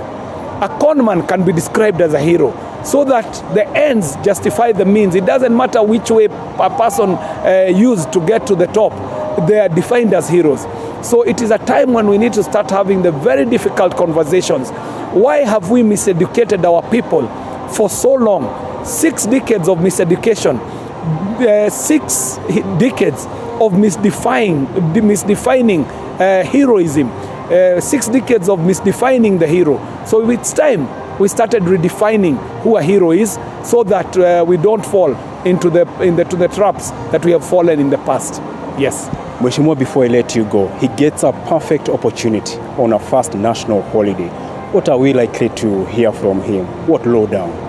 Well, I would not preempt. What my president is just about to say. But remember, the president has not made too many promises.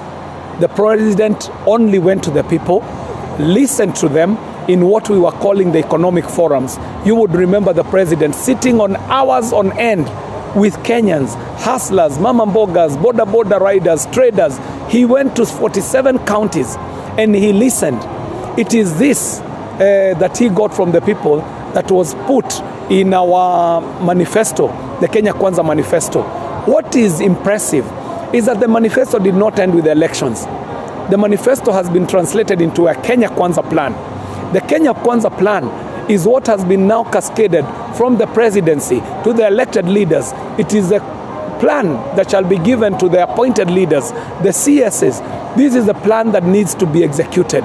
So I expect that the presidents will keep on the same thread of reporting as to what the plan is and how the plan for execution is going to be executed. Yes. Thank you, Mheshimiwa, so much for your comments and your views. Yes. We wish you all the best. Thank you. You are live on TV 47, where we are covering we are on the continuing coverage for this day. I'm being informed, and just before I hand you over, we are on the other end of the gardens, where, which is the side of the VIP entry. This is where the leaders are coming through, but we will be getting more of them as time wears on, as they continue to pass through here. I now hand you over inside the gardens to my colleague, Mike Agwongo.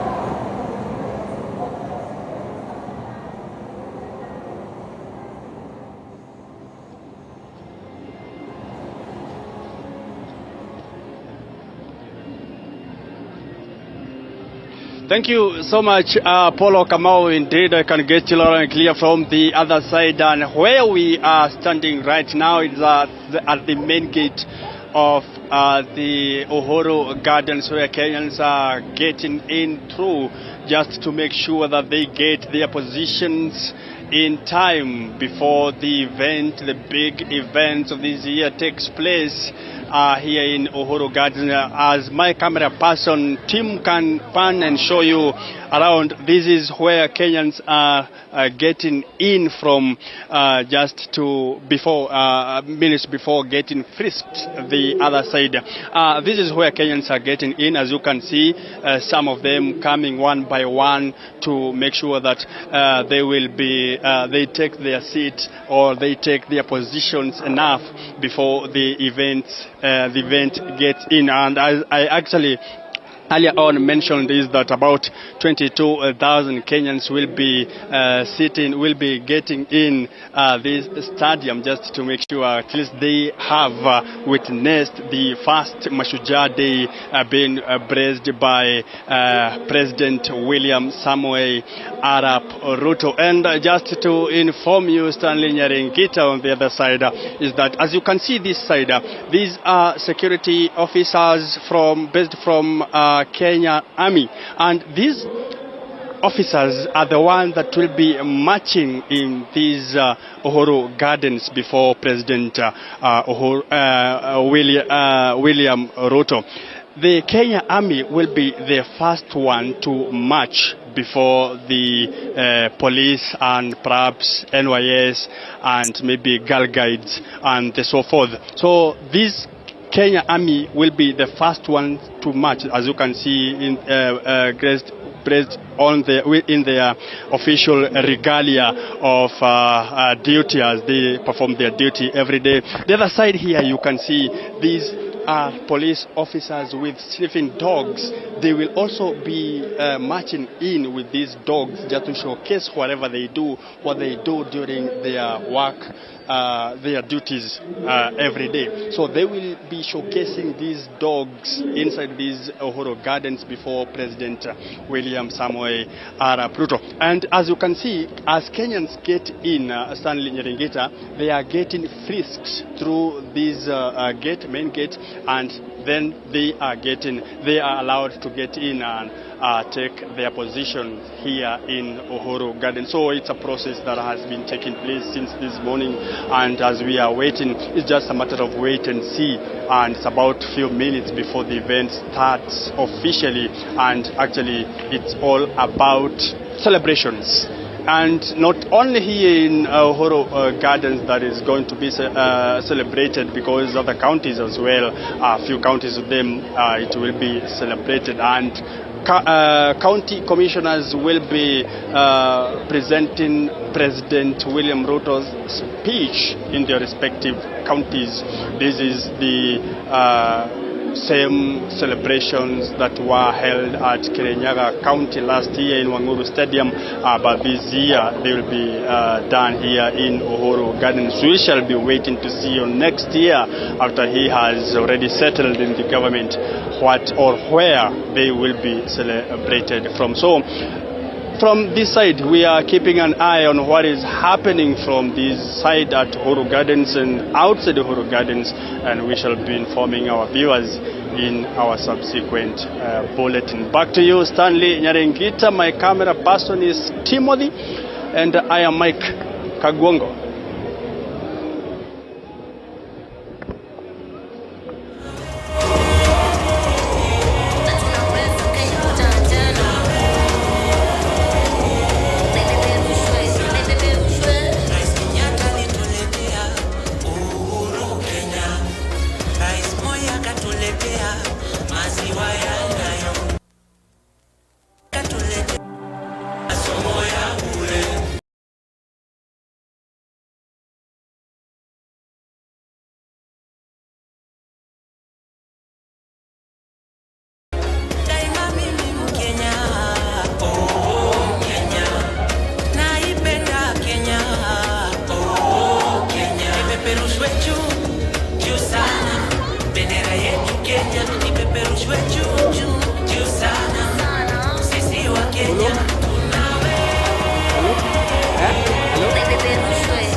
protest hapa hivi.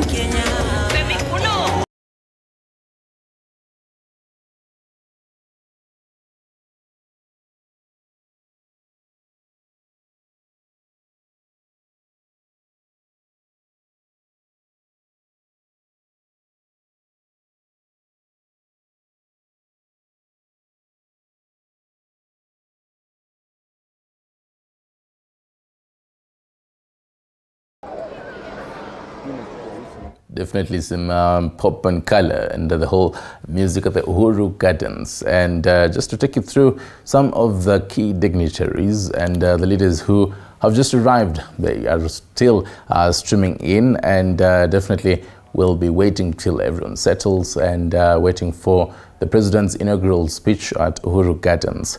So far we've seen Nairobi Governor Johnson Sakaja has arrived, National Assembly Speaker Moses Masika Wetangula, and former Kiambu Governor Waititu Ferdinand, and also former Principal Secretary Education Belia Kipsang, and the Deputy Chief Justice Philomena Mwilu, and also Isaac Mwaura. And we'll definitely, Apollo Kamau is around the VIP area just to update us who else is streaming into that particular place. Can cross over there live and listen into those pictures. And Apollo, I'm being told that we do have you now. Apollo, as far as we have, some of these key dignitaries and all that, who else has arrived as you keep us up to speed on what is happening?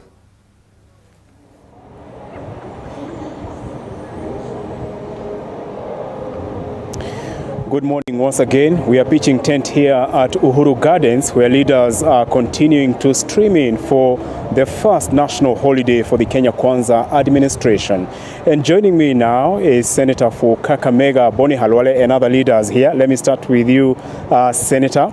This is the first national holiday for President William Ruto and Kenya Kwanza fraternity after you won the election. What meaning do you attach to it? Nothing new. Because all along when we were campaigning, we were preparing to take over. And we knew that ahead of us, we have this kind of responsibilities. So we are ready for it. Nothing too much to talk about. Yeah. In terms of looking forward to his speech, what are you anticipating? The Deputy President, I am sure, is a very brief speaker. He's very focused. He's simply going to focus on the respect that we deserve to give those who have come before us, our heroes, past and current. I'm also joined here by another leader. Kindly tell us. He's from my office, so I've spoken for them. Thank you so much. That is Senator Boni Halwale speaking to us here at Uhuru Gardens, where in a few minutes, let's say in 30 minutes or so, or any time from now, President William Ruto will be making his way into these gardens. If my cameraman Dan can sort of turn on this side, we see what is happening. Leaders continue to stream in. As you can see behind me, his vehicle is on standby. Near the gate. Any time from now, the president should be coming in. That is his military vehicle, which he usually uses when the president uses when he goes inside the gardens for these sort of celebrations, not just Mashujaa Day. And if I can look on my left, I can see Kirinyaga Governor Anne Waiguru, who is also joined by former governor for Narok, William Tunai. Madam, a quick one. This is Mashujaa Day. Thank you so much. Good morning. Morning. If we can step towards this side kindly. You're live on K24, on TV47. Sorry, my sincere apologies. This is the first national holiday for Kenya Kwanza administration. How does it feel to be here? We are very excited, and we have chosen to join the nation today to celebrate with them on this great day. It's the first national celebration since Kenya Kwanza came in, and we're looking forward to a good celebration to encourage Kenyans to continue being positive and to continue waiting for the promises that we have made for them during campaigns. And we are very confident in our leadership, His Excellency President William Samoei Ruto and his deputy, that they will deliver with the assistance of all Kenyans and all of us leaders. Thank you. As you go in, quickly before you go, what are you looking for? What are you anticipating in the speech today? I am anticipating a message of encouragement, commitment further to, again, elevating the problems of this country and ensuring that Kenyans feel that this country is moving in the right direction. Thank you. Thank you so much for speaking to TV47. That's Kirinyaga Governor Anne Waiguru making her way to the gardens. Any time from now, President William Ruto will be making his way.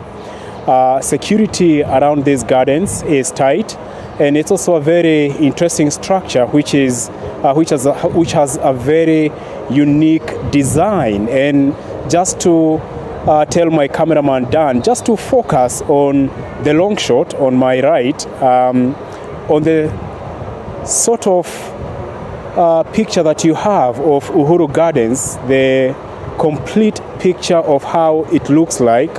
I remember this was a project which was started, initiated and executed by President or retired President Uhuru Kenyatta, and therefore this is the magnificence, this is the beauty that is in this garden, this Uhuru Gardens. If you are atop this building, there is a shield on top. If you are covering it or having an aerial view of this structure, so it's a very magnificent, very beautiful, and you can see all sort of colors here. And I'm also seeing a man here. If you would like to join us, you are dressed in the national flag attire.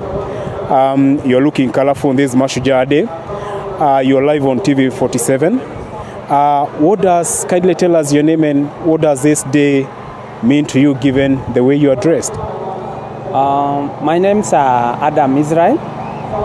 This day actually resembles the gallant Kenyans who have really strived for their country to be at this very far end. And how does it feel here, given this is a new administration? We had the last administration last year. It's now gone. We have a new government now. How does it feel? It looks a bit greener and greener, because there is a kind of a liberation, a new liberation, which manifests itself, especially during this time we are going to celebrate Mashujaa Day on a new era where we have a new president, and a new president, William Samoei Ruto. His history resembles and can motivate Kenyans a lot, that especially in such occasion today, him being a very humble man from a very background family, very background life, we are able now to come celebrate with our new president who has come from a very humble background. Actually, we can say that is our Mashujaa, because he has really worked hard for it. So we as well, we hope to work hard as he has worked hard in future. Thank you so much for your views. That's one of the Kenyans here coming to celebrate Mashujaa Day. We are still waiting for President William Ruto to make his way in. And on my left again, the leaders are still coming in, and also the various guests who have been invited for this event. Let's just remember what the nation is celebrating today. This is the 59th Mashujaa Day. It's a day we remember those who fought for the struggle. And I'm also seeing former Kakamega Senator Cleophas Malala is here. Yeah. Mheshimiwa, thank you so much and welcome. Kindly step forward. We clear the way. How does it feel? You've been missing after the elections. How does it feel to be here today, and tell us where you have disappeared to? Thank you very much. I've not been missing. I've been handling matters personal, and I want to believe that we are now back, and we are happy to be back on a day when we are celebrating the heroes of this country. We have heroes of the past and heroes of the present. Personally, today I came to celebrate my president as a hero. He is a hero to me because he has liberated Kenyans from the chains that had emancipated Kenyans for a very long time. We had been in a prison whereby we have been imprisoned by thoughts of the past, by thoughts of dynasties, but at the end of the day, we have been emancipated and been freed by one William Samoei Ruto. So today we are celebrating our president as a hero. He is the first hero that we are celebrating today as the people of Kenya. And talking about heroes and freedom, we have a new DCI boss. He has taken over. There was a special unit which was disbanded. What's your feel about it? Those are among the things that we've been liberated from. In the previous dispensation, we've had the police force and the DCI being used to harass people, being used for political revenge. But I think with the reforms that His Excellency President William Ruto is putting in place, we are going to do away with that ugly past of ours. And I have a lot of confidence with the person that is coming into office. And I want to urge him to serve Kenyans without favor and without fear. Thank you so much, Mheshimiwa, for speaking to TV47. Thank you. That's Cleophas Malala, former senator for Kakamega County. Looking at what's happening inside, I've seen Chief Justice Martha Koome has made her way to the dais. Also, the new DCI boss is also at the dais. Various guests have already streamed in, waiting for President William Ruto to make his way into the stadium. As I was explaining about this place and also this great national holiday, the first for Kenya Kwanza administration, and I'm also informed Nairobi Governor Johnson Sakaja has also made his way here. So we are waiting for Deputy President Rigathi Gachagua and for the president, who is going to come in anytime. Security is tight around the gardens. And also there's this issue that maybe most people are still wondering why it's happening the way it's happening. Remember, the president who will be coming here, he doesn't have his cabinet yet, and that's why you are seeing no cabinet secretaries, those who are nominated, because they are still being vetted. But I'm also informed cabinet secretaries from the previous administration have also made their way into the gardens, like Professor George Magoha, if I'm not wrong. He has made his way to the gardens, waiting for the president to arrive. You heard that speech from former Senator Cleophas Malala talking about the president being the first hero, and also falling back to the kind of struggle, the kind of torment they went through as far as the criminal justice system being misused. And therefore, to them, this means a lot. It means a lot. It's like a moment of liberation. It's another chapter, another moment, like third liberation for them, majority of the Kenya Kwanza leaders, to celebrate this moment. And as we speak, I can still see, or looking on my left, I can see the majority leader, Kimani Ichung'wah, is on his way here. Leader, kindly, if we may interrupt you live on TV47, kindly come before you also Mashujaa before you go in. Today, the day has its person. Yes, just a comment. It's the president's day today, please. Okay.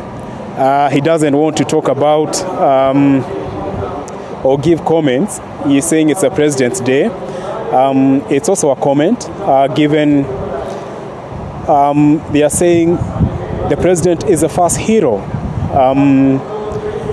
As much as we are remembering the Independence Day heroes, remember there was the Kapenguria 6 with the founding father of the nation, Mzee Jomo Kenyatta, being the face of the group who brought or who fought in the struggle they were detained, and eventually they secured the country's independence. So this day is very crucial. It's not just any other day. It's all about the way the founding fathers of the nation shed the blood for us to get the independence. And looking back, it has been a tough journey. There was the first independence, and then you know what the country went through as far as the democratic space is concerned. After the founding father of the nation, Mzee Jomo Kenyatta era, we had former President Daniel Moi. There were issues with the regime. There were issues of detention without trial. There was the repeal of the Constitution.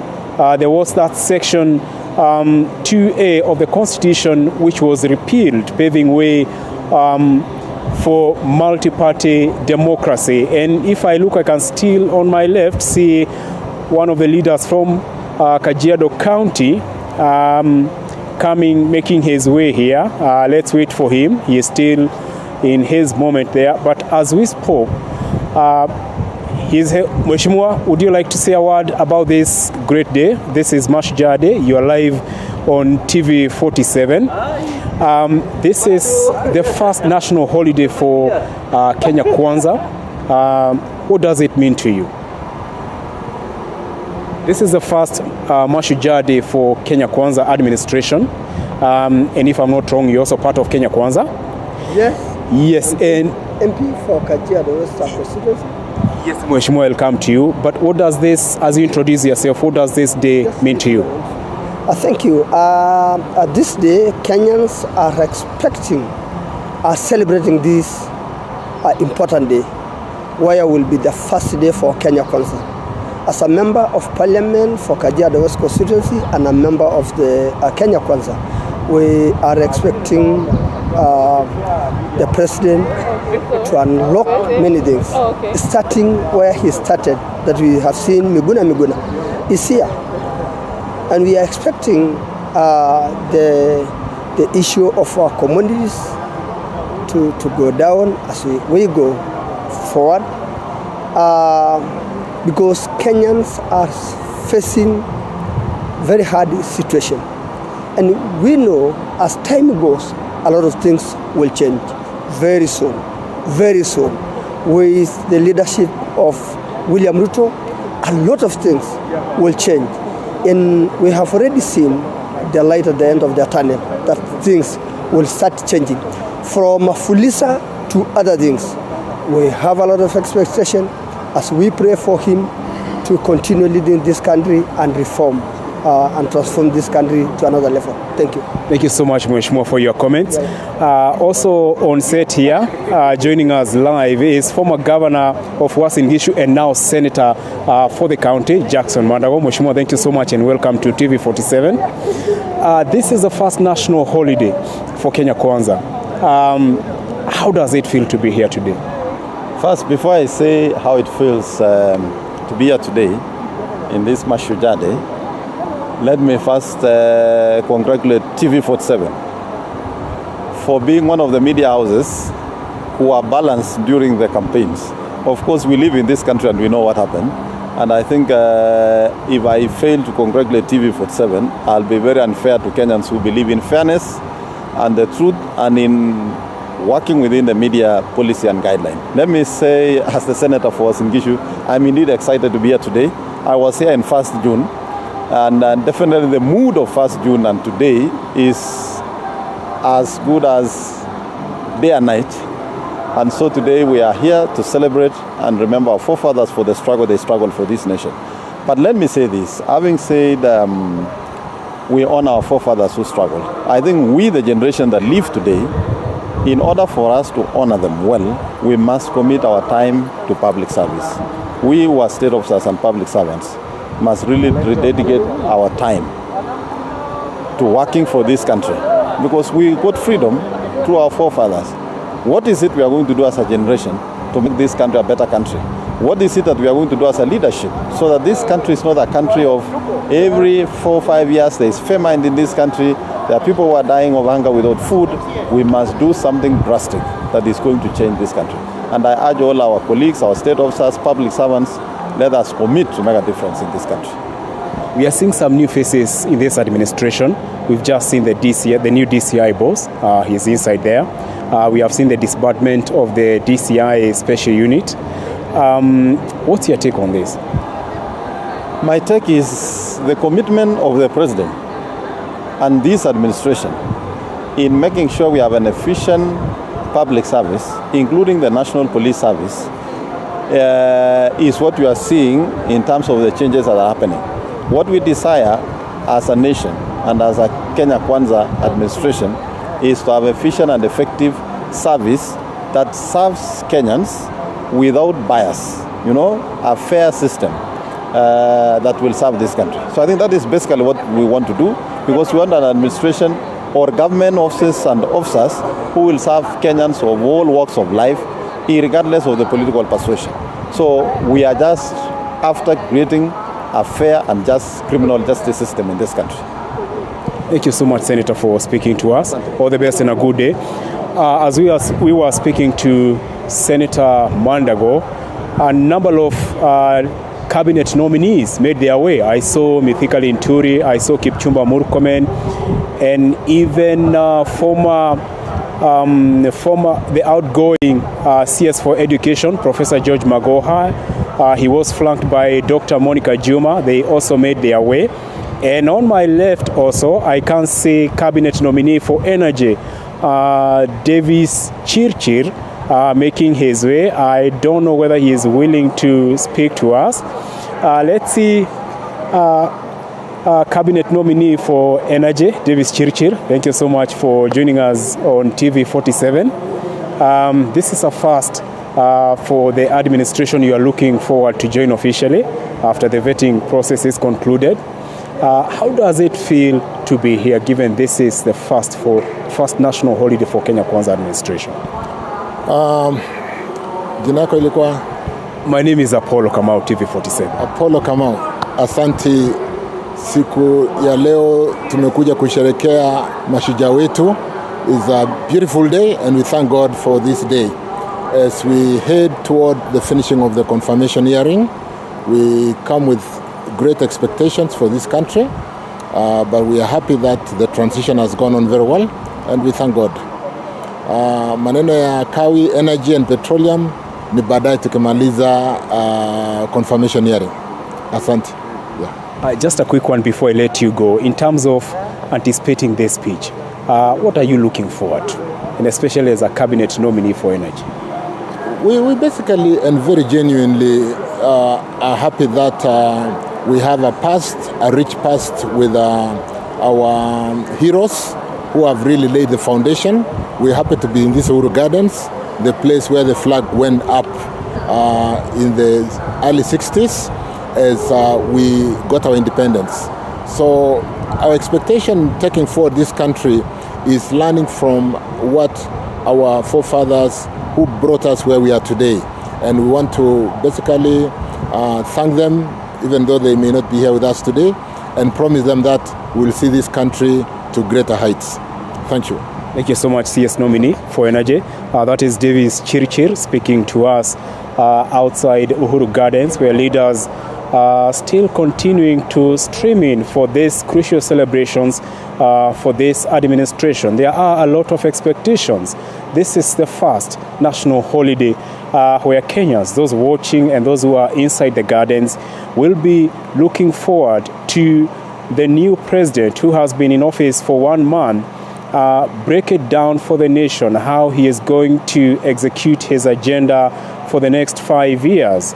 Remember, he ascended into this position on the issue of economic rescue. Now, before I continue, I can now see the cabinet nominee for national security and administration. He has just passed.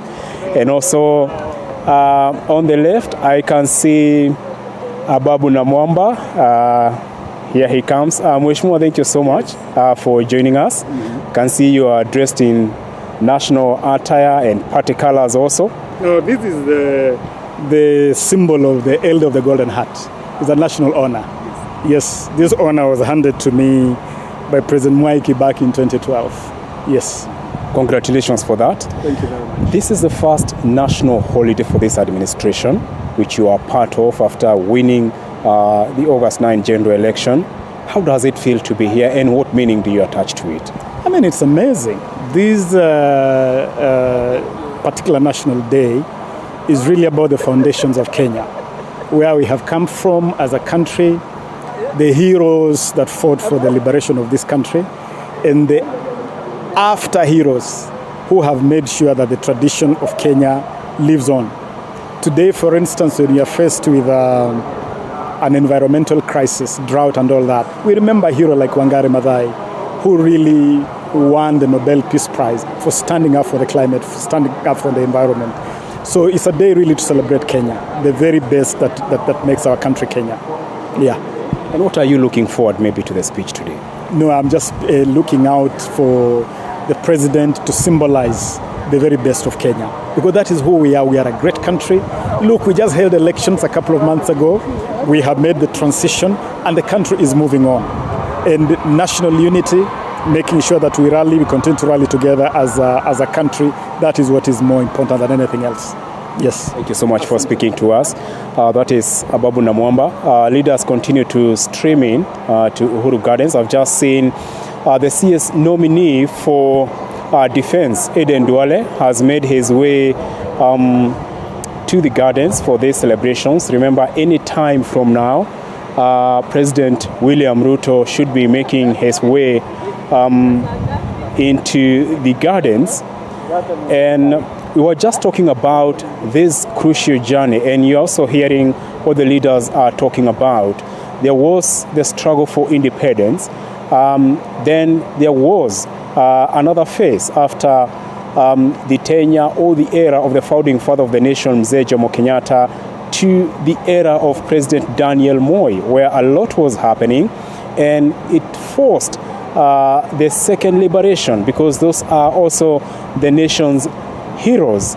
There was the second liberation in the early 1990s, who fought for the opening up of the democratic space. I can see guests are still coming in for the democratic space. And those are also heroes, especially as far as the issue of the Constitution. And now we have a new Constitution, the 2010 Constitution, which has come with radical reforms, opening up the country not just in matters of governance, but also in matters for the freedom of the judiciary. So anytime President William Ruto should be coming in, and I'm also informed Prime Cabinet Secretary Musalia Mudavadi has also arrived. Remember, this is a new post under the Kenya Kwanza administration. He is going to be the link and the coordinator of government affairs, and acting as a crucial link between the executive and parliament, consolidating the agenda. He will be chairing the meeting of principal secretaries, who are the accounting officers in the government who set crucial agenda. They are the technocrats. So he plays a very crucial role. And as far as this Prime Cabinet Secretary is concerned, there was that light moment during vetting when he was asked whether he is happy or satisfied with where his office has been located at railway headquarters. And he replied on a light note also, saying he is happy to be where hustlers are. That's the hustlers hub. And therefore he is happy to be interacting with them in their backyard. So this is all about the hustler agenda, which this administration is anchoring its agenda, its manifesto on. And very soon there will be a law in Parliament which will come to regularize the Hustlers Fund, to just to state and outline how they will it will be executed to millions of hustlers who are looking forward on how to share funds from this crucial fund. Remember, there was this week, I think, we had, or over the weekend, we had President William Ruto saying this is not going to be free. it will have an interest, and therefore it's something many Kenyans are looking forward to. So this whole event, as much as it's anchored on the struggle for independence, there is a lot to do with the economy, which most Kenyans inside here and outside are looking forward to. I now take you back to my colleague in studio, Stanley Nyaringita.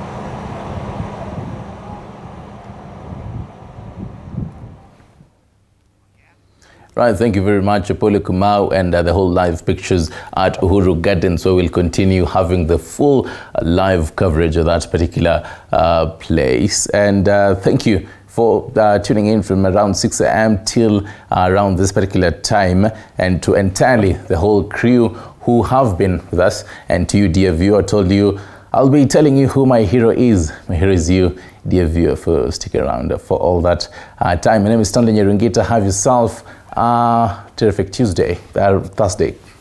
Goodbye.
Na baada ya parade adjutant kuhakikisha kwamba gwaride liko tayari siku ya leo, ni zamu ya mkuu wa gwaride hii kuweza kuchukua usukani kutoka kwake parade adjutant.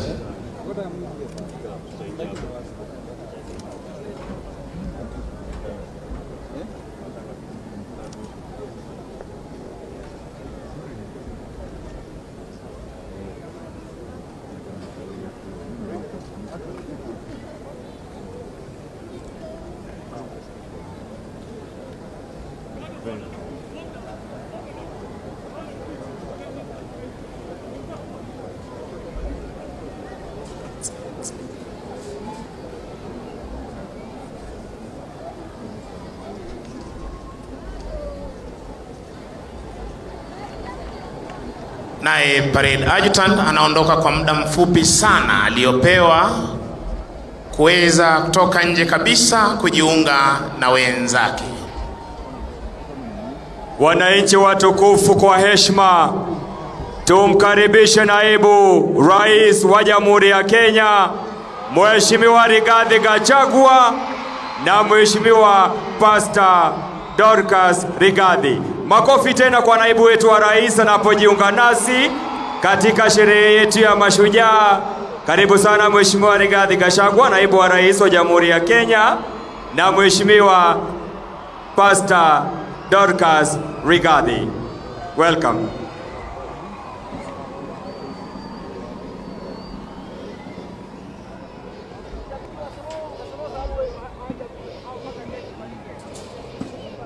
Wanafunzi tutulie tafadhali.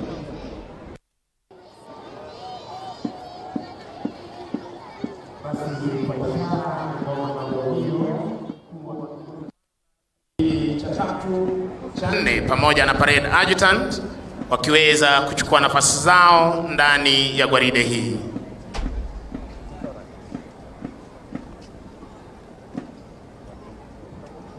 Nao pia sharti kuweza kuwekwa sawa.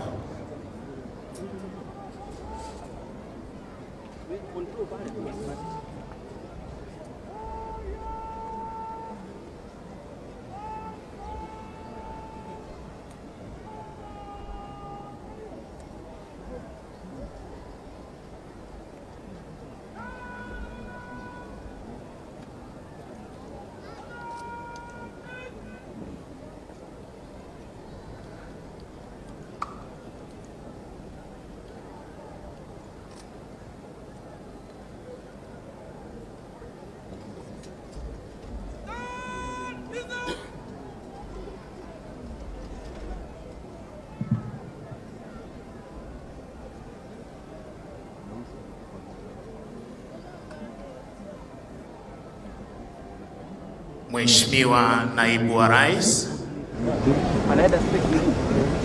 Mheshimiwa Jaji Mkuu na Rais wa Mahakama ya Upeo nchini,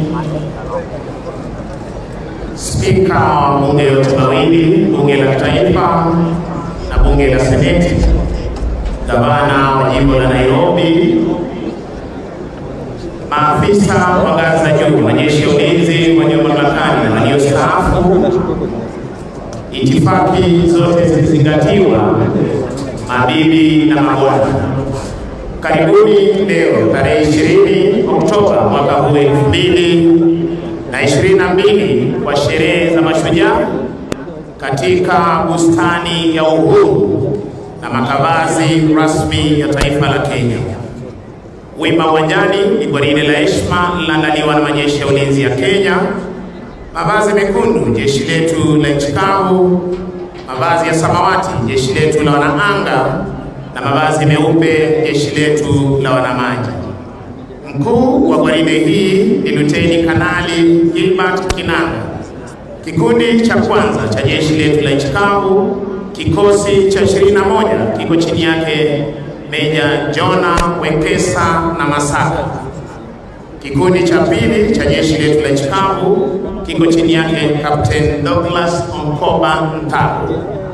Kikundi cha tatu cha jeshi letu la angani kiko chini yake Meja Douglas Wanjohi Mwangi. Kikundi cha 4 cha jeshi letu la wanamaji kiko chini yake Meja Daniel Ogaka Nyakamoro. Brigade Adjutant Captain Kelvin Mwenda Kamodo. Afisa aliyetuikwa jukumu la kubeba bendera iliyo fahari ya kikosi cha 21 cha jeshi letu la nchi kavu ni Luteni Amon Lechipan. Parade RSM Warrant Officer 1 Omar Mwinyi Sururu. Wanaoisindikiza bendera hii ni Sergeant Frederick Kipruto akishirikiana naye Sergeant Samson Ngala Nyamawi. Kuondoa jukwaa la rais liko chini yake Sergeant Kennedy Njeru. Mziki unazidi kuporomoshwa na bendi za majeshi ya ulinzi ya Kenya. Chini yake mkurugenzi wa mziki hii leo uwanjani Captain Kelvin Kibudhi Nyaga akishirikiana na wenzake Captain Joseph Mturi, Captain Peter Kimeu. Parapanda za kumkaribisha Mheshimiwa Rais ziko chini yake Luteni Simon Mwaganda. Senior Advance Majors Warrant Officer 1 David Maina akishirikiana naye Warrant Officer 2 Benjamin Murray, Warrant Officer 2 Rafael Kibisu na Koplo Moses Lemashon wa jeshi letu la wanamaji. Flag staff wetu wako chini yake Major Ismail Olwal akishirikiana naye Captain Patrick Ngatia. Basi wananchi kupata kusubiri kuwasili kwa mgeni wetu rasmi, Rais wa Jamhuri ya Kenya na Amiri Jeshi Mkuu wa majeshi yote ya ulinzi. Tutapata burudani kutoka kwao Maroon Commandos na hali kadhalika studio. Maroon, tafadhali.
See you.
tunavyoishi, watafanya kila jambo,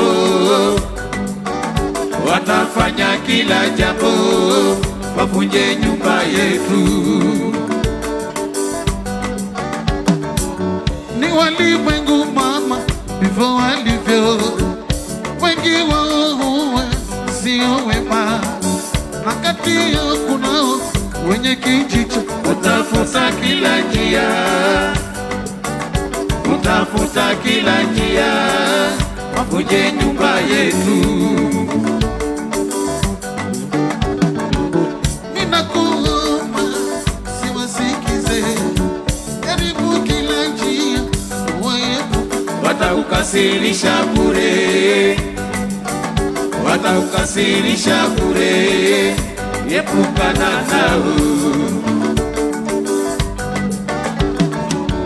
Ulioelezwa sio ya kweli, kwa nini ni mama sina mke wa pili? Fikira zangu ziko kwako, fikira zangu ziko kwako, oh mwana mama. Hasira ni hasara, hasira ni hasara, usikasirike bure, usikasirike bure. Hasira ni hasara, hasira ni hasara, usikasirike bure, usikasirike bure.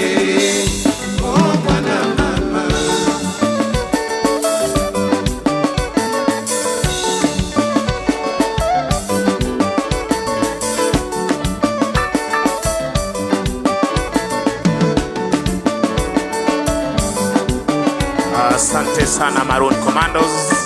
Asante sana Maroon Commandos. Basi wakati wowote tokea sasa takuwa tunampokea mgeni wetu rasmi siku ya leo, na kilele cha sherehe hizi itaweza kuwa ni hotuba yake Mheshimiwa Rais na Amiri Jeshi Mkuu majeshi yote ya ulinzi. Wananchi tunazidi kuwakumbusha wale ambao wamevalia kofia za chepeo ama kofia zisizokuwa rasmi kuweza kuzivua wakati wa wimbo wa taifa na wimbo wa Jumuiya ya Afrika Mashariki. Na hali kadhalika kuwakumbusha kwamba mgeni wetu rasmi atakapokuwa anajiunga nasi rasmi kuweza kumkaribisha kwa shangwe na vigelegele na kuweza kupeperusha bendera zetu tukiweza kusherekea siku ya Mashujaa.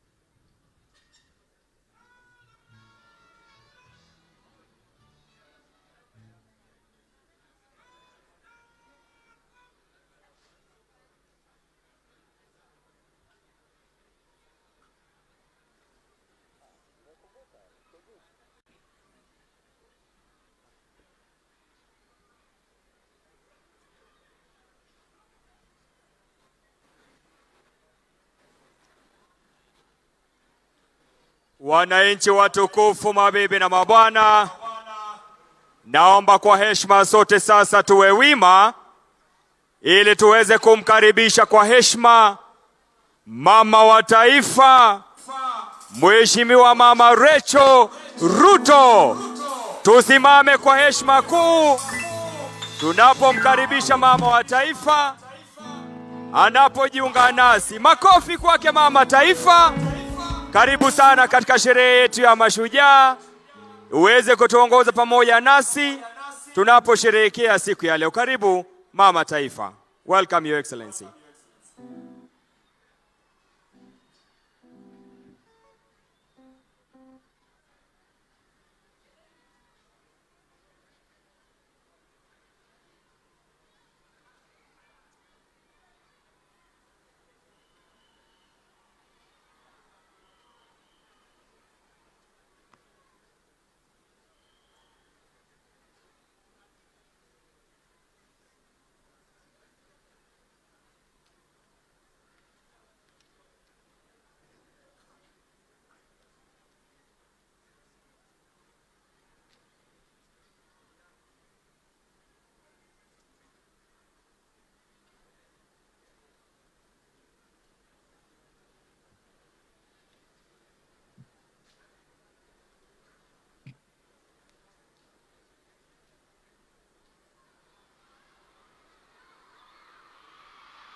Kwa parapanda hizo ni ishara kwamba mgeni rasmi amejiunga nasi.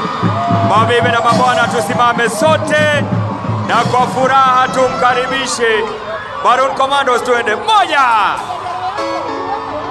Karibu. Karibu. Moja. Karibu.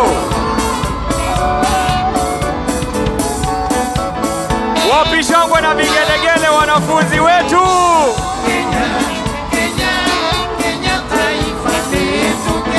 Karibu. Moja. Karibu. Mheshimiwa Rais, utuongoze kwa sherehe ya Mashujaa. Karibu.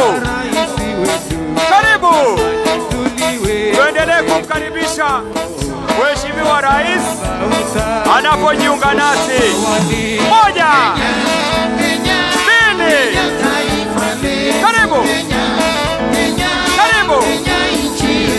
Moja. Mbili. Wapi shangwe? Wapi vigelegele? Karibu. Moja. Karibu.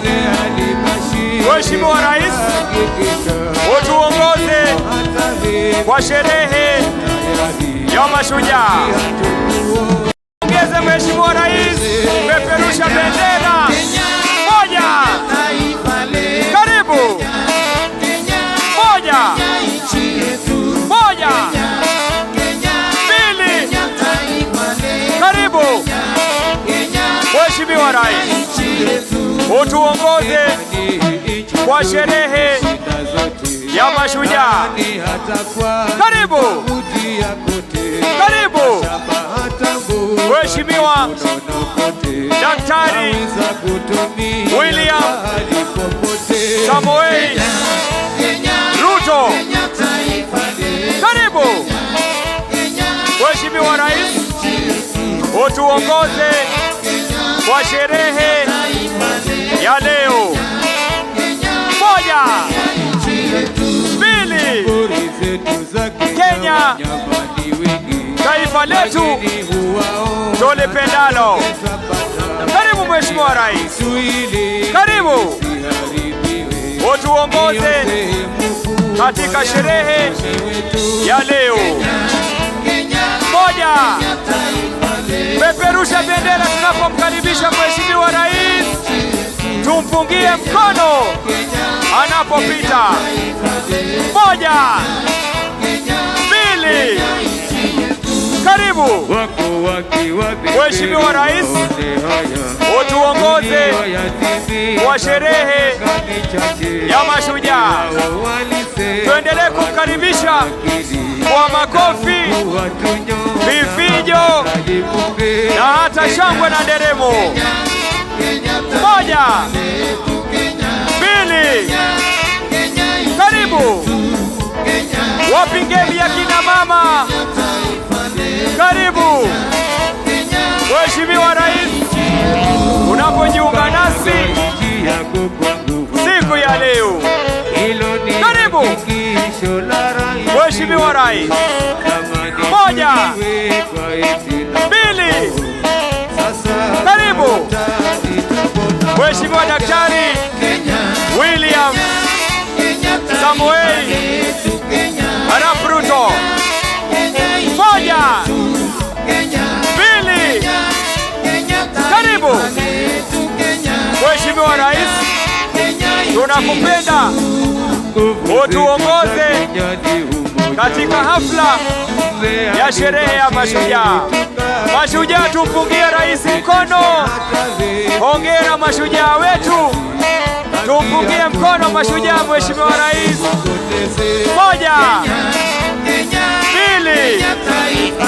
2, 3, karibu Mheshimiwa Rais, utuongoze kwa sherehe ya Mashujaa.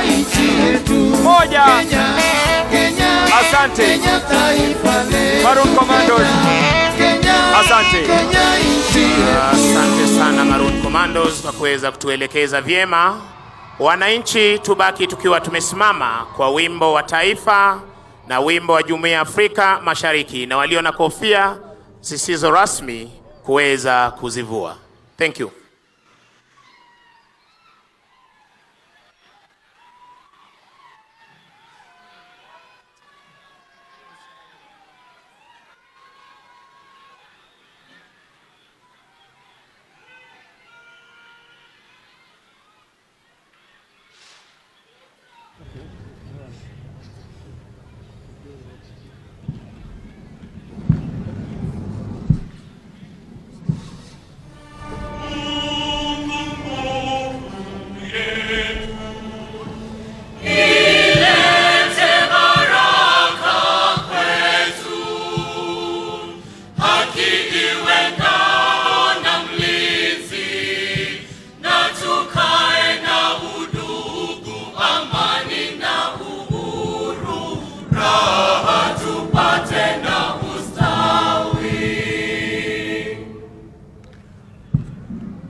Mkuu wa gwaride hivi sasa tukija kumwomba kwa heshima Rais wa Jamhuri ya Kenya na Amiri Jeshi Mkuu wa majeshi yote ya ulinzi idhini ya kuweza kukagua gwaride la heshima lililoandaliwa na majeshi ya ulinzi ya Kenya.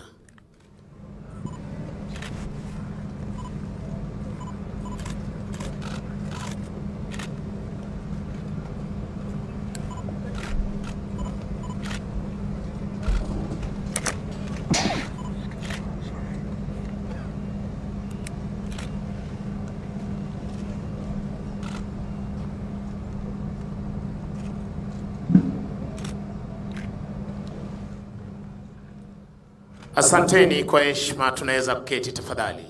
Anayemsindikiza Rais wa Jamhuri ya Kenya ni Mkuu wa Majeshi ya Ulinzi, Jenerali Robert Kibochi.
Bendera ya kikosi hupewa heshima ya hadi ya juu unavyoshuhudia hivi sasa uwanjani, Mheshimiwa Rais akipeana heshima yake.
Mkuu wa gwaride hivi sasa akiomba idhini ya kuweza kuondoa gwaride hili uwanjani punde tu Mheshimiwa Rais atakapochukua nafasi yake kwenye jukwaa maalum.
Panga hivyo.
Lakini wanamweka kule mwisho.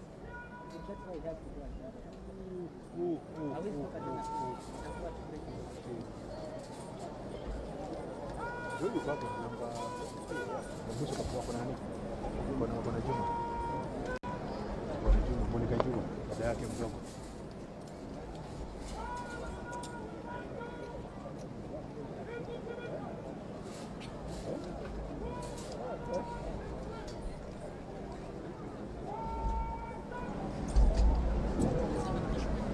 Basi kwa desturi za kijeshi, sharti bendera ya kikosi kuwa mbele ya gwaride unavyoshuhudia hivi sasa, toka kwake Kala Officer pamoja na Parade RSM wakichukua nafasi yao ndani ya gwaride hii.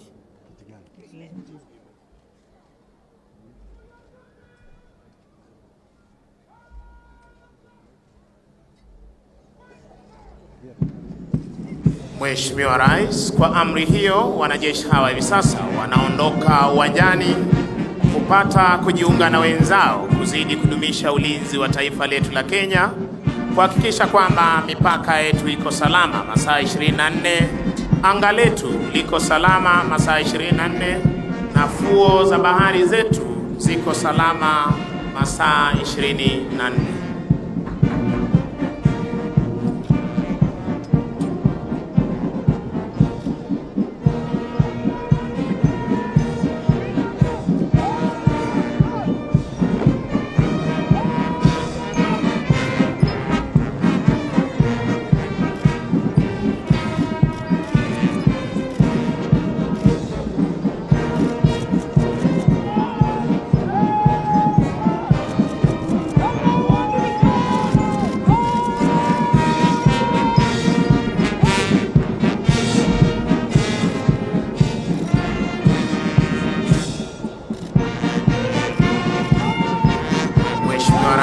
Mkuu wa gwaride hii ni Luteni Kanali Gilbert Kinanga, afisa anayebeba bendera iliyo fahari ya kikosi cha 21 Luteni Amon Lechipan.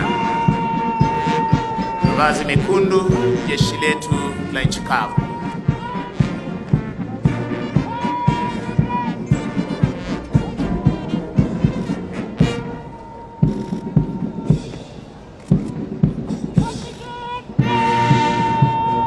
Kikundi cha tatu, mavazi ya samawati, jeshi letu la wanaanga.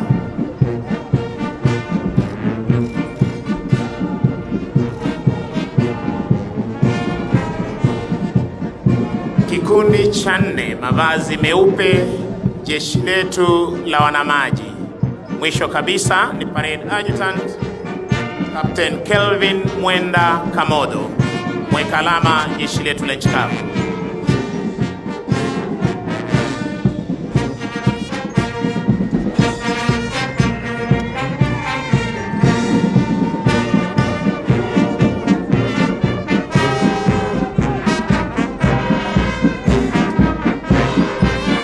Mheshimiwa Rais, linafuata gwaride la vikundi pamoja na asasi nyingine za usalama liliandaliwa na majeshi ya ulinzi na hali kadhalika asasi nyingine za usalama. Kwa mengi zaidi nitampisha Koplo Jabiri Banzi.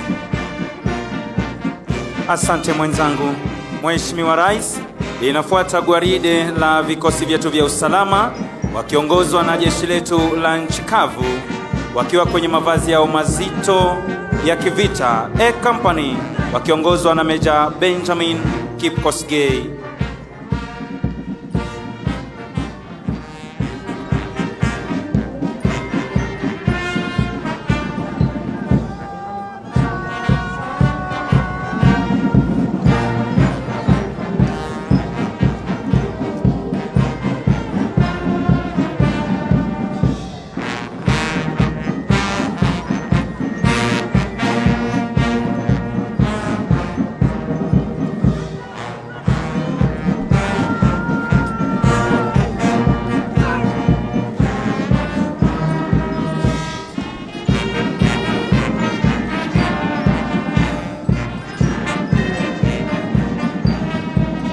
B Company, jeshi letu la nchi kavu wakiongozwa na Meja Shem Isaboke.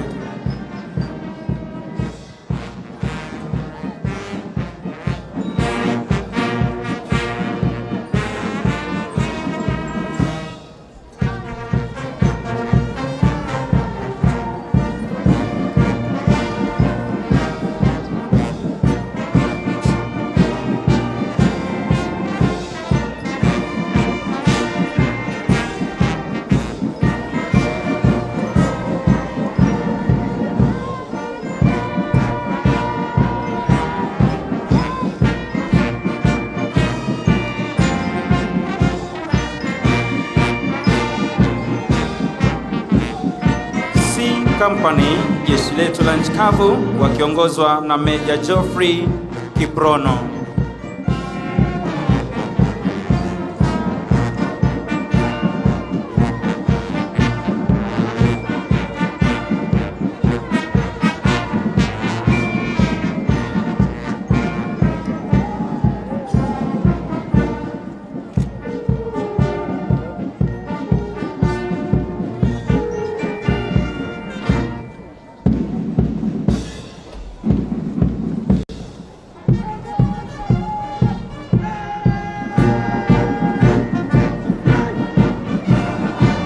Mheshimiwa Rais, vinafuata hivi sasa vikundi vya polisi wa taifa.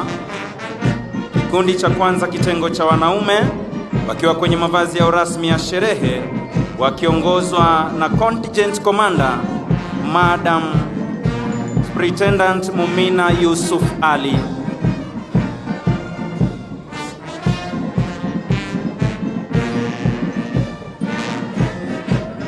Kikundi cha pili kitengo cha kinadada wakiongozwa na Chief Inspector Sandra Asubila.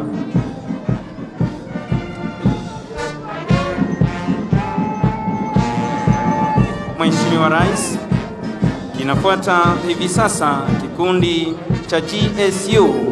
Kikundi cha kwanza wakiwa kwenye mavazi yao rasmi ya sherehe wakiongozwa na Chief Inspector Richard B.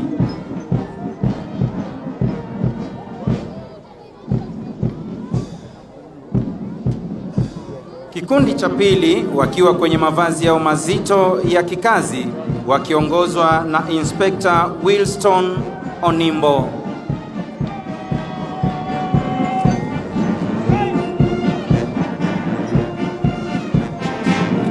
Mheshimiwa Rais, kinafuata hivi sasa kikundi spesheli cha polisi cha kutumia majibwa kinachofahamika kama K9 kikiongozwa na Chief Inspector Francis Mtangili.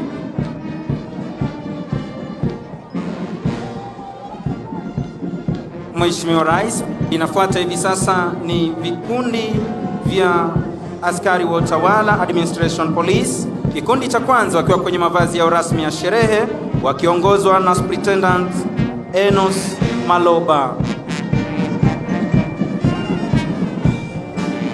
Kikundi kinachofuata hivi sasa ni kikundi speciali cha kupambana na wezi wa mifugo kinachofahamika kama Anti-Stock Theft Unit wakiongozwa na Inspector Henry Bet.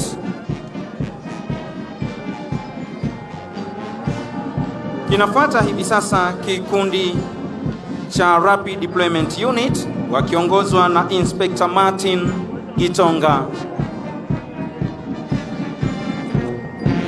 Kinafuata hivi sasa kikundi kinachofahamika kama Border Patrol Unit wakiwa kwenye mavazi ya rasmi ya kikazi wakiongozwa na Inspector Peter Sendeu.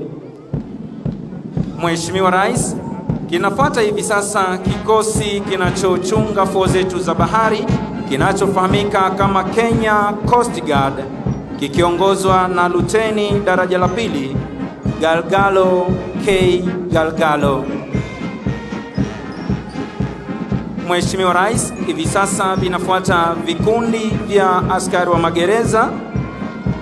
Kikundi cha kwanza kitengo cha wanaume wakiwa kwenye mavazi ya rasmi ya sherehe wakiongozwa na Superintendent Peter Okuku. Kikundi cha pili kitengo cha kinadada wakiwa kwenye mavazi ya rasmi ya sherehe wakiongozwa na Chief Inspector Florence Wasike.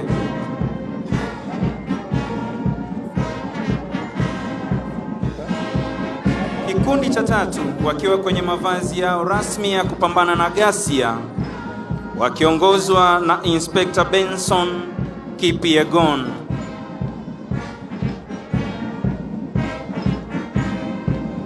Mheshimiwa Rais, kinafuata hivi sasa kikosi kinachochunga mbuga zetu za wanyama kinachofahamika kama Kenya Wildlife Service wakiongozwa na Assistant Warden 1 Stephen Okoth.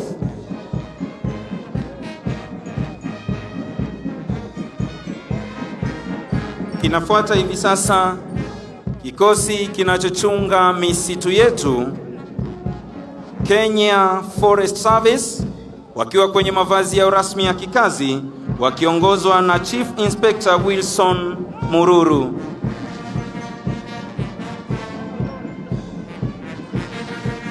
Mheshimiwa Rais, hivi sasa vinafuata vikundi vya vijana wa huduma kwa taifa wakiwa kwenye mavazi yao rasmi ya sherehe. Kikundi cha kwanza kitengo cha wanaume wakiongozwa na Chief Inspector Cecily Kumradhi, wakiongozwa na Superintendent Robert Kiiru.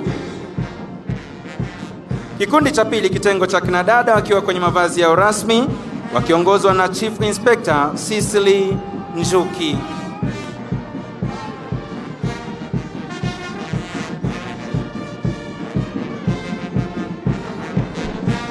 Kikundi cha tatu kitengo cha wanaume wakiwa kwenye mavazi yao rasmi ya kikazi wakiongozwa na Chief Inspector Gideon Kiprono.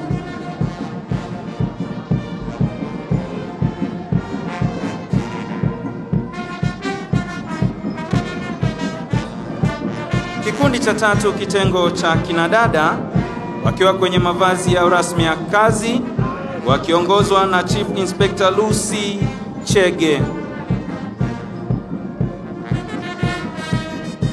Mheshimiwa Rais, kutufungia gwaride letu la vikosi vya usalama ni askari wa kaunti ya Nairobi. Kikundi cha kwanza kitengo cha wanaume wakiwa kwenye mavazi yao rasmi ya sherehe wakiongozwa na Chief Inspector Stephen Karanja. Kikundi cha pili kitengo cha kinadada wakiwa kwenye mavazi yao rasmi ya sherehe wakiongozwa na Inspector Karen Adulo. Huo ndio mwisho wa gwaride la vikosi vyetu vya usalama, na nitampisha mwenzangu Sergeant George Kisuya aweze kutuletea tamasha la ndege.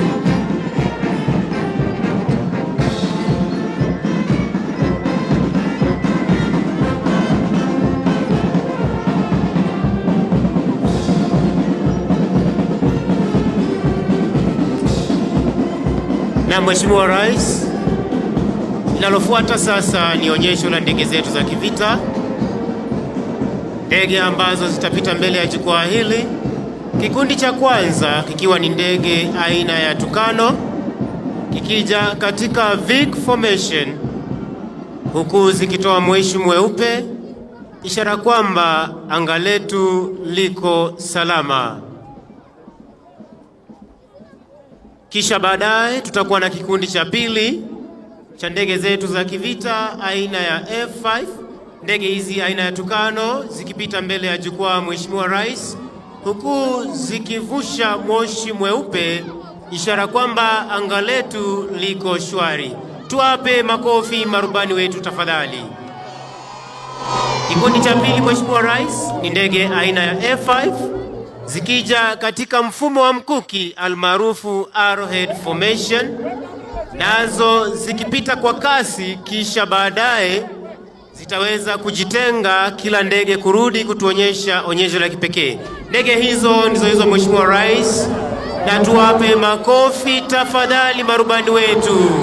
Ndege aina ya F5, ndege hizi kwa sasa zikiwa zinaachana ili kila ndege ikaweze kutuletea onyesho ambalo litakuwa linatokea hapa moja kwa moja. Onyesho la kwanza kwa lugha ya Kimombo linajulikana kama aileron roll, onyesho ambalo ndege itatoa mzunguko wa kushoto kupaa juu kabisa. Kisha onyesho la pili itakuwa ni roll off top, onyesho ambalo ndege itapaa juu kabisa kisha kulala chali na kurudi mahali ambapo imetoka. Onyesho la tatu Mheshimiwa Rais litakuwa ni 4-point roll, onyesho ambalo ndege itapaa ikiwa katika normal flight position, kisha itajipinda kushoto japo kwa polepole na kwa maridadi kabisa. Onyesho la nne ni roll off top, ambalo Mheshimiwa Rais, ndege ya kwanza ikija na aileron show, ndege hii ikipaa kwa kasi kwenda juu kabisa kutupa mizunguko ya kushoto kwa umaridadi. Tupe rubani huyo makofi tafadhali. Ndege ya pili Mheshimiwa Rais, ambayo inakuja kuletea onyesho lijulikana kama roll off top, ikija kwa kasi kabisa, ndege hii ikituonyesha onyesho hilo. Tumpe rubani huyo makofi. Anaenda juu kabisa kulala chali kisha kurudi mahali anatoka. Onyesho la tatu ni 4-point roll, ndio hilo Mheshimiwa Rais, analala kisha anarudi katika normal flight position na kuelekea mbele kabisa. Onyesho la tatu Mheshimiwa Rais, roll off top, akituonyesha kwa umaridadi rubani huyo anaenda juu kabisa akitupa mizunguko ya juu kisha analala chali na kurudi mahali ametoka. Vertical roll, ndege hii inapaa juu kabisa ikituonyesha mizunguko ya kushoto kwa umaridadi. Tumpe makofi rubani huyo tafadhali. Onyesho linalofuata ni ndege aina ya Tucano zikija katika mfumo huo, ikituonyesha onyesho bombast show. Tuwape makofi marubani wetu, wanajitenga kila mmoja kwenda upande wake, ndege ya kati ikilala chali na kurudi mahali imetoka. Tuwape makofi marubani wetu tafadhali. Kutufungia onyesho hili ni ndege aina ya Puma, ambayo itapita mbele ya jukwaa ikiwa imebeba pango lililo na ujumbe hongera mashujaa wetu. Ndege aina ya Puma ambayo pia hutumika kuweza kuwasafirisha wanajeshi wetu kwenda katika nafasi zao za kazi. Ndege aina ya Puma ikiwa juu na pango linalosema hongera mashujaa. Tuwape rubani wetu makofi tafadhali. Basi tuwape makofi mashujaa wetu pia siku hii ya leo. Asante sana Mheshimiwa Rais, na huo ndio utakuwa mwisho wa sherehe za kijeshi.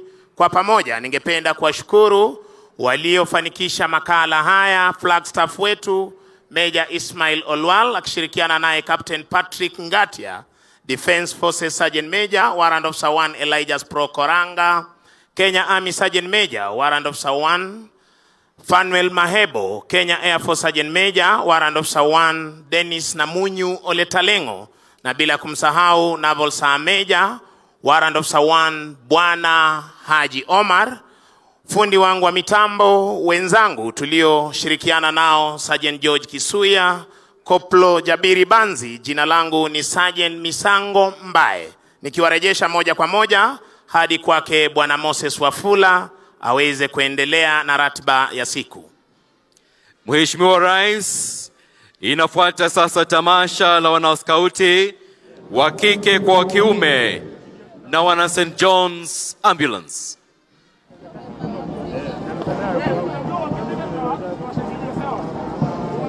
Mheshimiwa Rais, chama cha wanaskauti kilianzishwa humu nchini mnamo mwaka wa 1910 kikiwaleta pamoja wana Kenya wa jinsia ya kike na kiume.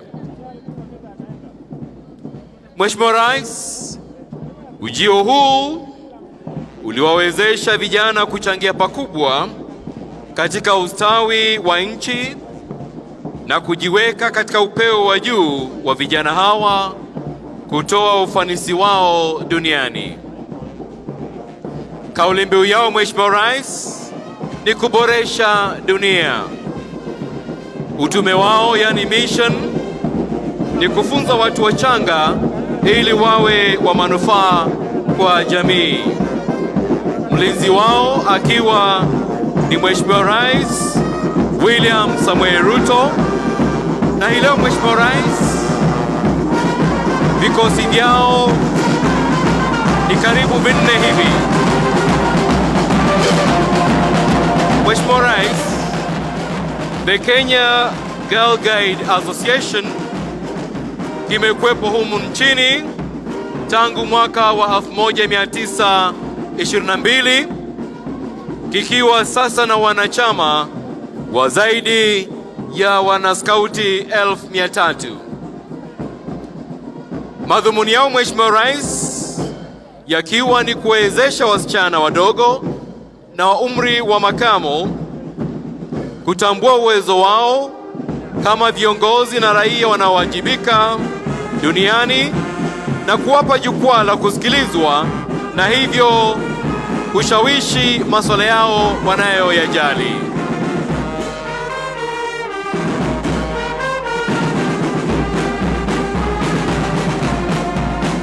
Wanaopita mbele yako Mheshimiwa Rais, kikosi cha kwanza ni wanasungura wakati ya miaka 6 hadi 11.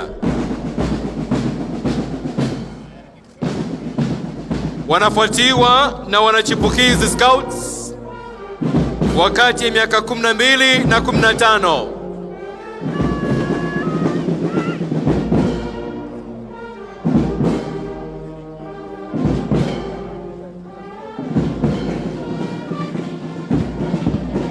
Wanafuata sasa Mheshimiwa Rais wanamwamba scouts wakati ya miaka 16 hadi 18.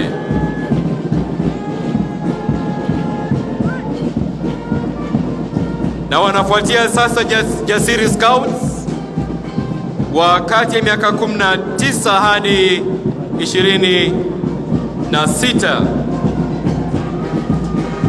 Wale wa kike Mheshimiwa Rais wa kwanza ni wana Rainbow wakati ya miaka 3 hadi 6 wa shule ya chekechea.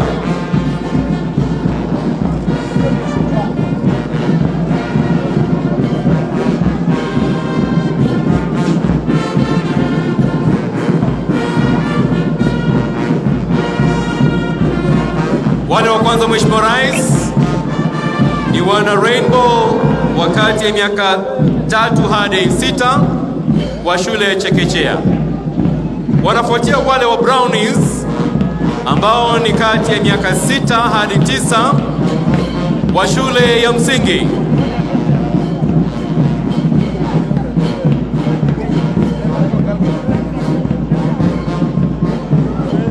Mheshimiwa Rais, wanafuata Girl Guides wakati ya miaka 10 hadi 14 wa shule ya msingi wa juu, na wanafuatiwa karibu sana Mheshimiwa Rais na wana young leaders wakati ya miaka 18 hadi 35 wa shule ya kiwango cha juu na wale wanaofanya kazi. Mheshimiwa Rais, wale ambao wamevalia mavazi meupe na meusi ni wana St. John's Ambulance ambao ndio wanatufungia tamasha hizi.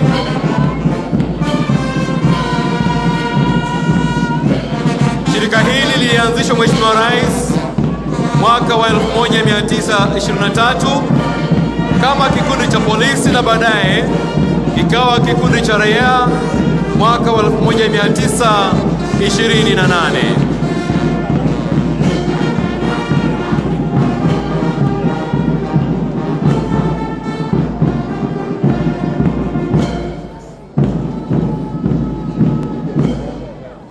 Wanaoporomosha bendi Mheshimiwa Rais ni wana Starehe Boys na Starehe Girls ambao wametamba kote duniani Mheshimiwa Rais, wakipeana maonyesho kama haya katika nchi kama vile Korea Kusini na vile vile Namibia.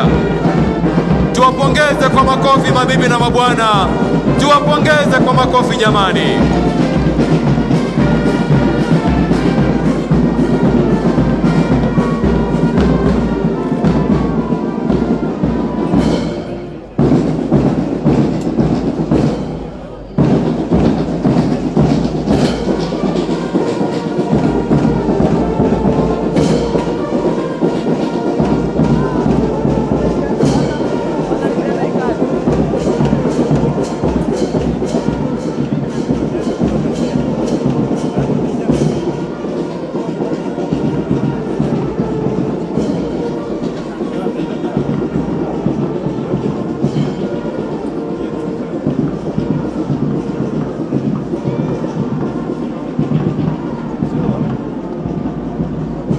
Asante sana. Sote kwa heshima tutulie kwa maombi.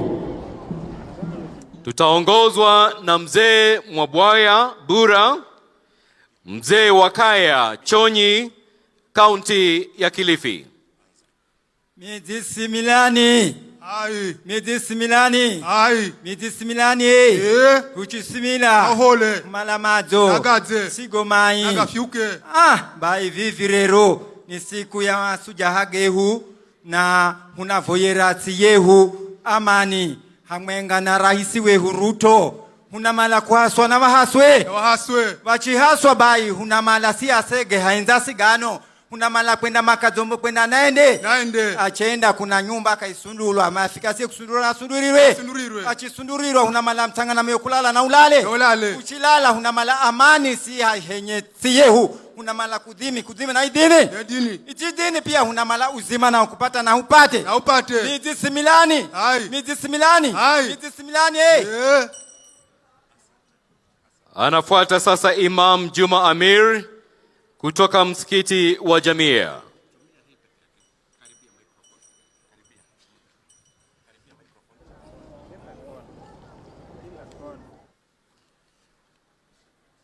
Bismillahirrahmanirrahim. Subhanallah walhamdulillah wa la ilaha illa Allah wallahu akbar. Kwa jina la Mwenyezi Mungu mwenye rehema nyingi, mwenye kurehemu, leo tunaadhimisha na kuitambua siku ya mashujaa katika jamhuri yetu ya Kenya. Mungu tunakuomba uibariki nchi yetu yote na wananchi wetu wote. Mungu twakushukuru sana walipopatikana mashujaa waliojitolea kwa nguvu na roho zao, nchi hii ilipata heshima kubwa na mafanikio mengi tunayojivunia nayo leo. Mungu twakuomba uizidishie nchi yetu hii ya Kenya mafanikio na ufanisi wa watu wetu na maisha bora kwa jamii zote nchini. Ewe Mola mwenye uwezo mkubwa, mpe mafanikio na mzidishie busara njema Rais wetu Dr. William Samoei Ruto na fikra njema katika uongozi wake na kuipeleka Kenya mbele.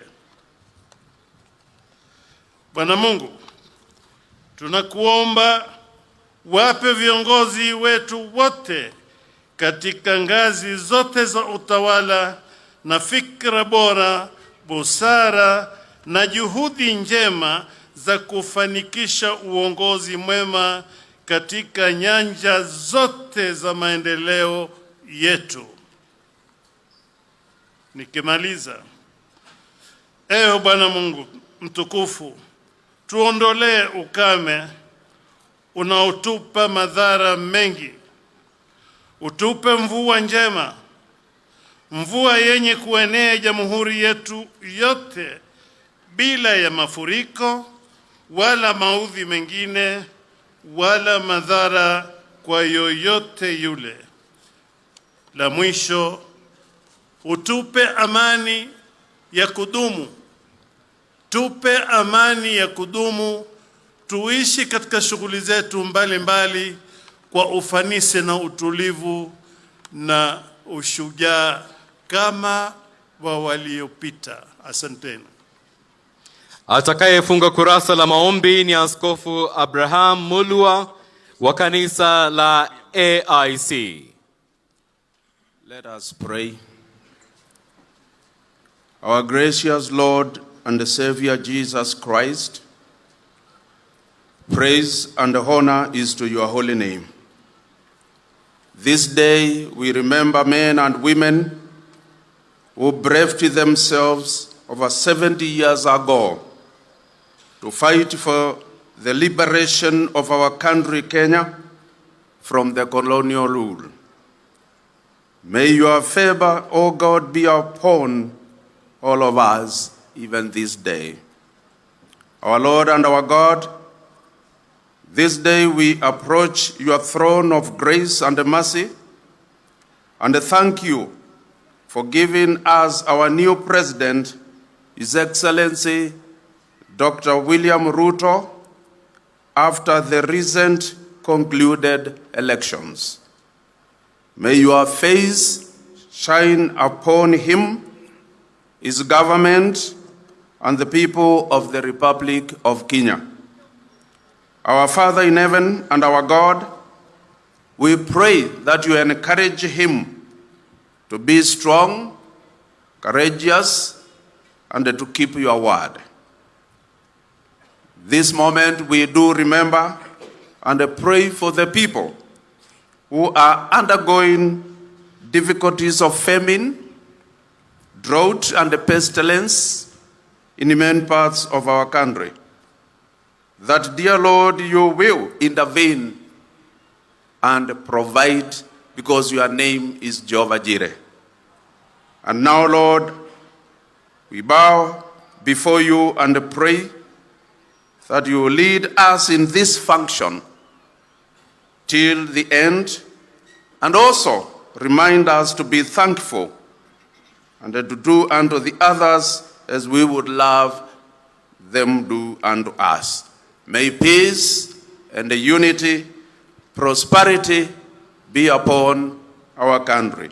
For this we pray in the name of our Lord and the Savior, Jesus Christ. Amen. Mheshimiwa Dr. William Samoei Ruto, Rais wa Jamhuri ya Kenya na Amiri Jeshi Mkuu wa Majeshi ya Ulinzi, Mheshimiwa Mama wa Taifa Mama Rachel Ruto, Naibu wa Rais Mheshimiwa Rigathi Gachagua na Pastor Dorcas Gachagua, Mheshimiwa Spika wa Bunge la Kitaifa na Bunge la Seneti, Jaji Mkuu na Rais wa Mahakama ya Juu, Gavana wa Jimbo la Nairobi Mheshimiwa Johnson Sakaja na viongozi wote waliochaguliwa, mabalozi na maafisa wakuu wa kidiplomasia. Upande wako wa kulia Mheshimiwa Rais, tunao mashujaa ambao wanawakilisha mashujaa wengine kutoka pembe zote za nchi ya Kenya. Ningependa wasimame na wakupungie mkono Mheshimiwa Rais. Tuwapongeze kwa makofi tafadhali mashujaa wetu. Asante, tafadhali tuketi. Wananchi wa Jamhuri tuipendayo ya Kenya, mabibi na mabwana, Mheshimiwa Rais, nikubalie kwa unyenyekevu mkubwa mno niweze sasa kumpokeza mwenzangu Mike Getone atuongoze kwa kipindi cha burudani. Asante Mheshimiwa Rais. Shukran mwenzangu Moses Wafula. Mheshimiwa Rais, kwa niaba ya kamati andalizi ya tamasha ya siku hii ya leo, sherehe ya mashujaa, naomba unikubalie tuweze kuwaandalia burudani fupi.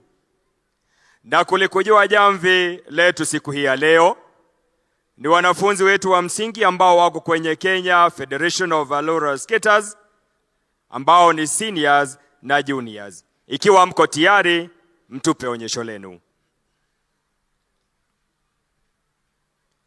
Watakaoanzia sasa, Mheshimiwa Rais, ni wale wanafunzi wetu wadogo au watoto wetu wadogo ambao wako kwenye shirikisho hili la mchezo wa skating au mchezo wa kuteleza tu juu ya ardhi, hapo awali ukijulikana kama mchezo wa ice skating. Tuwapongeze kwa makofi watoto wetu hawa wadogo wakiondoka kwa miondoko mizuri. Naona kama ni speed ya 60 km/h. Hongera sana watoto wetu wadogo. Mheshimiwa Rais, wanaofuata sasa ni the seniors ambao wanaingia kwa miondoko mizuri. Mandhari yao ya kwanza ikiwa ni miondoko ya nyoka nyoka. Wakija mbele ya jukwaa lako Mheshimiwa Rais kutupa burudani. Nikufahamisha tu Mheshimiwa Rais ni kwamba hawa ni mashujaa wetu watakao tuwakilisha hata nchini na hata kule nje. Mchezo wao wa kwanza ni mviringo na wale wengine wakipiga densi, ikiwa tu ombi lao ni kuweza kuboresha mchezo huu ambao umeibuka tu majuzi na ukapata sifa zake. Skating ni mchezo ambao vijana wadogo hata wakubwa wameingia ili kuweza kuwakilisha taifa letu hapa nchini na hata nje.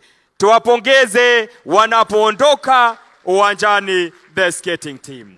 Mheshimiwa Rais, wanaoingia sasa ni muungano wa wanafunzi 500 wa shule 10 za msingi ambao wamejiandaa kwa burudani siku ya leo. Mkiwa tayari, ugani wenu.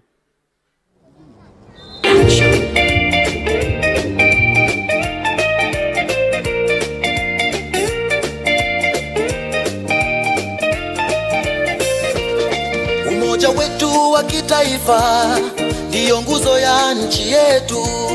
Tukiungana sote pamoja, tutaijenga Kenya yetu. Kwa amani na upendo, tuendeleze utu wetu.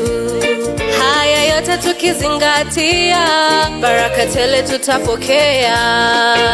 Vijana, wazee, kina mama, tunaweza tukiungana. Furaha, usawa na ustawi, Mungu Baba tatujalia. So full up, njooni wazalendo sote tuimbe. So full up, njooni wazalendo sote tuimbe.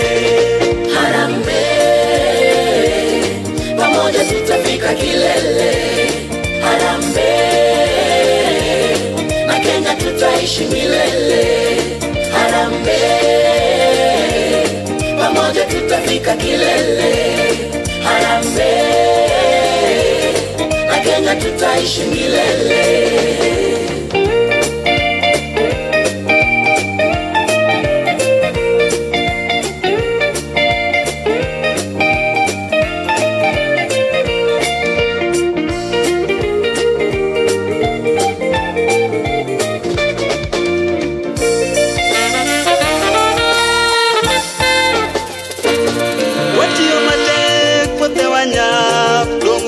donge mariwowa telo maber kelo kanyakla to Kenya duto wanjo to kachiel Forori witone moradhime to ikaranie hamwe na thayo maya mothene magegania to inithwathe twi hamwe So full of love, Njoni wazalendo sote tuimbe.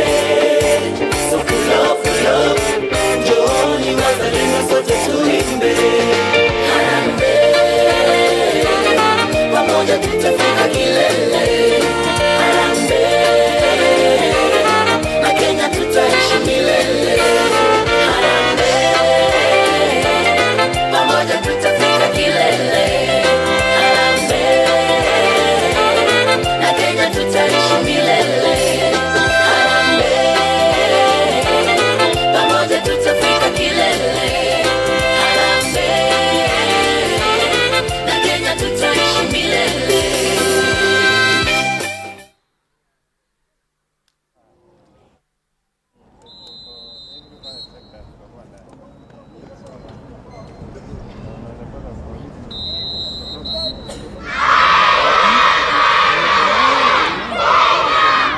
Tuwapongeze kwa makofi wanafunzi wetu.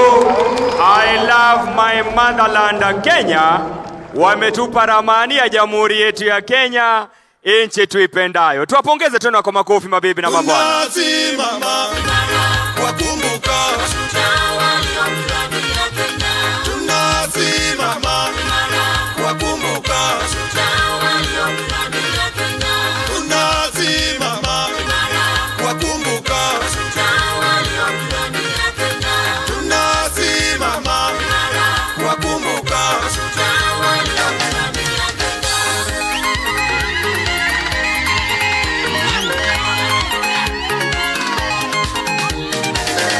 tunashukuru Mungu ameilinda Kenya oyerendere Kenya yaitoba na tolera manangongo onye mama minyoko Kenya totangaine tunashukuru Mungu ameilinda Kenya oyerendere Kenya yaitoba na tolera manangongo onye no morembe kotowire Kenya tunashukuru Mungu ameilinda Kenya oyerendere Kenya yaitoba na tolera manangongo tunashukuru Mungu ameilinda Kenya oyerendere Kenya yaitoba na tolera manangongo umone wetu yasangiye ayomore ndo Kenya tugobakuna kwa hivyo bonene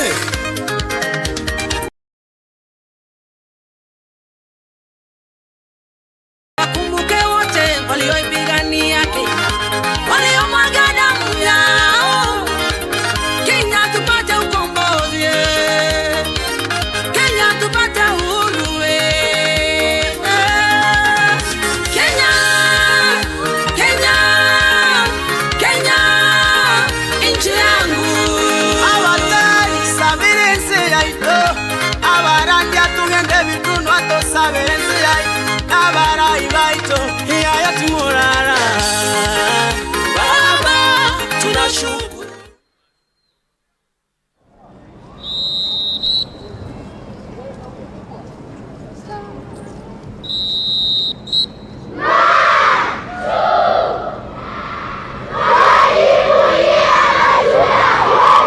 Tuwajivunie mashujaa wetu, tuwapongeze wanafunzi wetu kwa kutupa jina mashujaa. Kauli mbiu mwaka huu, nchi yangu jukumu langu, mimi ni shujaa.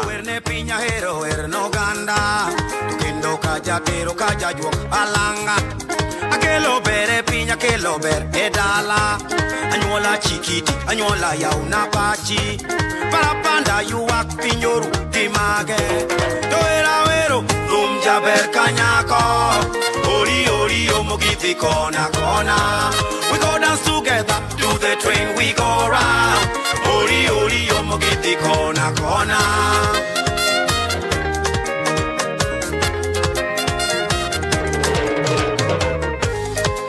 see something, now you don't see nothing. Why you wondering, why you feeling cornered? You know what goes around comes around, my brother. What is going up must come down, my sister. Together we will stand divided, we shall fall. My land, my treasure, my people are my culture. Tawenganya titi chakacha dance oh hangla. Are you feeling free? Are you feeling the idea? Ero ero ero, thumja berkanyako. Ori ori omogiti kona kona. We go dance together, do the train we go round. Ori ori omogiti kona kona. Yeah, weko.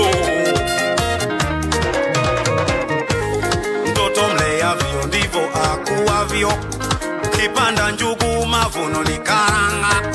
Ulea pochuki malipo.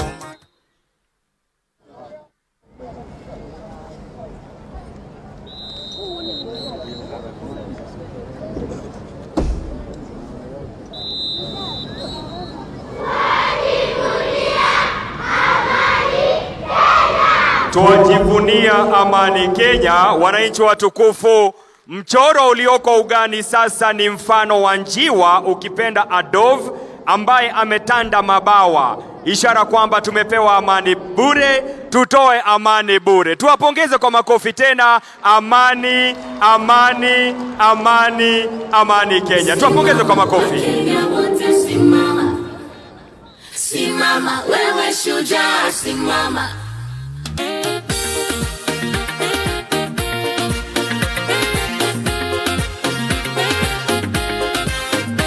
Nchi yangu, jukumu langu, mimi ni shujaa, shujaa. Najivunia taifa langu, mimi ni shujaa, shujaa.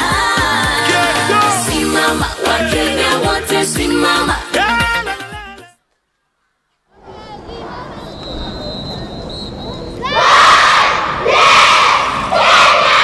God bless Kenya. Ni ujumbe kutoka kwa watoto wetu kwamba Mungu aibariki Kenya yetu. Tuwapongeze kwa makofi wanapoondoka uwanjani. God bless Kenya. Wapi makofi ya watoto wetu malaika wadogo hawa maridadi weupe kama pamba? Wametuandalia burudani hilo na tuwasema asante, asante. Pongezi sana wanafunzi wetu wa shule zetu za msingi. Mungu awabariki. Mheshimiwa Rais, itafuata sasa burudani kutoka kwa muungano wa shule zetu za upili pamoja na wasanii mbalimbali ambao wamebombea katika miziki mbalimbali. Tutakuwa na miziki burudani kutoka eneo la Turkana, miziki ya jamii ya Wasamburu, Waborana na shujaa wetu miondoko ya taarabu. Vile vile wasanii wetu watatupa burudani mbili. Wimbo wa kwanza Shujaa tunasonga mbele, na wimbo wa mwisho Mheshimiwa Rais tuko sawa. Lakini kabla ya hayo Mheshimiwa Rais, je, wajua?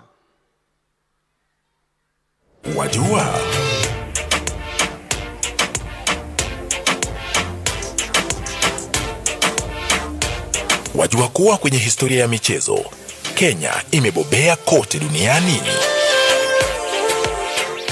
Mwaka 1968, Naftali Temo na bingwa mahiri Kipchoge Keino walishindia Kenya medali za dhahabu kwa mara ya kwanza.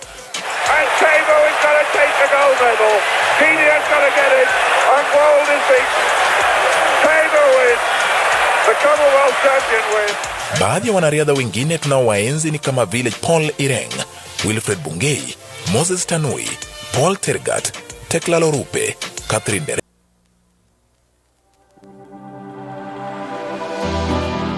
How well do you know what's happening around you? Morning Cafe with heated political debates. Baraza la Siasa. Hiyo kitu azungumzie, angalie hali ya maisha ya watu. Informative health discussions. Business, farming. Tasty Wednesday, Fitness Thursday, and David Rudisha akiweka. How well do you know what's happening around you? Morning Cafe with heated political debates. Baraza la Siasa. Hiyo kitu azungumzie, angalie hali ya maisha ya watu. Informative health discussions. Business, farming. Tasty Wednesday, Fitness Thursday, and Feel Good Friday with amazing DJs, celebs, waimbaji, kuna comedians, alafu kuna wajinga. and music bands every Monday to Friday from 6 a.m. to 9 a.m.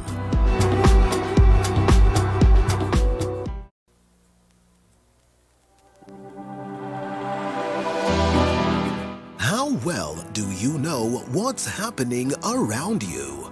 Morning Cafe with Incredible performance!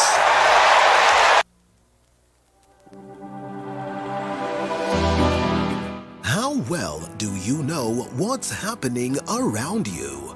Morning Cafe with heated political debates, Baraza la Siasa, Hiyo kitu azungumzie, angalie hali ya maisha ya watu. Informative health discussions, business, farming, Tasty Wednesday, Fitness Thursday, and Feel Good Friday. Manyala ambaye anaendelea kutamba.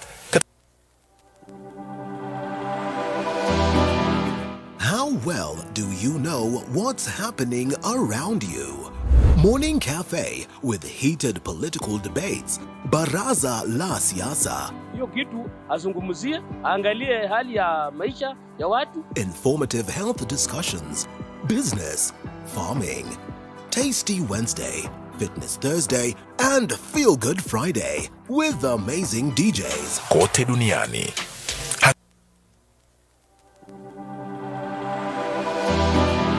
How well do you know what's happening around you?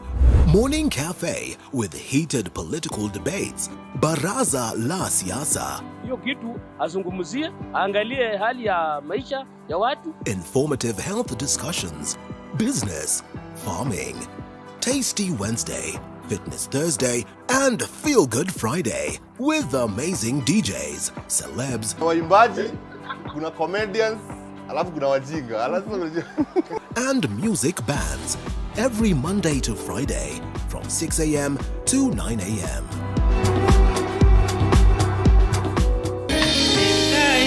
Nyasaye Murungu ngai were ndo baadhi ya majina yako Baba. Alayo sikadana karibi njiru simale nurakabi baramama nutisi ya Allah mate nutisi ya Allah mate naganu buti kenyate sima bulcheru ka sajirute naganu buti kenyate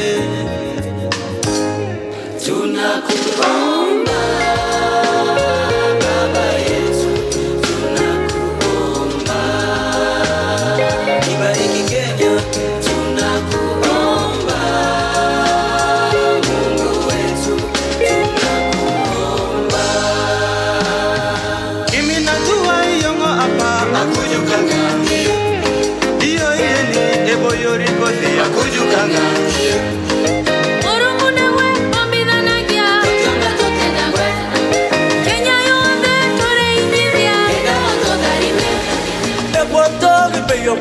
Akanyikini hapo yako Ekwata nibeyomo anyu ne boyoni Ekwata nibeyomo anyu ne giyokotela Ekwata nibeyomo Akanyikin Kenya hapo yako kaja kone ayemeka etao Kenya hapo yako kaja kone ayemeka etao Kenya hapo yako kaja kone ayemeka etao Kenya hapo yako kaja kone ayemeka etao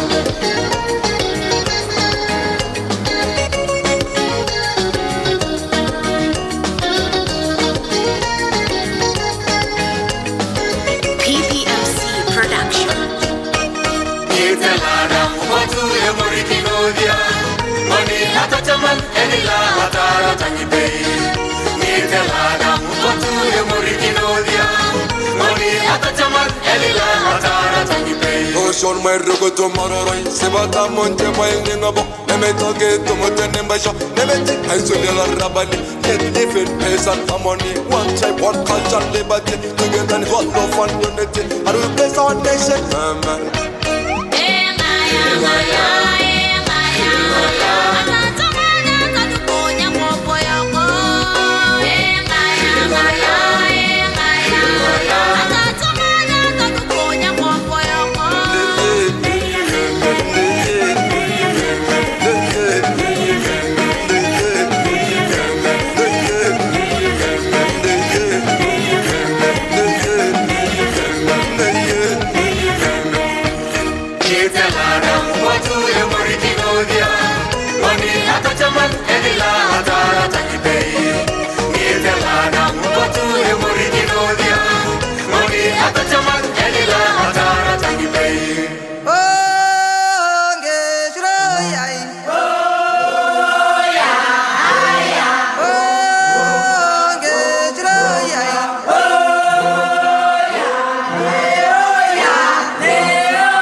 kutoka pwani, bonde la ufa, shujaa mlima Kenya, shujaa ya pande zote.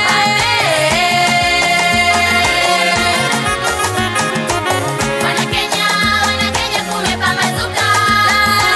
Wana Kenya tumesheni pamoja. PPMC Production. Nyasaye mangima wagoni erokamano kuom odiochieng' ma kawuono mar Mashujaa Day. Wagoni erokamano kuom kwe, hera, ketowa kanyakla to kod integrity. Hallelujah, hallelujah.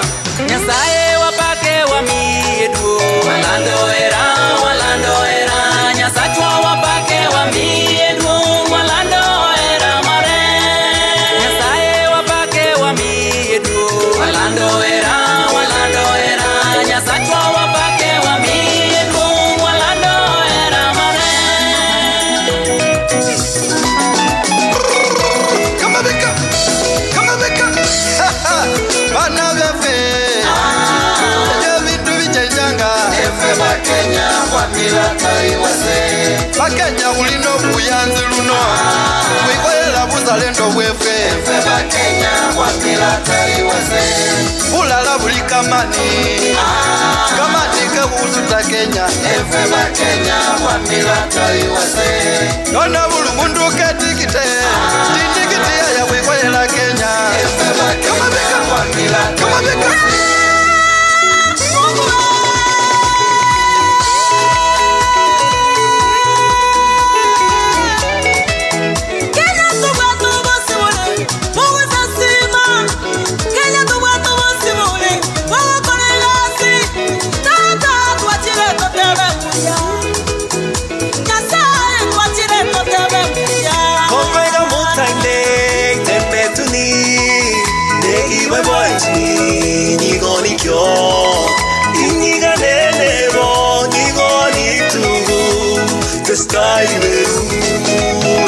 Wewe ni shujaa na mimi ni shujaa.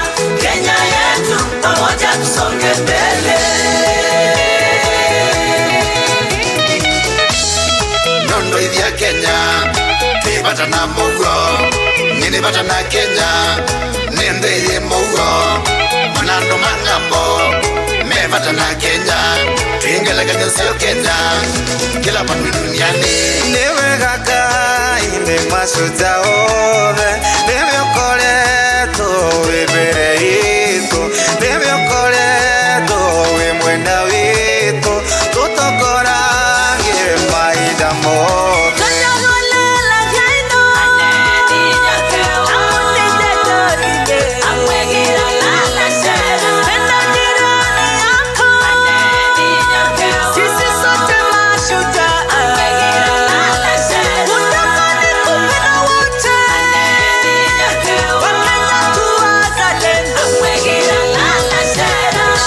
Wewe ni shujaa na mimi ni shujaa. Kenya yetu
hatuwachi, tunasonga. Kenya twasimama, tuko imara, umoja daima, sote tuko sawa. Kenya twasimama, tuko imara, umoja daima, sote tuko sawa. Kenya greatest, all over the world we are rated. In Africa we are the greatest. We are so blessed. Yes, say that again. Kenya we are greatest. In Africa we are so rated. All over the world we are the greatest. We are so blessed. Everywhere I go, every time I check, I see Kenya great again. Kina baba, kina mama na vijana tuitenge Kenya. Kenya twasimama, tuko imara, umoja daima, sote tuko sawa. Kenya twasimama, tuko imara, umoja daima, sote tuko sawa. Kesho na washo ni leo, Kenya tu wapi tu kwa maendeleo. I got the talent, niko na keheo. Shujaa na siantani imezaliwa leo. Kwa stadi motokia na hii style, mkisikiza mnadeko kabisa. Muremenis ngoma za isa, msani kabisa. Slogan cha t-shirt, Kanairoku niko machampe. My love for the country na band blaze. Na vile koshua siwezi guess, sisiri sijawila many bless. Shujaa na entertainer the president. Walipata mashujaa zamani, ndio maana leo hii Kenya tosherekea ushindi. Ebu basi cheza nami kuchikuchi, ukitaka pia lete isikuti, kisha ebu teremuka na mipwani tufurahi pamoja. Ebu basi cheza nami kuchikuchi, ukitaka pia lete isikuti, ukitaka teremuka na mipwani tufurahi pamoja. Wewe ni shujaa, wewe ni shujaa. Beautiful nation, celebration. One thing that I know, no matter where we go, forever 254, forever 254. Sasa watu wa Kenya twasimama, tuko imara, umoja daima, sote tuko sawa. Kenya twasimama, tuko imara, umoja daima, sote tuko sawa. Kenya twasimama, tuko imara, umoja daima, sote tuko sawa. Tuwapongeze kwa makofi wasanii wetu. Sote tuko sawa na shujaa tunasonga mbele. Tuwape makofi wanapoondoka uwanjani. Mabibi na mabwana, mashujaa wetu hawa, usanii wao umewaboresha hata wao kujipatia maamkuli kila siku. Tuwapongeze kwa makofi. Wapi makofi ya mashujaa wetu hawa?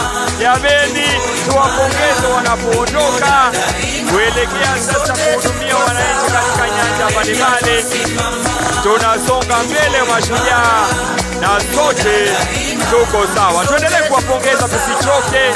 Wametupa miziki iliyopangwa ikapangika, miziki mitamu kama asali, laini kama zinga za farasi. Asante Mheshimiwa Rais.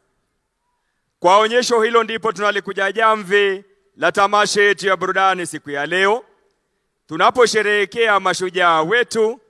Kauli mbiu nchi yangu jukumu langu, mimi ni shujaa. My country, my responsibility, I am a hero. Tunawashukuru Mheshimiwa Rais wote waliopanga na hata wale walioshiriki, na bila kusahau Mheshimiwa Rais kutaja kwamba baadhi ya walioshiriki siku ya leo ni kati ya washindi wa tamasha za muziki za kitaifa ambazo zimeisha majuzi. Asante Mheshimiwa Rais. Naomba sasa kwa unyenyekevu Mheshimiwa Rais unikubalie nimwalike gavana wa kaunti ya Nairobi Mheshimiwa Johnson Sakaja aweze kuendelea. Karibu gavana. Sana. Mheshimiwa Rais wa Jamhuri ya Kenya na Amiri Jeshi Mkuu wa jeshi zetu za ulinzi, mama wa taifa mpendwa Rachel Ruto, naibu wa Rais Rigathi Gachagua na Pastor Dorcas Gachagua, maspika wetu wa bunge la kitaifa na bunge la seneti, jaji mkuu, mawaziri na mawaziri wateule wakiongozwa na waziri mkuu mteule Musalia Mudavadi, wabunge, magavana na wananchi kwa jumla, hamjambo. Mheshimiwa Rais, leo hii ni jukumu langu kwanza kukupongeza na kukukaribisha na kuwakaribisha nyote katika jimbo la Nairobi kwa sherehe yako ya kwanza kama rais baada ya kuapishwa ya Mashujaa Day.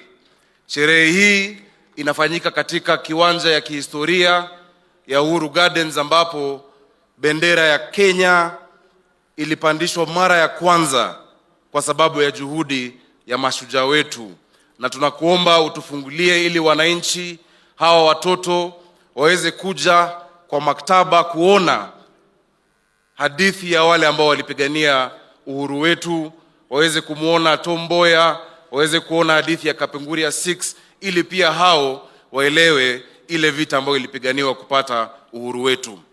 Mheshimiwa Rais, tunajua kwamba kwa leo Wakenya hawawezi kurudi kwa misitu kupigania uhuru, lakini tunaweza kuwa mashujaa katika nyadhifa zetu mbalimbali.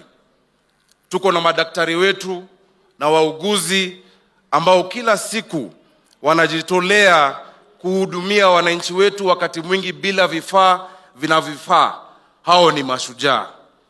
Tuko na walimu wetu ambao wanapambana kila siku na CBC wakifunza watoto wetu ili waweze kuza siku za usoni. Hao pia ni mashujaa na tunawapongeza sana walimu wetu. Pia Mheshimiwa Rais, tuko na askari wetu, polisi wetu ambao wanahatarisha maisha yao kila siku kutulinda, kuhakikisha kwamba tunabaki na usalama. Hao ni mashujaa.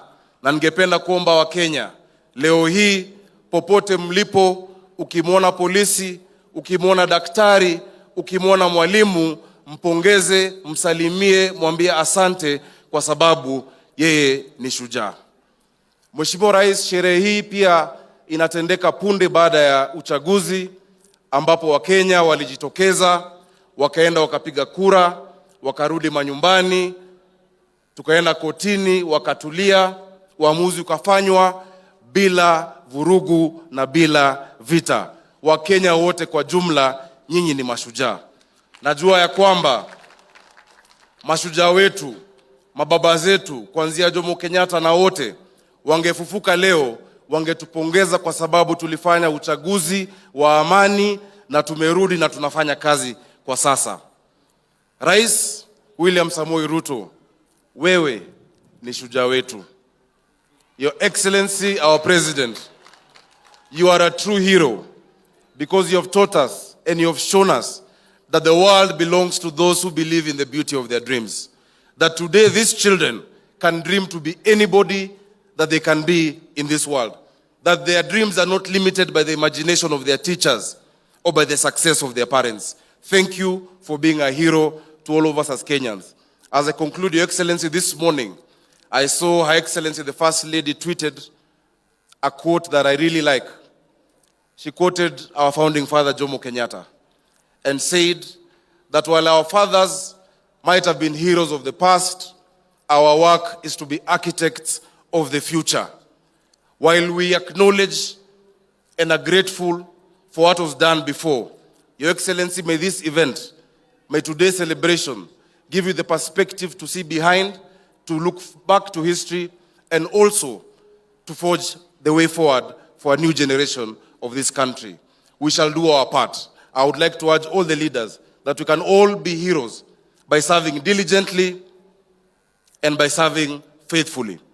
In Nairobi City County, Your Excellency, we have committed to create a city of order, a city of dignity, a city of hope and opportunity, and by doing that, we hope we shall be heroes. Thank you very much, Your Excellency. May God bless you, and may God bless the Republic of Kenya. Your Excellency,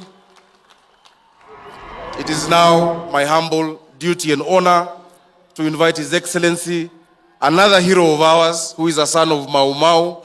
Some of us are not related to Mau Mau, but through him we believe we are part of the struggle.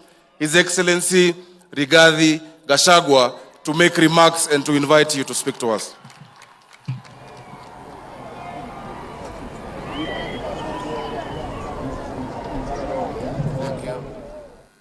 Your Excellency, the President of the Republic of Kenya and the Commander-in-Chief of the Kenya Defense Forces, Dr. William Ruto, Your Excellency, the First Lady of the Republic of Kenya, Mama Rachel Ruto, the Chief Justice and President of the Supreme Court, Lady Justice Martha Koome, Speakers of the National Assembly and the Senate, the Governor of the Nairobi City County, Your Excellencies, Ambassadors, High Commissioners and members of the Diplomatic Corps, elected leaders, distinguished and invited guests, dear Kenyans, ladies and gentlemen. Kenya hoye! I'm delighted to join all today in marking this year's Mashujaa Day Celebrations at these historic Uhuru Gardens. Your Excellency, allow me first to congratulate you on your election as the 5th President of the Republic of Kenya on 9th August 2022. This being your first national celebrations of Mashujaa Day to officiate since assumption of the executive office of the President of the Republic of Kenya. It is a momentous occasion for the people of Kenya and in the history of our beloved Republic. Mr. President, I also wish to congratulate all the elected leaders in the just concluded elections and remind them that it is time to deliver. We cannot afford to waste a single minute. We know Kenyans are suffering, and no more talk. It is now time to work. Your Excellency, allow me to most sincerely thank the people of Kenya for exercising their constitutional right to vote, but more importantly, upholding peace before, during, and after the elections. Kenya is a mature democracy, and indeed our great nation is back as an island of peace. Irrespective of our political differences, it is time to work and deliver. We are all Kenyans. This is our nation, and we are rising together. This is the freedom our forefathers fought for. This is the freedom Kenyans voted for. No more room for pain and suffering. Indeed, Mr. President, the real freedom is here with us today. Mr. President, this day reminds us all of history, our struggle and the blood shed by Kenyans. It shows us the beauty of purpose, the beauty of unity and purposeful living. Our forefathers and heroic Kenyans, who we celebrate today from all phases of our liberation and struggle, gave us a nation we are proud of. This is our country. We are one people. We have a duty to make this nation greater than we can imagine in all spheres of our lives. Mr. President, your government, the Kenya Kwanza government, has a plan to make Kenya a great nation, as envisaged in our manifesto, where everyone matters and every hustle matters. I want to assure you, Mr. President, of my commitment as your deputy, round the clock, to assist you in delivering to the people of the Republic of Kenya. Your Excellency, the challenges that we face as a nation, ranging from social to economic, belong to all of us. I call upon all Kenyans to each make a contribution every day in a simple or a small way. It matters. As they say in Kiswahili, umoja ni nguvu. Your Excellency, without further ado, it is now my humble duty to welcome you to address the people of Kenya. And let me ask all of you to be outstanding. And ladies and gentlemen, the President of the Republic of Kenya.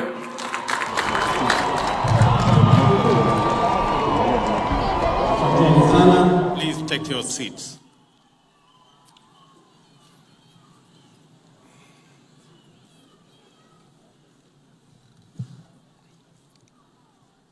Nairobi hoye!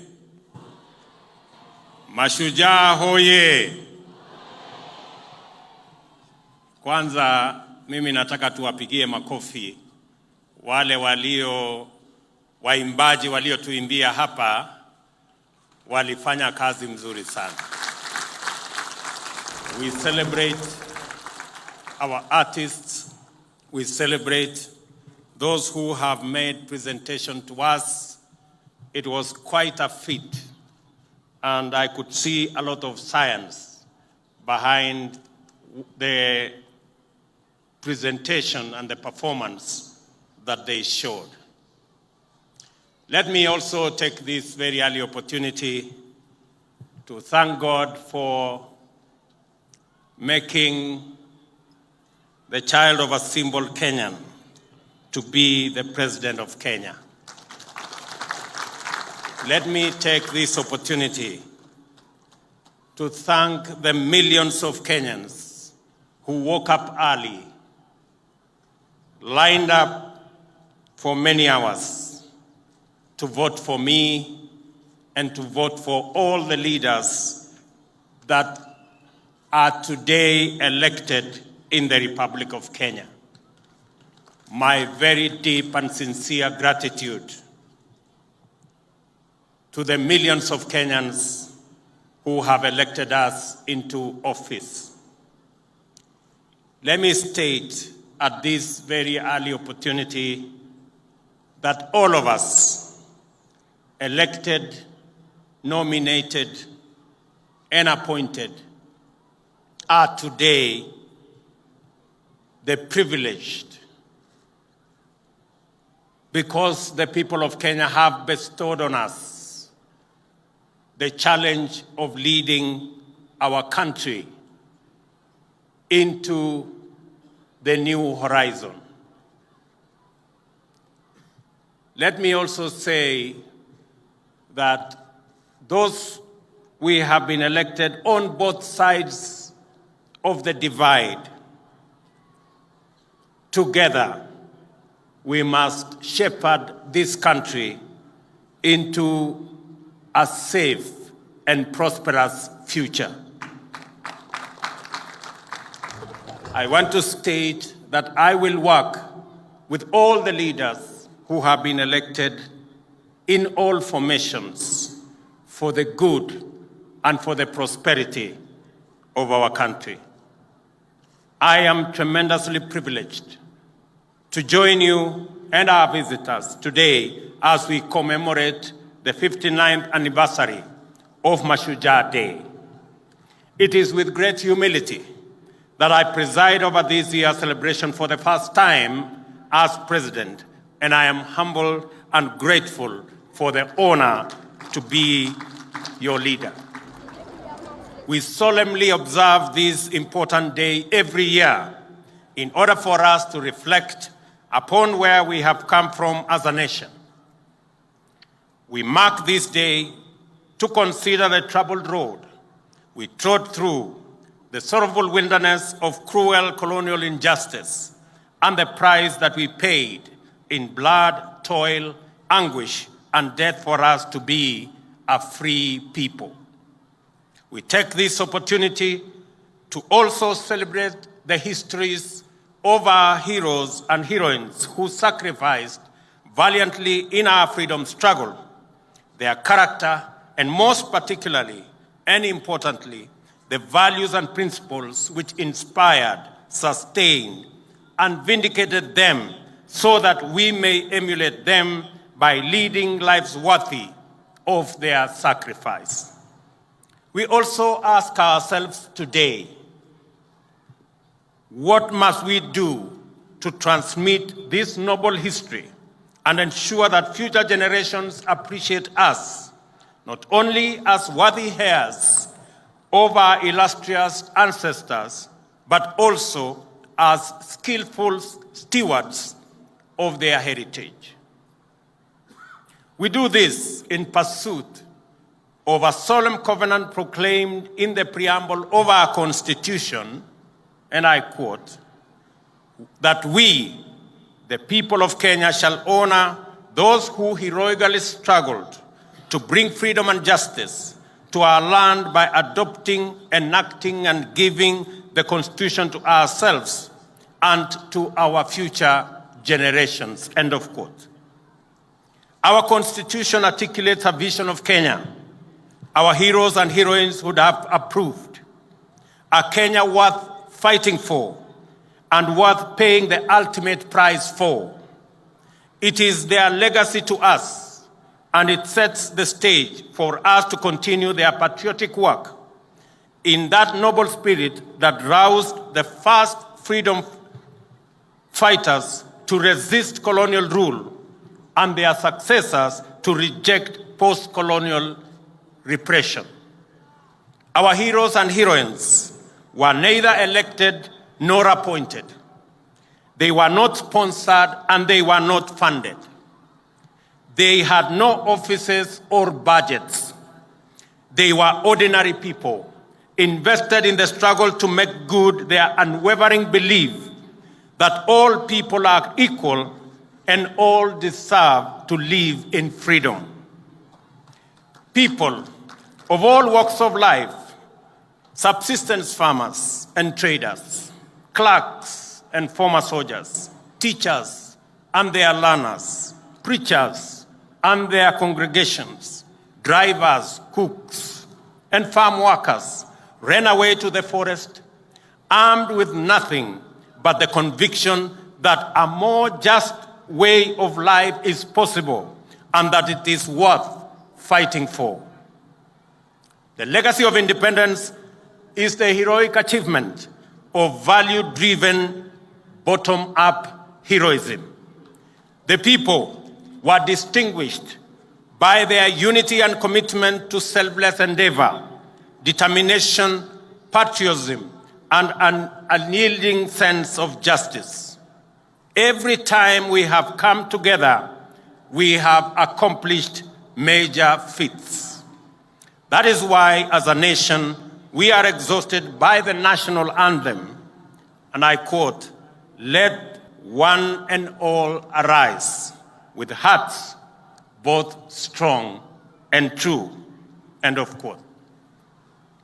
Our Constitution, the People's Sovereign Charter, is an instrument of collective memory. It proscribes tyranny, marginalization, and oppression, provides institutional means to dismantle injustice and eradicate inequality, and gives us an opportunity to expand freedom and actualize rights. It also defines human well-being to be the reason for individual and collective action, as well as objects of the totality of our national enterprise. We are united in common endeavor with those who came before us and did so much for our country. We may define ourselves as a nation proudly standing on the foundation of the Constitution, united in pursuit of the well-being of every citizen. The principal reason for promulgating our Constitution then was to inscribe the values which animated our history of accomplishments and to project them in a manner that resonates across generations. The national values and principles of governance set out in Article 10 form the soul of this dispensation. They define the parameters of patriotism, exemplary service, selfless sacrifice, and profiles us in terms of who we are and who we ought to be individually and as a nation. We can and we must employ these values as beacons for identifying people whose contribution honor the memory of our heroes and heroines and bring greatness to our nation.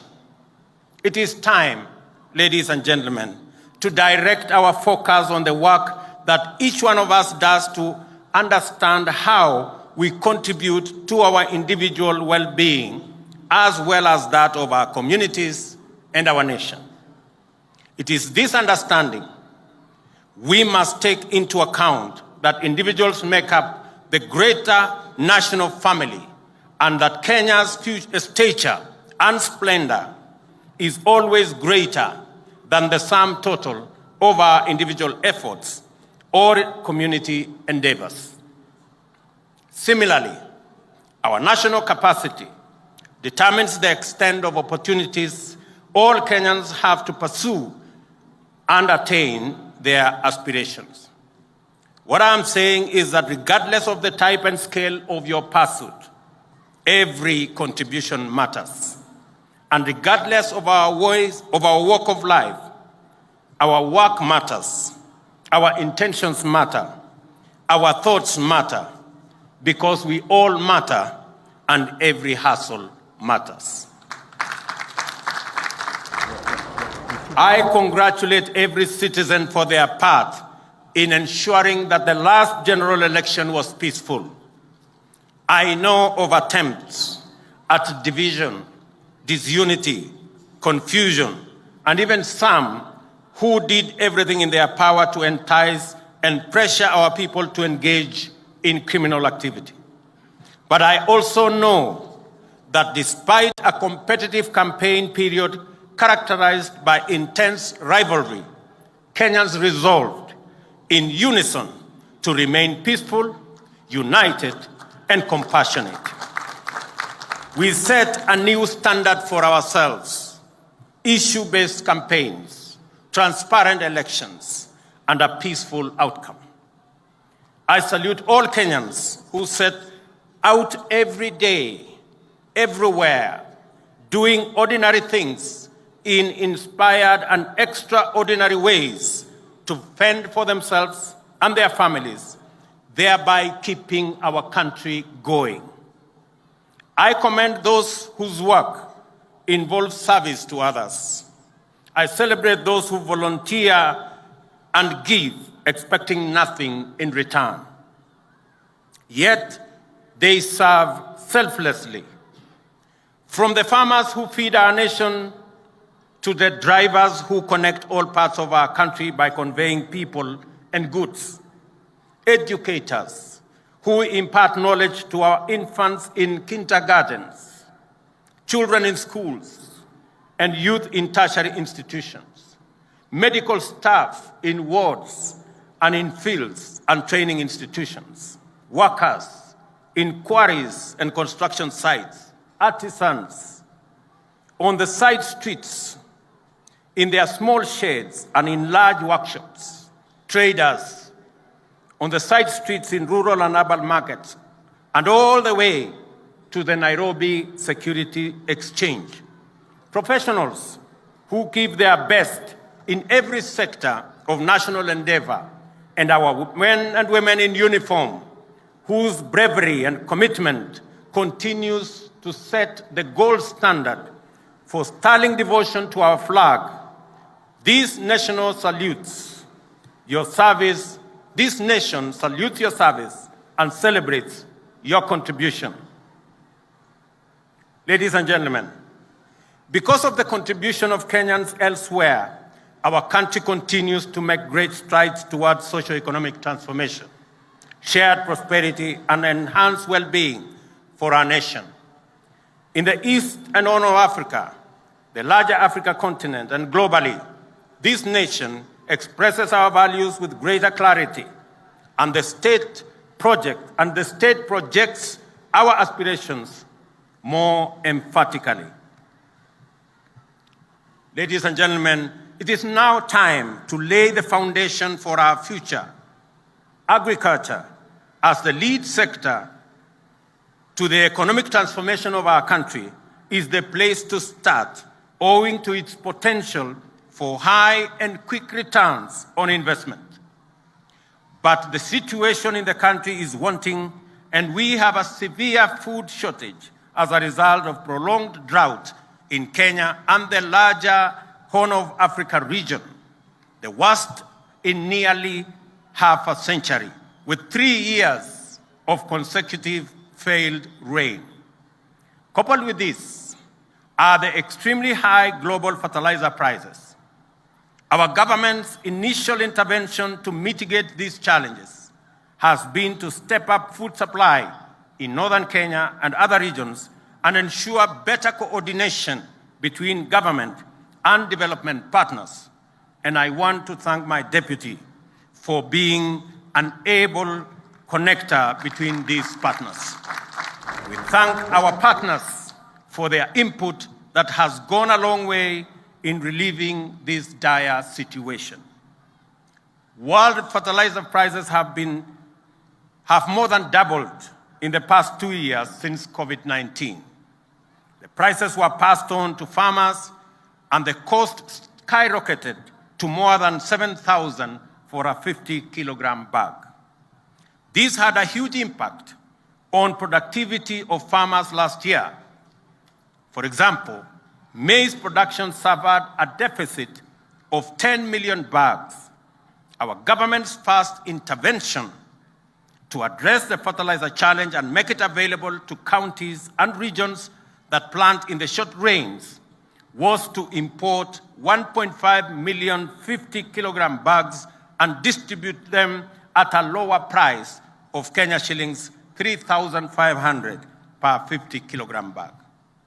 We have also made arrangements to make another 6 million bags of various types of fertilizer available for the long rain season. We have also asked county governments to work with us on the last mile delivery to centers close to farmers so that fertilizer can be easily accessible. These, however, are short-term measures, and we have to take very bold steps to end the perpetual cycle of hunger and dependency on rain-fed agriculture. We must eradicate hunger in our country in the shortest time possible. To do this, we have the following plan. We have to increase agricultural productivity as a first step. We will support all farmers to access quality inputs such as seeds, fertilizer, and pesticides, among others, and also ensure that our farmers have access to extension services in order to improve farming skills. In the short term, we will continue with the fertilizer import program. But in the medium term, the government plans to have fertilizer manufactured in partnership with EAC countries in our region. On seeds, our government will work with local research institutions and both public and private sectors to scale up seed multiplication for all crops. However, irrigation is the ultimate solution in guaranteeing food security in our country. In 2017, the government set out to build 57 dams to harness water for irrigation and domestic use. Many did not even start. Few are complete, while the rest are ongoing. The huge capital outlay required for dam construction in the context of competing budgetary priorities poses a huge challenge to this program. And to address this challenge, we are working on innovative investment mechanisms through public-private partnership to construct at least 100 dams. Consequently, it would be possible to progressively irrigate the 3 million acres already identified as irrigable land. In the next 3 years, the government plans to double the land under irrigation to 1.4 million acres. Of this, 200,000 acres will be under rice irrigation and 500,000 under other food crops. Rice production in Bunyala, the Tana Delta, Rahole in Garissa, Mwea and Ahero will take priority as these are areas that have already mechanisms for us to upscale. Our dairy farmers struggle with the high cost of feed and challenges of storage, preservation of milk, and access to markets. To assure them that they are on our priority list, we have taken immediate steps to reinstate the stalled milk coolers program and the distribution of 650 milk coolers will resume shortly. In our plan, we have identified dairy and livestock economy as subsectors with the quickest economic turnaround time, and we will become key drivers, and they will become key drivers in improving food security, creating jobs, and boosting our exports. We have equally committed to close the housing gap, which stands at 2 million units as at now. Our target is to increase the supply fourfold from 50,000 units every year to 200,000 units every successive year. Already, 2,592 units have been completed, 40,000 are under construction, and over 500 units that require financial backstopping and funding for bulk infrastructure are now being worked on and are in the pipeline. I am happy to report today that the interest in the housing sector has grown immensely, and that many private investors, including pension funds, have submitted proposals on the housing projects they would like to invest in. We will work together on these projects to facilitate their realization. It is clear from engagements with investors that the government needs to evolve from being a mere enabler to becoming a sponsor of major projects. Not only will we provide land and bulk infrastructure for our housing program, but I will personally take charge of the process to unlock the challenges that inhibit investment. For instance, VAT exemption on inputs has been enacted to lower the cost of construction, but its implementation has been curtailed by delays in approving applications for VAT refunds. As a result, developers pay VAT, but the cost saving is not enjoyed by the end buyers. Government will resolve such issues with the urgency required. Ladies and gentlemen, let me emphasize that the housing agenda is not just about four walls and a roof. The demand for affordable housing is an opportunity to create jobs and stimulate the economy. Our manufacturing sector, which already supplies many products in the construction industry, will have expanded business opportunities, and other relevant sectors will also benefit from this endeavor. Other housing inputs, such as doors, windows, gates, and hinges, will be made by our Jua Kali industry. We are designing the program in a way that will upgrade and support Jua Kali by linking it to our technical and vocational institutions. In the end, we expect enterprises that produce housing products to emerge and expand, creating jobs and wealth for hustlers, making our housing plan truly transformational from bottom up. We want, ladies and gentlemen, to create the experience of hardworking Kenyans like John Ochieng, who is present here as one of my guests today. I met him 2 days ago when I handed over keys to new homeowners in Ongata Rongai, Kajiado County, under the Affordable Housing Scheme. Ochieng began working as a carpenter in that housing project when it began 2 years ago. Then, home ownership to him was a mere dream. 2 years later, he owns an apartment in the same estate he helped to build as a carpenter. Given that there are developments today that cater for housing needs for ordinary Kenyans like John, I am convinced that it is possible to provide quality, affordable housing for rent and sale, and Ocheng's story will be replicated multiple times over throughout the country. We therefore proceed with confidence that we will provide quality climate-smart housing that Kenyans can buy with mortgages for as low as 5,000 shillings a month, to be made available through various home financing arrangements.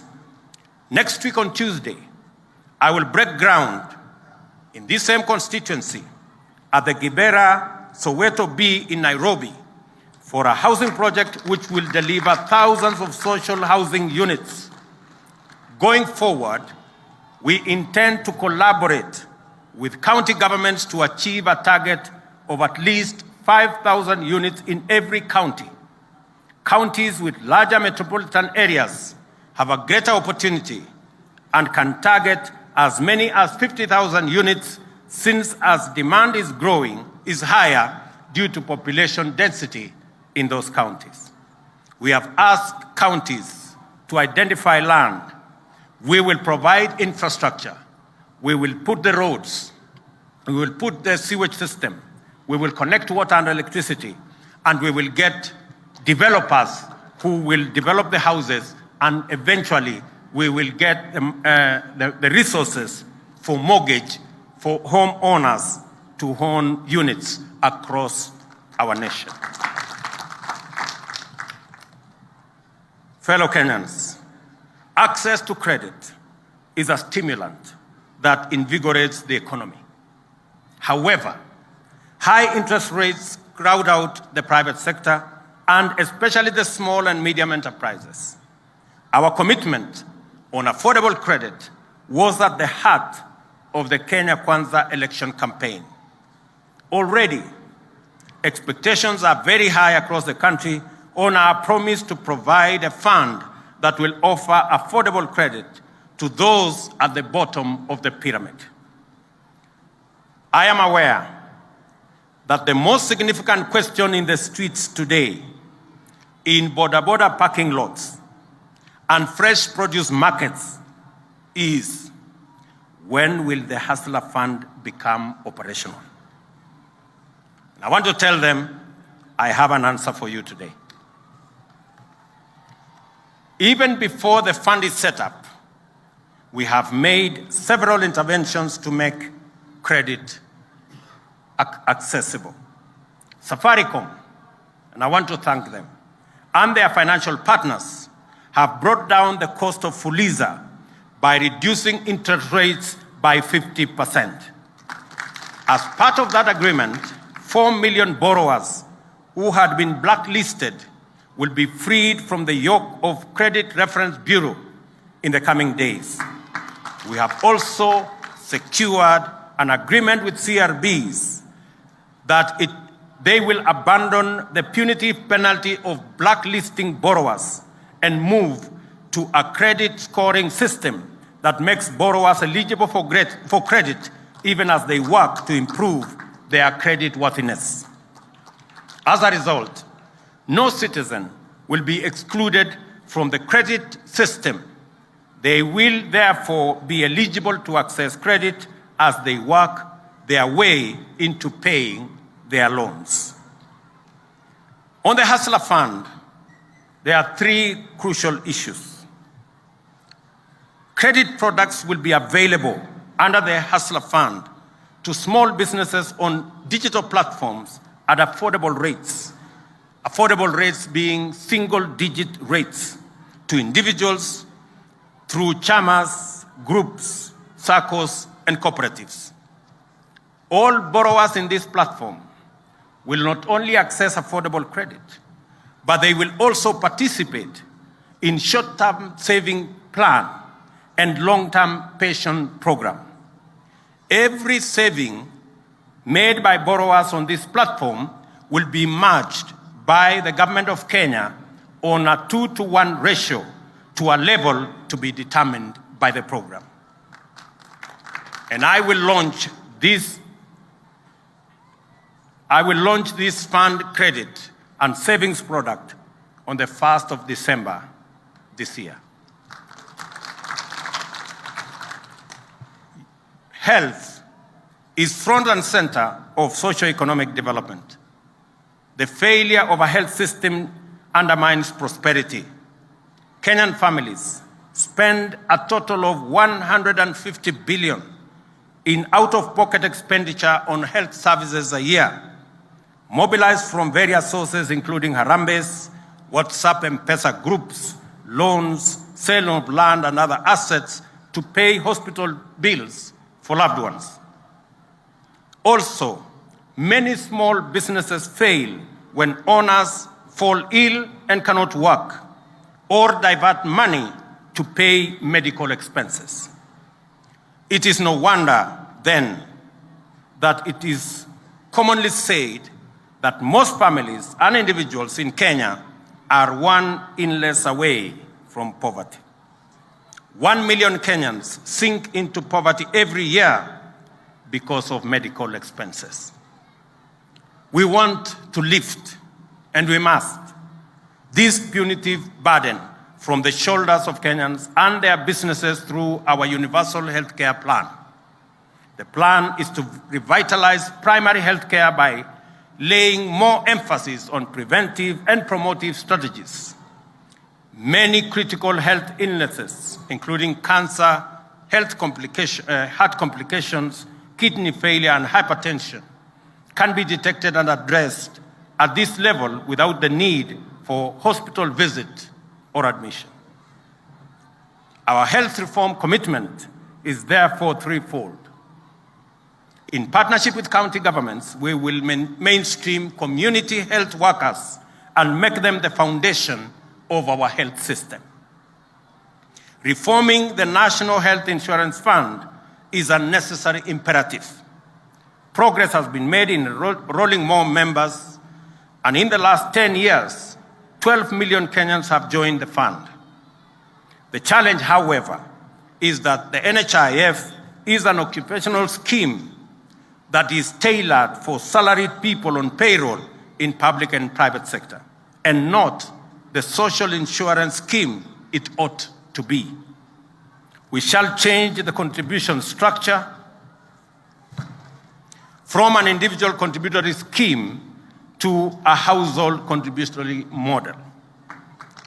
We intend to address the challenges of inadequate human resources in our public hospitals and the poor industrial relations between health professionals and our county governments.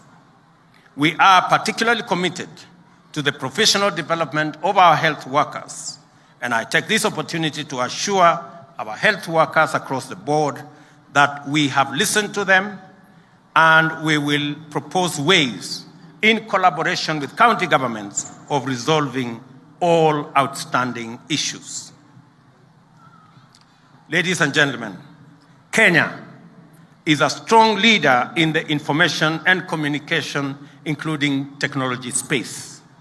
We are the proud regional and continental hub of innovation. We have the appropriate policy framework, constitutionally protected freedoms of expression, media, information, and communication to dominate the creative art and entertainment arena.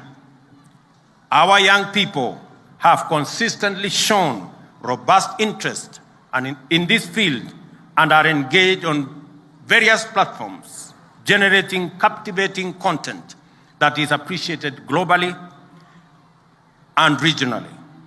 There is tremendous potential for our country to become a global leader, employ hundreds of thousands of young people, and generate immense wealth if we facilitate the young people to plug into the global digital economy.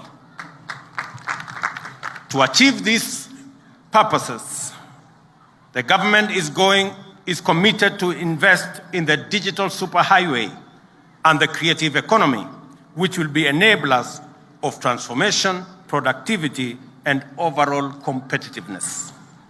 Over the next 5 years, the government will ensure universal broadband availability through the rollout of connectivity throughout the country, the laying of an additional 100,000 kilometers of National Fiber Optic Network is expected to deliver this target, and already we are in discussion with the players in that sector. Government services shall be made available throughout the country at greater convenience to citizens through digitization and automation of all critical government processes, with a view to bringing at least 80% of government services online.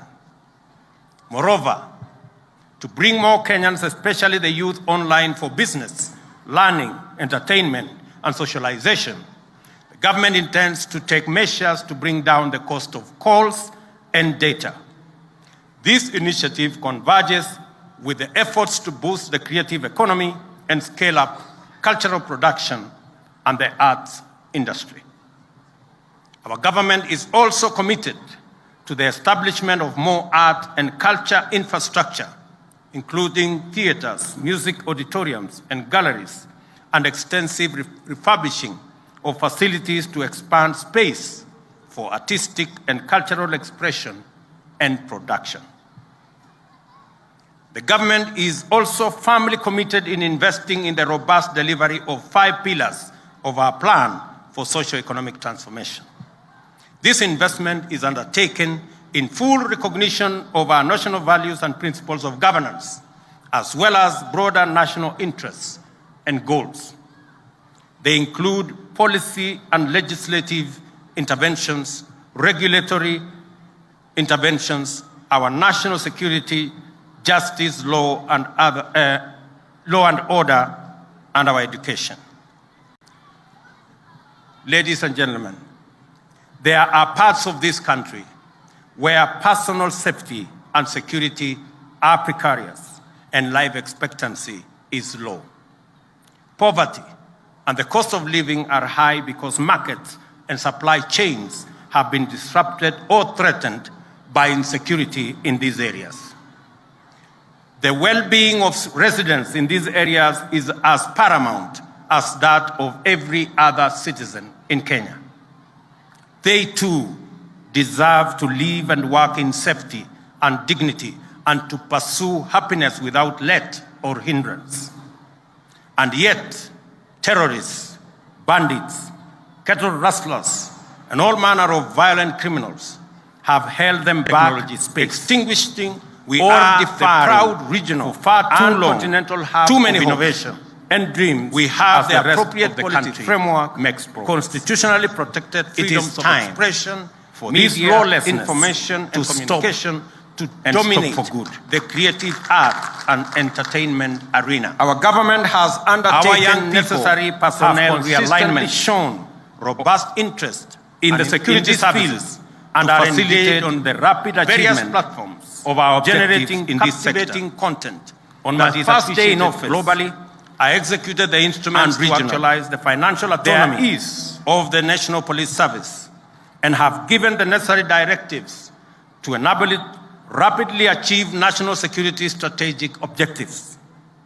These actions extend to the facilitation of the Director of Criminal Investigations to expeditiously resolve investigations to a standard that can support effective prosecution and secure convictions. The independence of the National Police Service is essential for its institutional credibility and efficiency, citizen safety and welfare, and effective maintenance of law and order. A professional police service fosters harmonious relations with citizens and communities, cannot be weaponized in pursuit of divisive or partisan agenda, and can never resort to disastrous policies like extrajudicial murder as part of policing.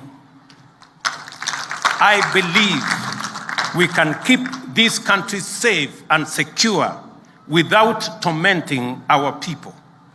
We can efficiently and effectively suppress crime, monitor and disrupt and apprehend criminals without abducting, torturing, killing, or causing citizens to disappear.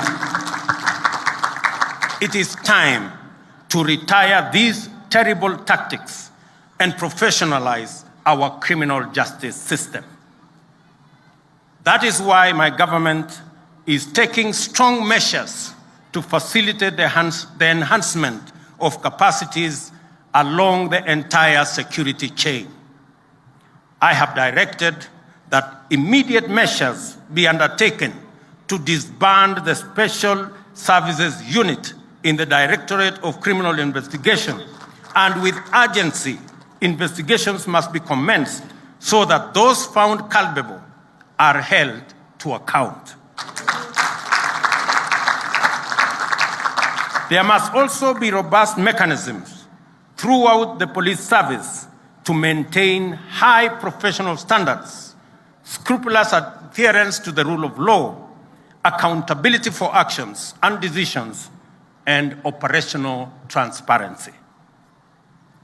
At the terminal end of this chain, the government has also undertaken its obligations to observe judicial independence while actualizing the judiciary fund, enhancing budgetary allocation to enable it to invest in infrastructure and facilitate the appointment of more judges, to expand access to justice. Effective deterrence of crime requires robust prosecution, while economic efficiency, investor confidence, and competitiveness all depend on effective dispute resolution. A well-resourced, independent, impartial, and thoroughly professional judiciary is indispensable for good governance, law and order, and is also essential for financial sustainability, transactional effectiveness, and business competitiveness.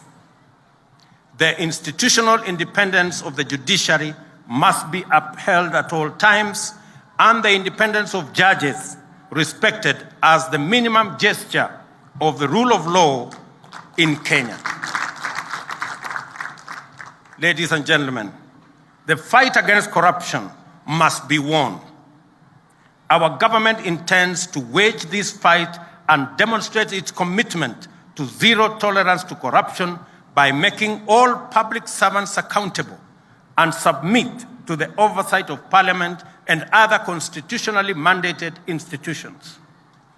We are committed to the rule of law, fidelity to constitutional due process, and implementation of judicial decrees and orders. Most critically, under my administration, there shall be no interference with or any attempt to control, direct, or undermine independent institutions, including those in the justice, law, and order sector. The National Police Service, the Office of the Director of Public Prosecutions, the Judiciary, the Ethics and Anti-Corruption Commission shall perform their duties independently and professionally, and likewise subject themselves to oversight by appropriate agencies. This is our vision for ensuring that the war on corruption is not itself corrupted by inappropriate interventions.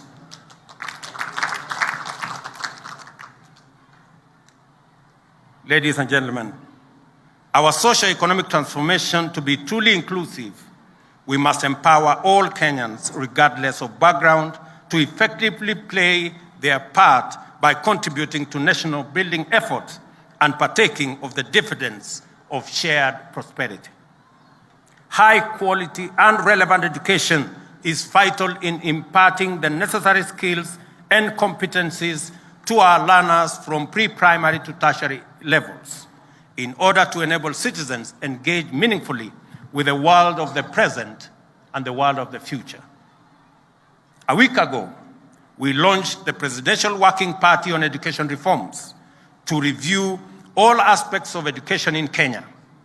Its findings and recommendations shall inform subsequent necessary interventions to ensure that Kenya delivers the caliber of education, skills, and training needed to successfully pursue sustainable development.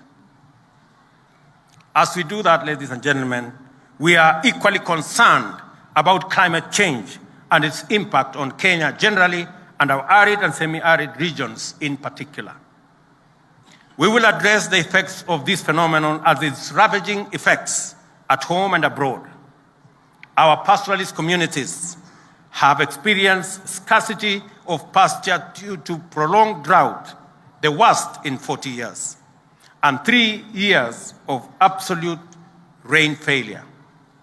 As a result, we have lost 2.5 million heads of livestock owing to this very severe drought. Rising food prices have made an already bad situation worse. Elsewhere, communities in rural and urban areas across the country are equally struggling under the weight of high food prices and shortage of water. Without a doubt, climate change is complicating our roadmap towards socio-economic transformation and achievement of sustainable development goals. As we seek short-term measures to respond to the evolving situation, I have directed that a long-term and sustainable solution to the planetary challenges be put in place. The ultimate solution includes greening our country to more than 30% of tree cover by 2032. The central role forests play in addressing the effects of climate change has become more prominent now than ever, thanks to their unparalleled capacity to absorb, store carbon, and regulate climate. Of the 59.2 million hectares land in Kenya, only 5.2 hectares are under forest cover. The remaining 54 million hectares are largely in arid and semi-arid areas.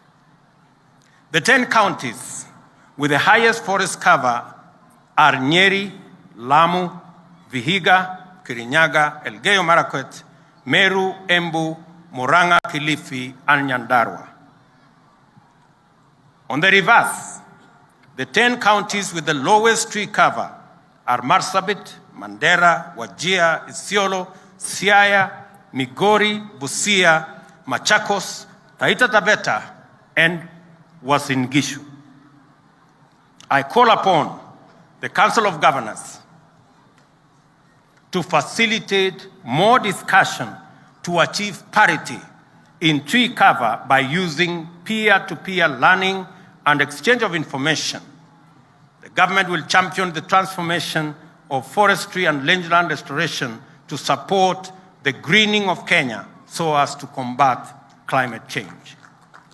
We are at the final stages of designing a special presidential forestry and rangeland restoration program.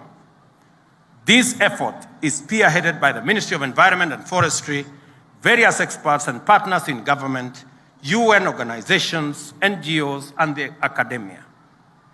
The objective is to grow 5 billion trees in the next 5 years and an additional 10 billion trees by 2032.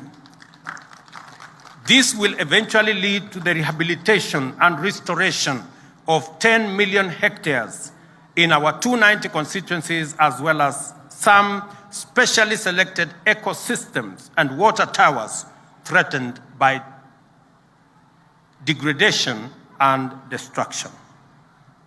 To achieve this ambitious plan, the government will continue to support efforts by the Kenya Forestry Research Institute, KEFRI, in high-quality seed production in their 18 seed centers across the country. Agroforestry and farming of avocados, mangoes, and macadamia will also open new value chains for our export market, creating green jobs in those sectors. I therefore urge all Kenyans to support this government's call to grow at least 15 billion trees in 10 years. To achieve this target, simple calculation shows that every Kenyan needs to grow at least 300 trees, the 50 million of us. We will be able to grow 15 billion trees. And I will tell the ministry concerned, the Ministry of Environment, to issue a small certificate for every Kenyan who completes his round of 300 trees. Restoration in the presidential program will be undertaken by youth and women groups, civil society, communities, and religious organizations, leveraging on private sector and government financing. To ensure sustainable funding, Kenya is developing policies and strategies to tap into the global carbon market opportunities accessed through carbon trading. Additionally, the government will secure and protect public forests, rehabilitate and restore all degraded water towers and other forest ecosystems across the country. We will work towards fencing all fragile water towers and other ecosystems to protect them from encroachment. To resolve the capacity constraints at the Kenya Forest Service, I have directed the immediate recruitment of an additional 2,700 forest rangers and 600 forest officers to augment our interventions in this sector. Shortly, I will also be inaugurating the Climate Change Council that will steer Kenya's climate action through stakeholder engagement coordinated in the presidency as required by the Climate Change Act of 2016. Under the program, we will start mobilizing finance from public and private, including multilateral sources, to fund the proposed activities. This is anchored on the United Nations goals and backed by the Tree Growing and Sustainable Forest Finance Management Program, supported by UN and other international institutions. The program also responds to Kenya's commitment to help reduce global greenhouse gas emissions articulated in various multilateral environmental agreements and the United Nations Decade of Action on Ecosystem Restoration. Kenya will rally the globe towards more ambitious climate change action in next month's 27th UN Climate Change Conference at Sharm el-Sheikh in Egypt. In an increasingly interconnected world, ladies and gentlemen, our well-being depends on engagements with our neighbors, continental fraternity, and international partnerships. In all these areas, Kenya has continued to be a dependable ally, faithful friend, and effective partner, ever committed to a win-win bilateral as well as multilateral outcomes that achieve mutual gain for the benefit of humanity. In the East African community, the rigid territorial borders are firmly on their way out as we move towards full integration. Non-tariff barriers have come down and trade volumes are soaring. The community is becoming even more tightly connected with infrastructure systems crisscrossing the member countries. The possibility of an East African federation is no longer a wild imagination or an idle dream. It is no longer a matter of if, it is a matter of when. In recent days, I have been to our sister countries in East Africa to take care of mutually beneficial regional business. In Ethiopia, we launched Safaricom Ethiopia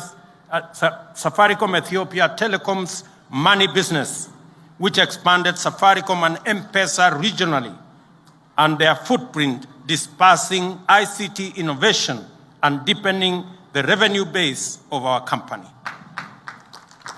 Simultaneously, Safaricom becomes the largest foreign investor in Ethiopia and Kenya's biggest foreign investor abroad ever.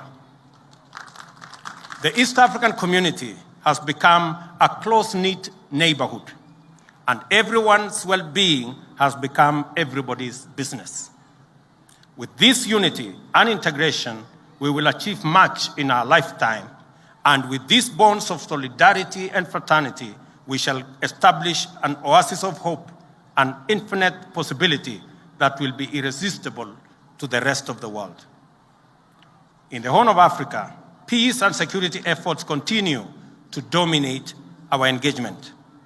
They are important components of a broader strategy to recover stability in what has become a truly rough neighborhood.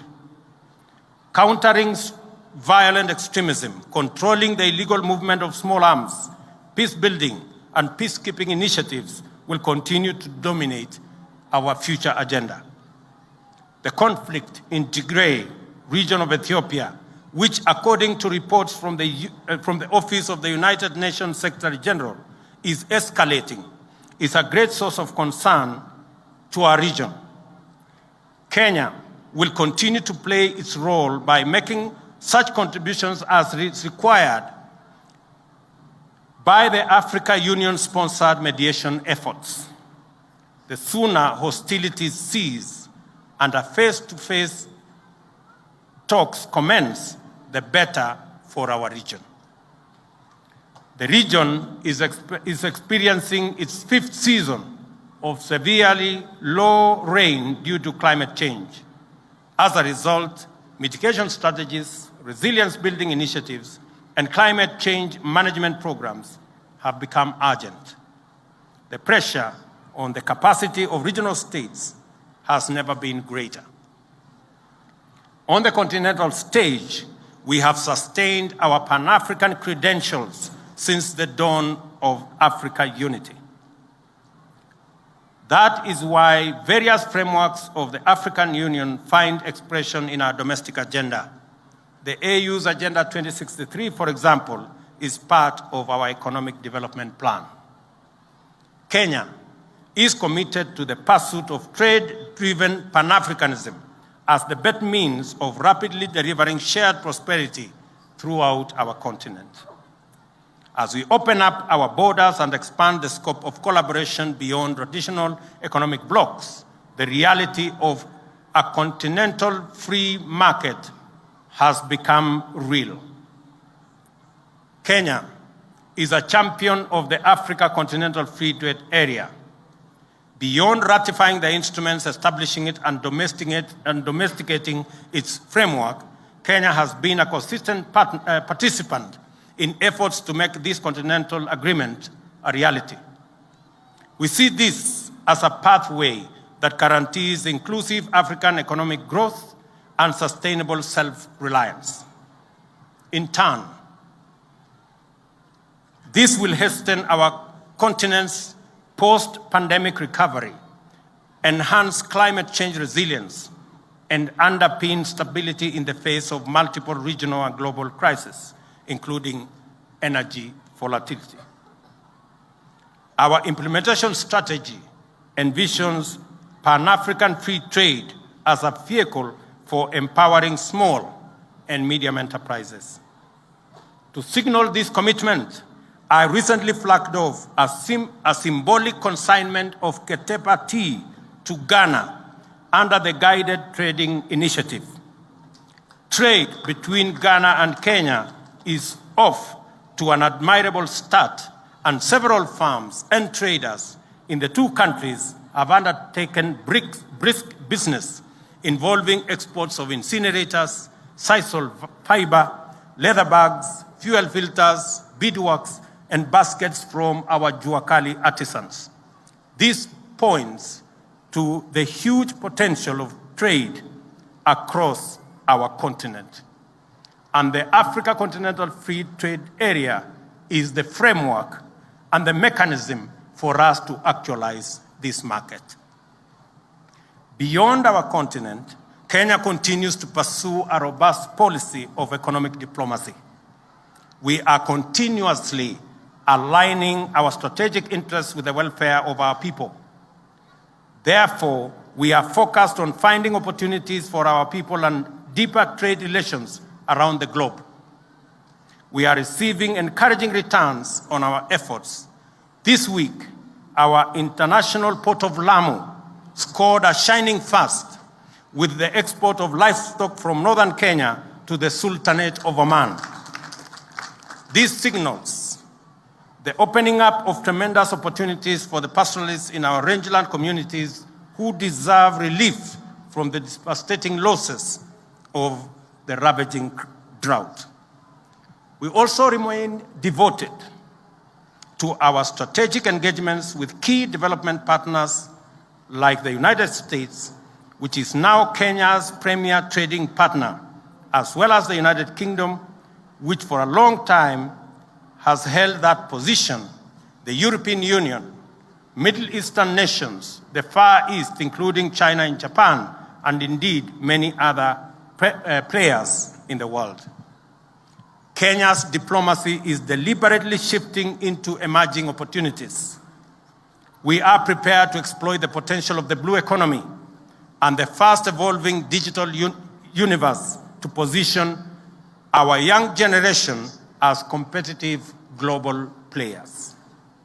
Kenya's commitment to multilateralism is a fundamental plank of our diplomatic strategy and foreign policy. This has defined our international outlook since the advent of self-government and full sovereignty.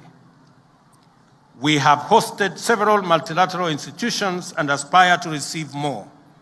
Kenya has participated in many multilateral undertakings, including humanitarian missions, international peacekeeping, and pandemic responses.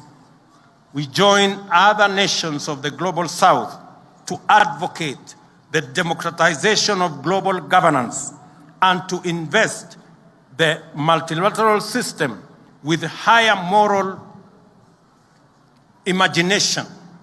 We believe that global governance must reflect the values it claims to advance and protect.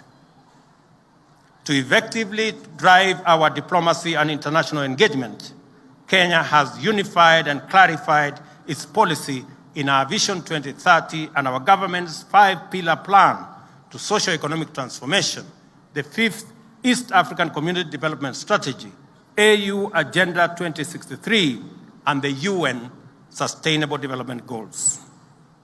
The purpose of this alignment is to ensure that we forge a path for the achievement of our objectives of enhancing the well-being of ourselves and humanity. We have warned the international community about the global fertilizer shortage and the risk it poses to global food security. Whether we are speaking at the United Nations Environmental Programme in Nairobi or the UN Oceans Conference in Lisbon, our commitment to enhancing climate change responses is strong and vocal. Kenya advocates post-pandemic solidarity on a global scale to avert economic crisis in the wake of COVID-19 by mobilizing international partnerships and cooperation for recovery and resilience. This extends to the need to ease the debt burden of economically vulnerable developing countries and to afford them liquidity and fiscal space to manage shocks, enhance social investments, invest in climate change adaptation and mitigation, and address security needs and finance development. As an anchor state in the East Africa and the Horn, Kenya has sustained its robust efforts to achieve lasting peace and security. We have also used the opportunity to serve at the UN Security Council to give priority to regional peace, counter terrorism and violent extremism, support peace operations, and to further the climate change and security agenda. We consider these contributions to be critical in building a safe and peaceful world that is safe and conducive for human flourishing. Government efforts to affirm and project Kenya's stature globally has always been complemented by the contribution of Kenyan citizens who live and work in various parts of the world. This demonstrates the complementarity of state and citizen action and the inevitable alignment between patriotism and national well-being. We are all united in the quest for a Kenya we can all be proud to call home. Our diaspora continues to serve as Kenya's excellent ambassadors, along with our sports people and the Kenyans who continue to excel abroad in diverse fields. You make us proud, and in so doing, demonstrate the true spirit of Mashujaa.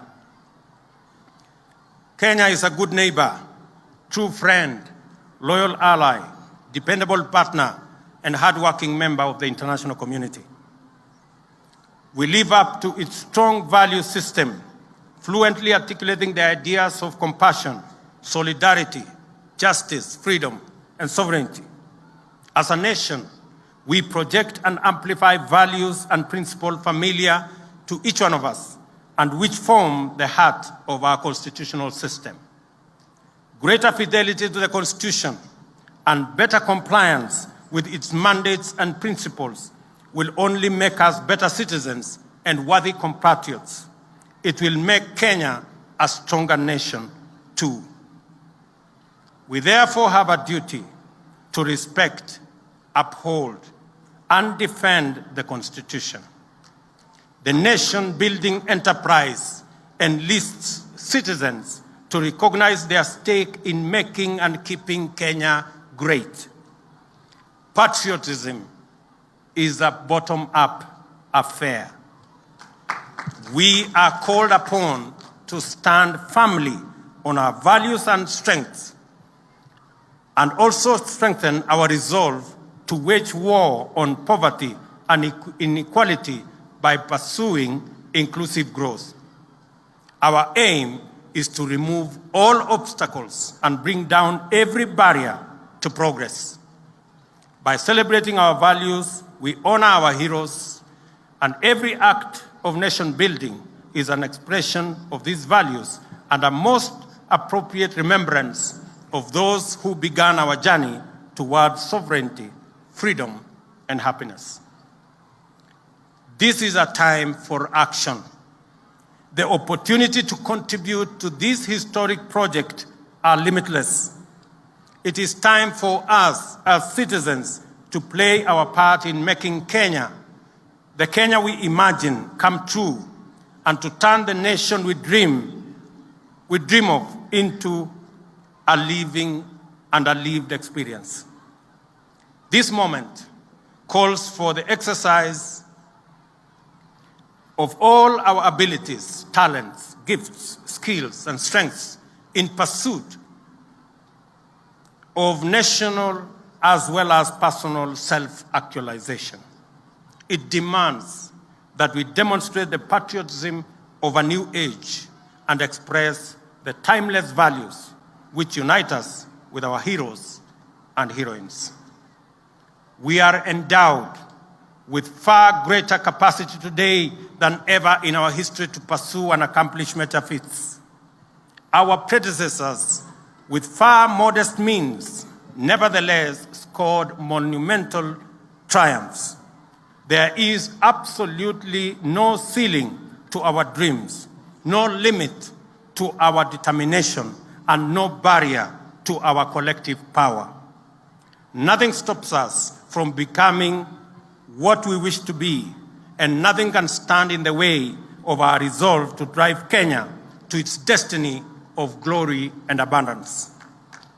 I stand here, therefore, on this sacred ground, where we first raised our proud flag at the dawn of freedom, where we made a covenant to honor their glorious triumph and fine example by embracing their values and serving our nation, to rally every Kenyan to rise up. This is our moment to get up, work hard, take our chance, chase our dreams, knock on doors, and explore possibilities, because the horizon of our destiny is draped in the splendor of our vision, and before us lies potential of a magnitude never before imagined. It is all ours for the taking, and I know we are ready, for it is our time. Ladies and gentlemen, happy Mashujaa. May our heroes continue to inspire us, and may our national values ever remain the true north of our moral compass. God bless you, and God bless our great country, Kenya. Asanteni sana.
Asante sana Mheshimiwa Rais.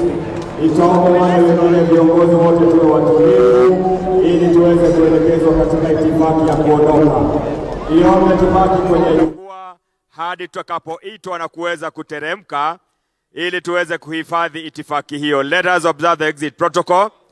Niombe sasa magari ya msafara wa Mheshimiwa Rais Daktari William Ruto na mama taifa uweze kujongea tafadhali. Na wale wengine tuwe watiifu, tusubiri tafadhali hadi niwalete. Baada ya Mheshimiwa Rais kuondoka akisindikishwa na mkuu wa majeshi ya ulinzi ya Kenya, atafuata msafara wa Mheshimiwa Naibu wa Rais. Na tuombe tu utiifu wenu ili tuweze kuhifadhi itifaki. Ataondoka sasa Mheshimiwa Daktari William Samoei Ruto, Rais wa Jamhuri ya Kenya na Amiri Jeshi Mkuu wa majeshi ya ulinzi, pamoja na mama taifa Mheshimiwa Rachel Ruto. Wanasindikishwa na mkuu wa majeshi ya ulinzi Jenerali Robert Kibochi. Na baada ya msafara wa Mheshimiwa Rais kuondoka, utafuata msafara wa naibu wa rais pamoja na Pastor Dorcas Rigathi. Wale wengine tuendelee kuwa watulivu. Baada ya gari la Mheshimiwa Naibu wa Rais kuondoka, service commanders, wakuu wa vikosi mbalimbali watafuata. Kwa hivyo sasa tumpongeze anapoondoka Mheshimiwa Rais Daktari William Ruto baada ya kutuongoza katika sherehe ya leo. Msafara huo ukishaondoka, Mheshimiwa Rais, utafuatwa na msafara wa Naibu wa Rais Mheshimiwa Rigathi Gachagua na Mheshimiwa Pastor Dorcas Rigathi. Tulete magari ya Mheshimiwa Naibu Rais. Baada ya Naibu wa Rais kuondoka kama nilivyotaja, watafuata wakuu wa vikosi mbalimbali, kisha Spika wa Bunge la Kitaifa, Spika wa Bunge la Seneti, Jaji Mkuu.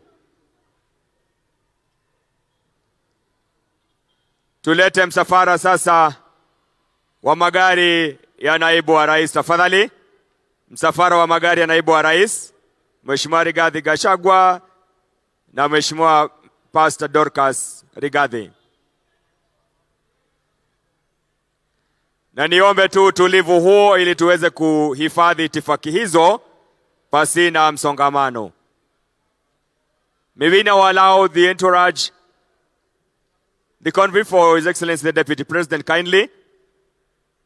Magari ya msafara wa Naibu wa Rais tafadhali yajongee, kisha gari la mkuu wa majeshi ya ulinzi atafuatwa na wakuu wa vikosi mbalimbali. Shukran. Unafuata sasa msafara wa naibu wa rais. Asante sana. Thank you so much, Your Excellency the Deputy President and Her Excellency Pastor Dorcas Rigathi. Baada ya Mheshimiwa naibu wa rais kuondoka, nitampisha sasa mkuu wa majeshi ya ulinzi. Msafara wa magari ya mkuu wa majeshi ya ulinzi ukifuatwa na wakuu wa vikosi mbalimbali, tafadhali ufuate. Asante sana. Anaondoka sasa Mheshimiwa naibu wa rais. Shukran. Niombe sasa msafara wa mkuu wa majeshi ya ulinzi uweze kuingia pamoja na wakuu wa vikosi mbalimbali.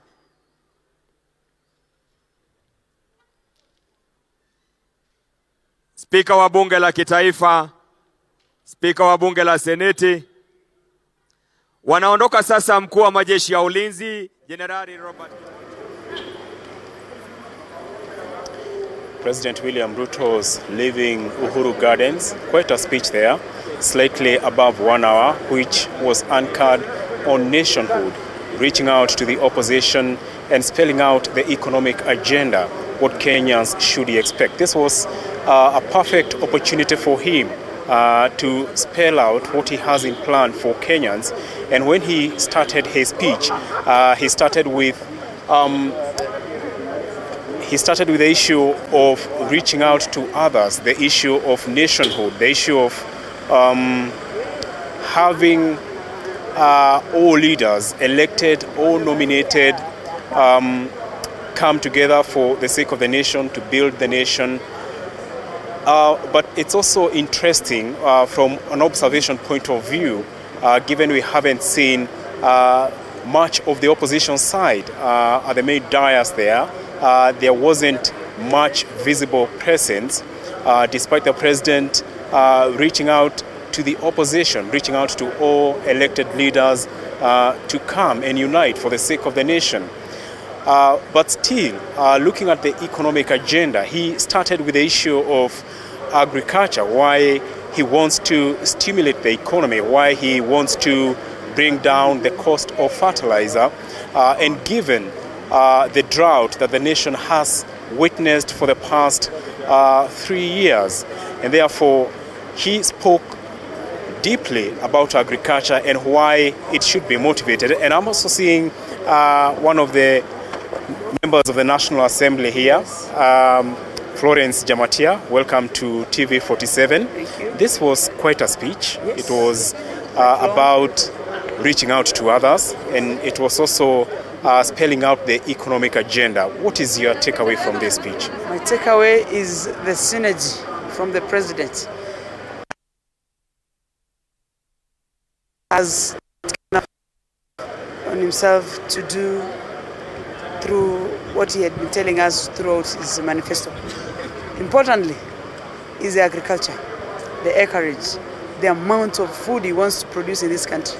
And I think for the next 3-4 years, Kenya is going to be free from food insecurity. And I'm looking forward to it. And we are going to do it, and we are going to help him, support him unconditionally, especially for me in Bunge, and I'm going to do my work and help the president deliver. Thank you. Thank you so much for your views, Mheshimiwa.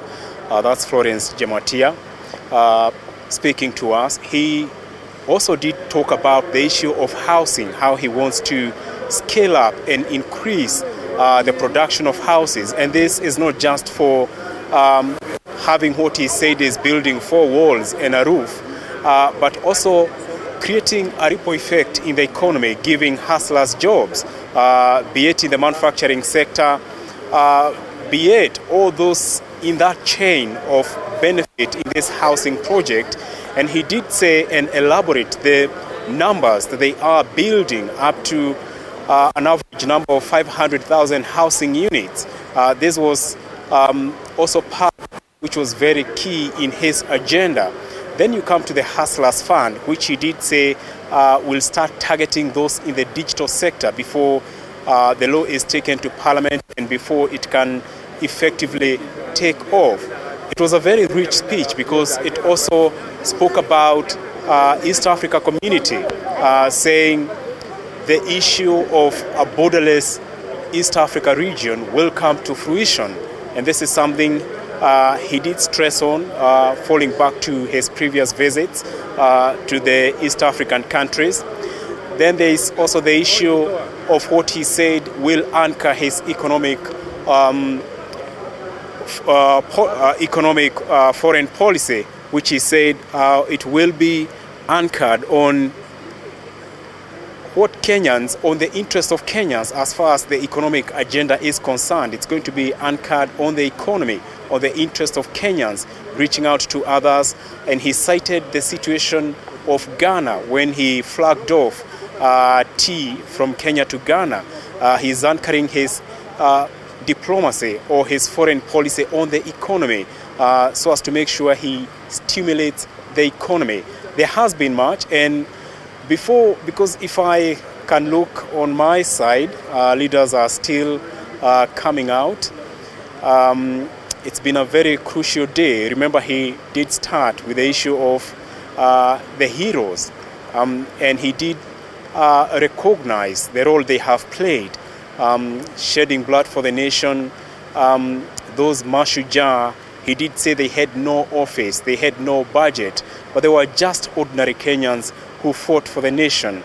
And when he was ending his speech, he did say there is no turning back. This is time to bring down the barriers and forge forward, because this, according to him, is all about the issue of expanding opportunities for all, and specifically saying this bottom-up economic plan is all about patriotism, and that's why he is doing whatever he is doing. So it was a very elaborate speech, unlike what we saw during the official opening of Parliament, when we had a short speech.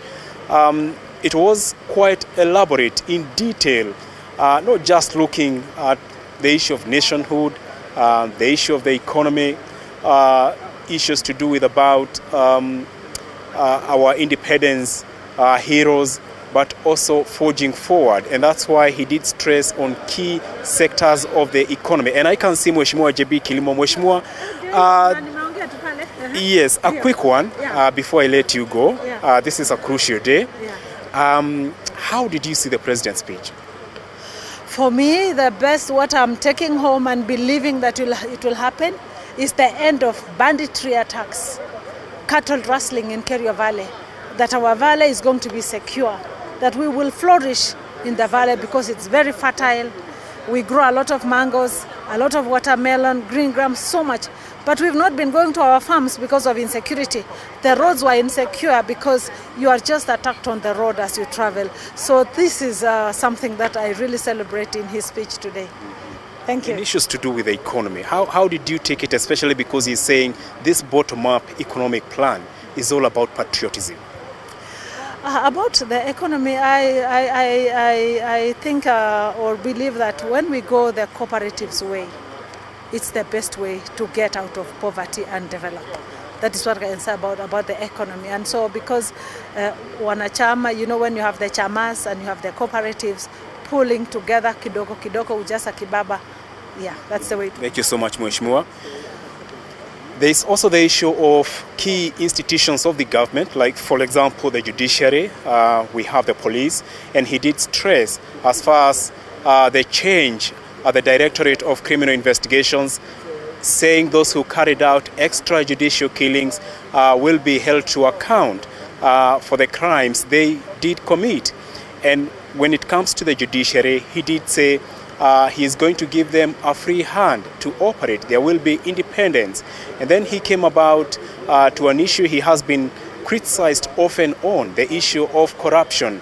And here he cited the Anti-Corruption and Ethics Commission, saying his administration, starting with himself, he will not interfere, direct, or control the Ethics and Anti-Corruption Commission, saying those means will likely corrupt whatever will be going on at the Ethics and Anti-Corruption Commission.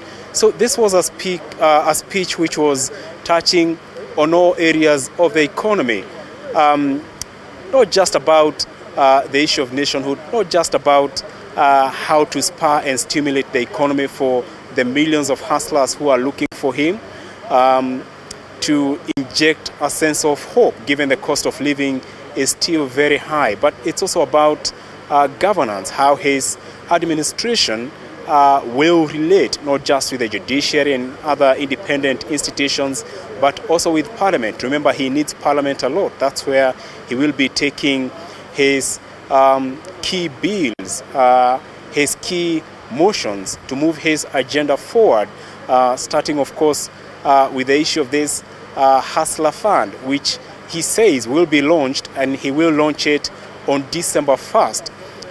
And looking at the speech and whatever is going on and the implementation plan that he is rolling out, he is coming off, according to the observation and also from this speech, that this is a man who in his first 100 days, he will be able to achieve what he set out to do. I can also see maendeleo ya wanawake chair lady here and mheshimiwa also.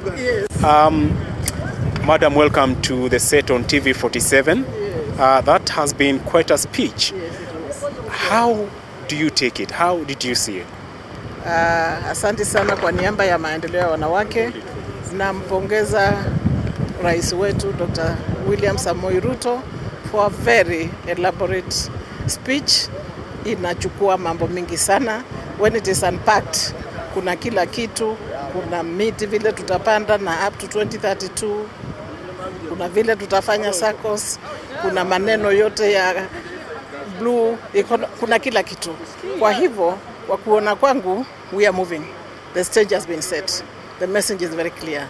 Kwa niaba ya wamama, sisi kama maendeleo ya wanawake tushatengeneza sako ambayo ni maendeleo at 70 1952 to 2022.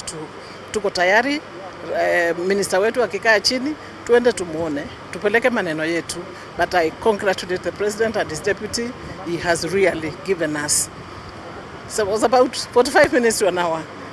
When it is unpacked, we are then going to be able to find out where every person fits. Ni watoto, ni Safaricom, ni Ethiopia, ni diaspora, kila kitu iko, ni UN, kila kitu iko. Kwa hivyo, to His Excellency, happy Mashujaa Day. To the First Lady Mama Rachel, happy Mashujaa Day. To Kenyans, happy Mashujaa Day. Let's move the country forward. Maneno ya peace, tunashukuru kila kitu. It was good. And thank you very much to media. Asanteni sana. Happy Mashujaa Day too. There's this issue of insecurity in the North Rift. Remember, we had the vetting of CS nominee for National Administration and Security, Kithure Kindiki. He did say, if approved by the National Assembly Committee on Appointments and the House Plenary, he did say his first agenda, even if it means going to camp in the North Rift, will be to make sure he ends what the president here called lawlessness, an era of lawlessness. His administration will not allow this to continue anymore. He also did talk about realigning the National Police Service, the security forces, and also the Marshall Plan for this region in order to contain banditry, which has wreaked a lot of havoc. And you just heard from the member of the county, Florence Jamatia, talking about it. She herself, a while back, was up in arms, and she was even arrested for saying, given the way the government has treated insecurity in the region, even if it means buying guns, they will buy to arm themselves. And therefore, that issue for this administration has received the attention it deserves from the president, who has promised to crack the whip. So this has been an extensive coverage of the 59th Mashujaa Day celebrations from Uhuru Gardens, where it has been held. And I now take you back to studio.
Naam, asante sana kutoka upande ule wa pili na kupata katika njia shwari zaidi hapa katika lango kuu la kuingia katika bustani hii ya Uhuru hapa jijini Nairobi, ambako pasi na shaka shughuli nzima hii shatamatika wakati na ambapo Rais William Samoei Ruto ashatamatisha kupeana hotuba yake ya kitaifa katika hafla yake ya kwanza kabisa ya kitaifa. Nazungumza kuhusu hafla ya sherehe za Mashujaa ambazo zilikuwa zinapigwa hapo awali tarehe 20 mwezi wa 10, zikiwa kama siku ya kuadhimisha siku ya Kenyatta Day. Lakini baada ya hayo yote kupita, Rais Uhuru Kenyatta mstaafu akaweza bila shaka kuondoa hayo na akafanya siku hii iwe siku ya Mashujaa. Takriban 230 washafanyio ama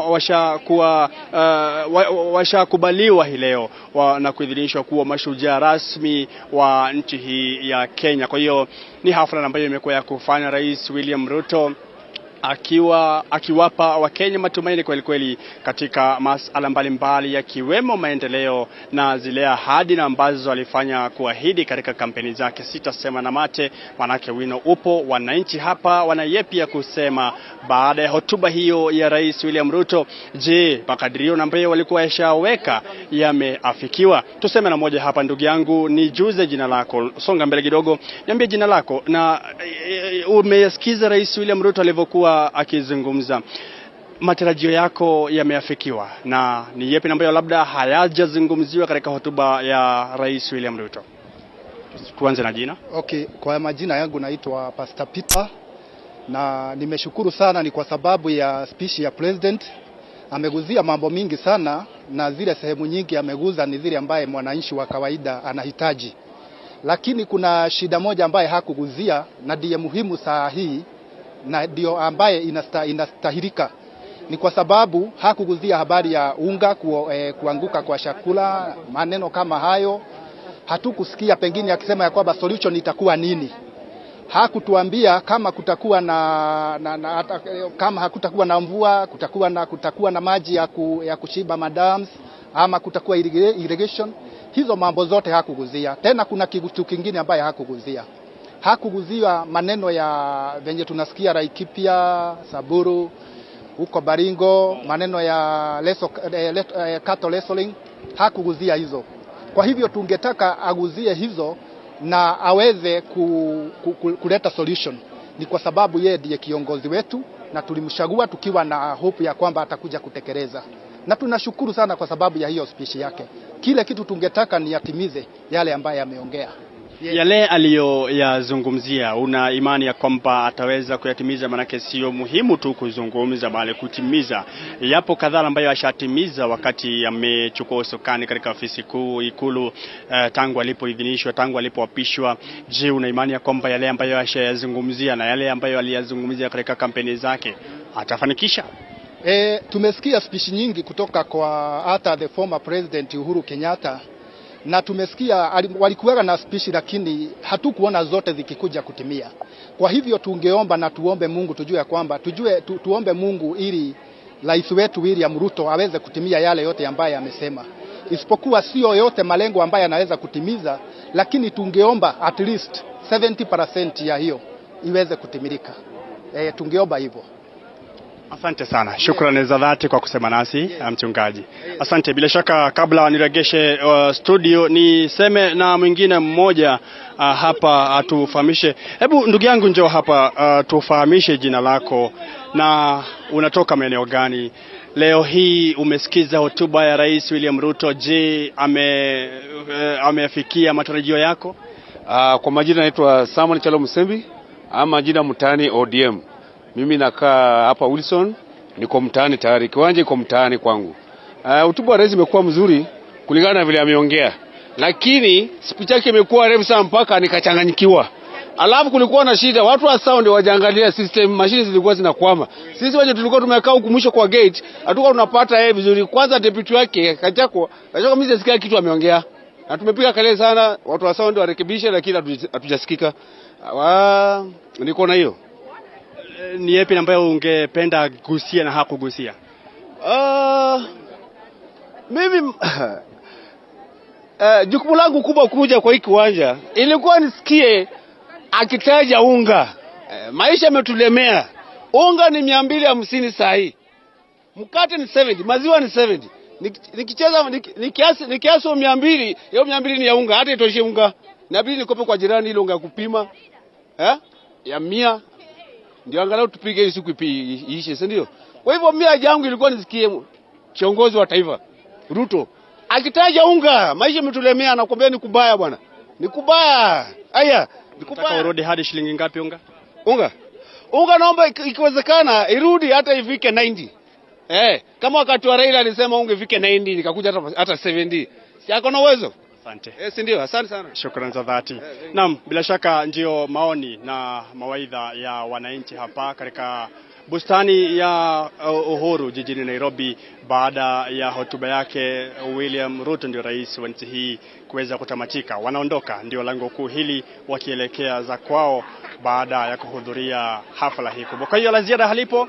Nashukuru kikosi chote ambacho kisha shughulika kufanikisha shughuli hii nzima, matangazo haya tangia asubuhi, kikosi chote kilichoandaa safari za kuja hapa na kilichofanikisha matangazo haya moja kwa moja. Wanasema kile kikosi cha uzalishaji ndio production kikiongozwa na George Kuria pamoja na wapiga picha kina Timothy. Tunasema ni asante kwa sana, na vile vile wale ambao wako studioni zetu, kazi kuntu zaidi kutoka hapa katika eneo hili la bustani ya Uhuru. La ziada halipo. Tukutane katika taarifa zetu za saa 1 na ambazo utakuwa naletewa moja kwa moja na mwanahabari wetu Elizabeth Mutuku, na vile vile mida ya saa 3 utakapokuwa unaletewa naye Eric Monene. Kwa hiyo naregesha usukani kwa studio. Mimi naitwa Maiki Kagwongo, kwa na jioni njema.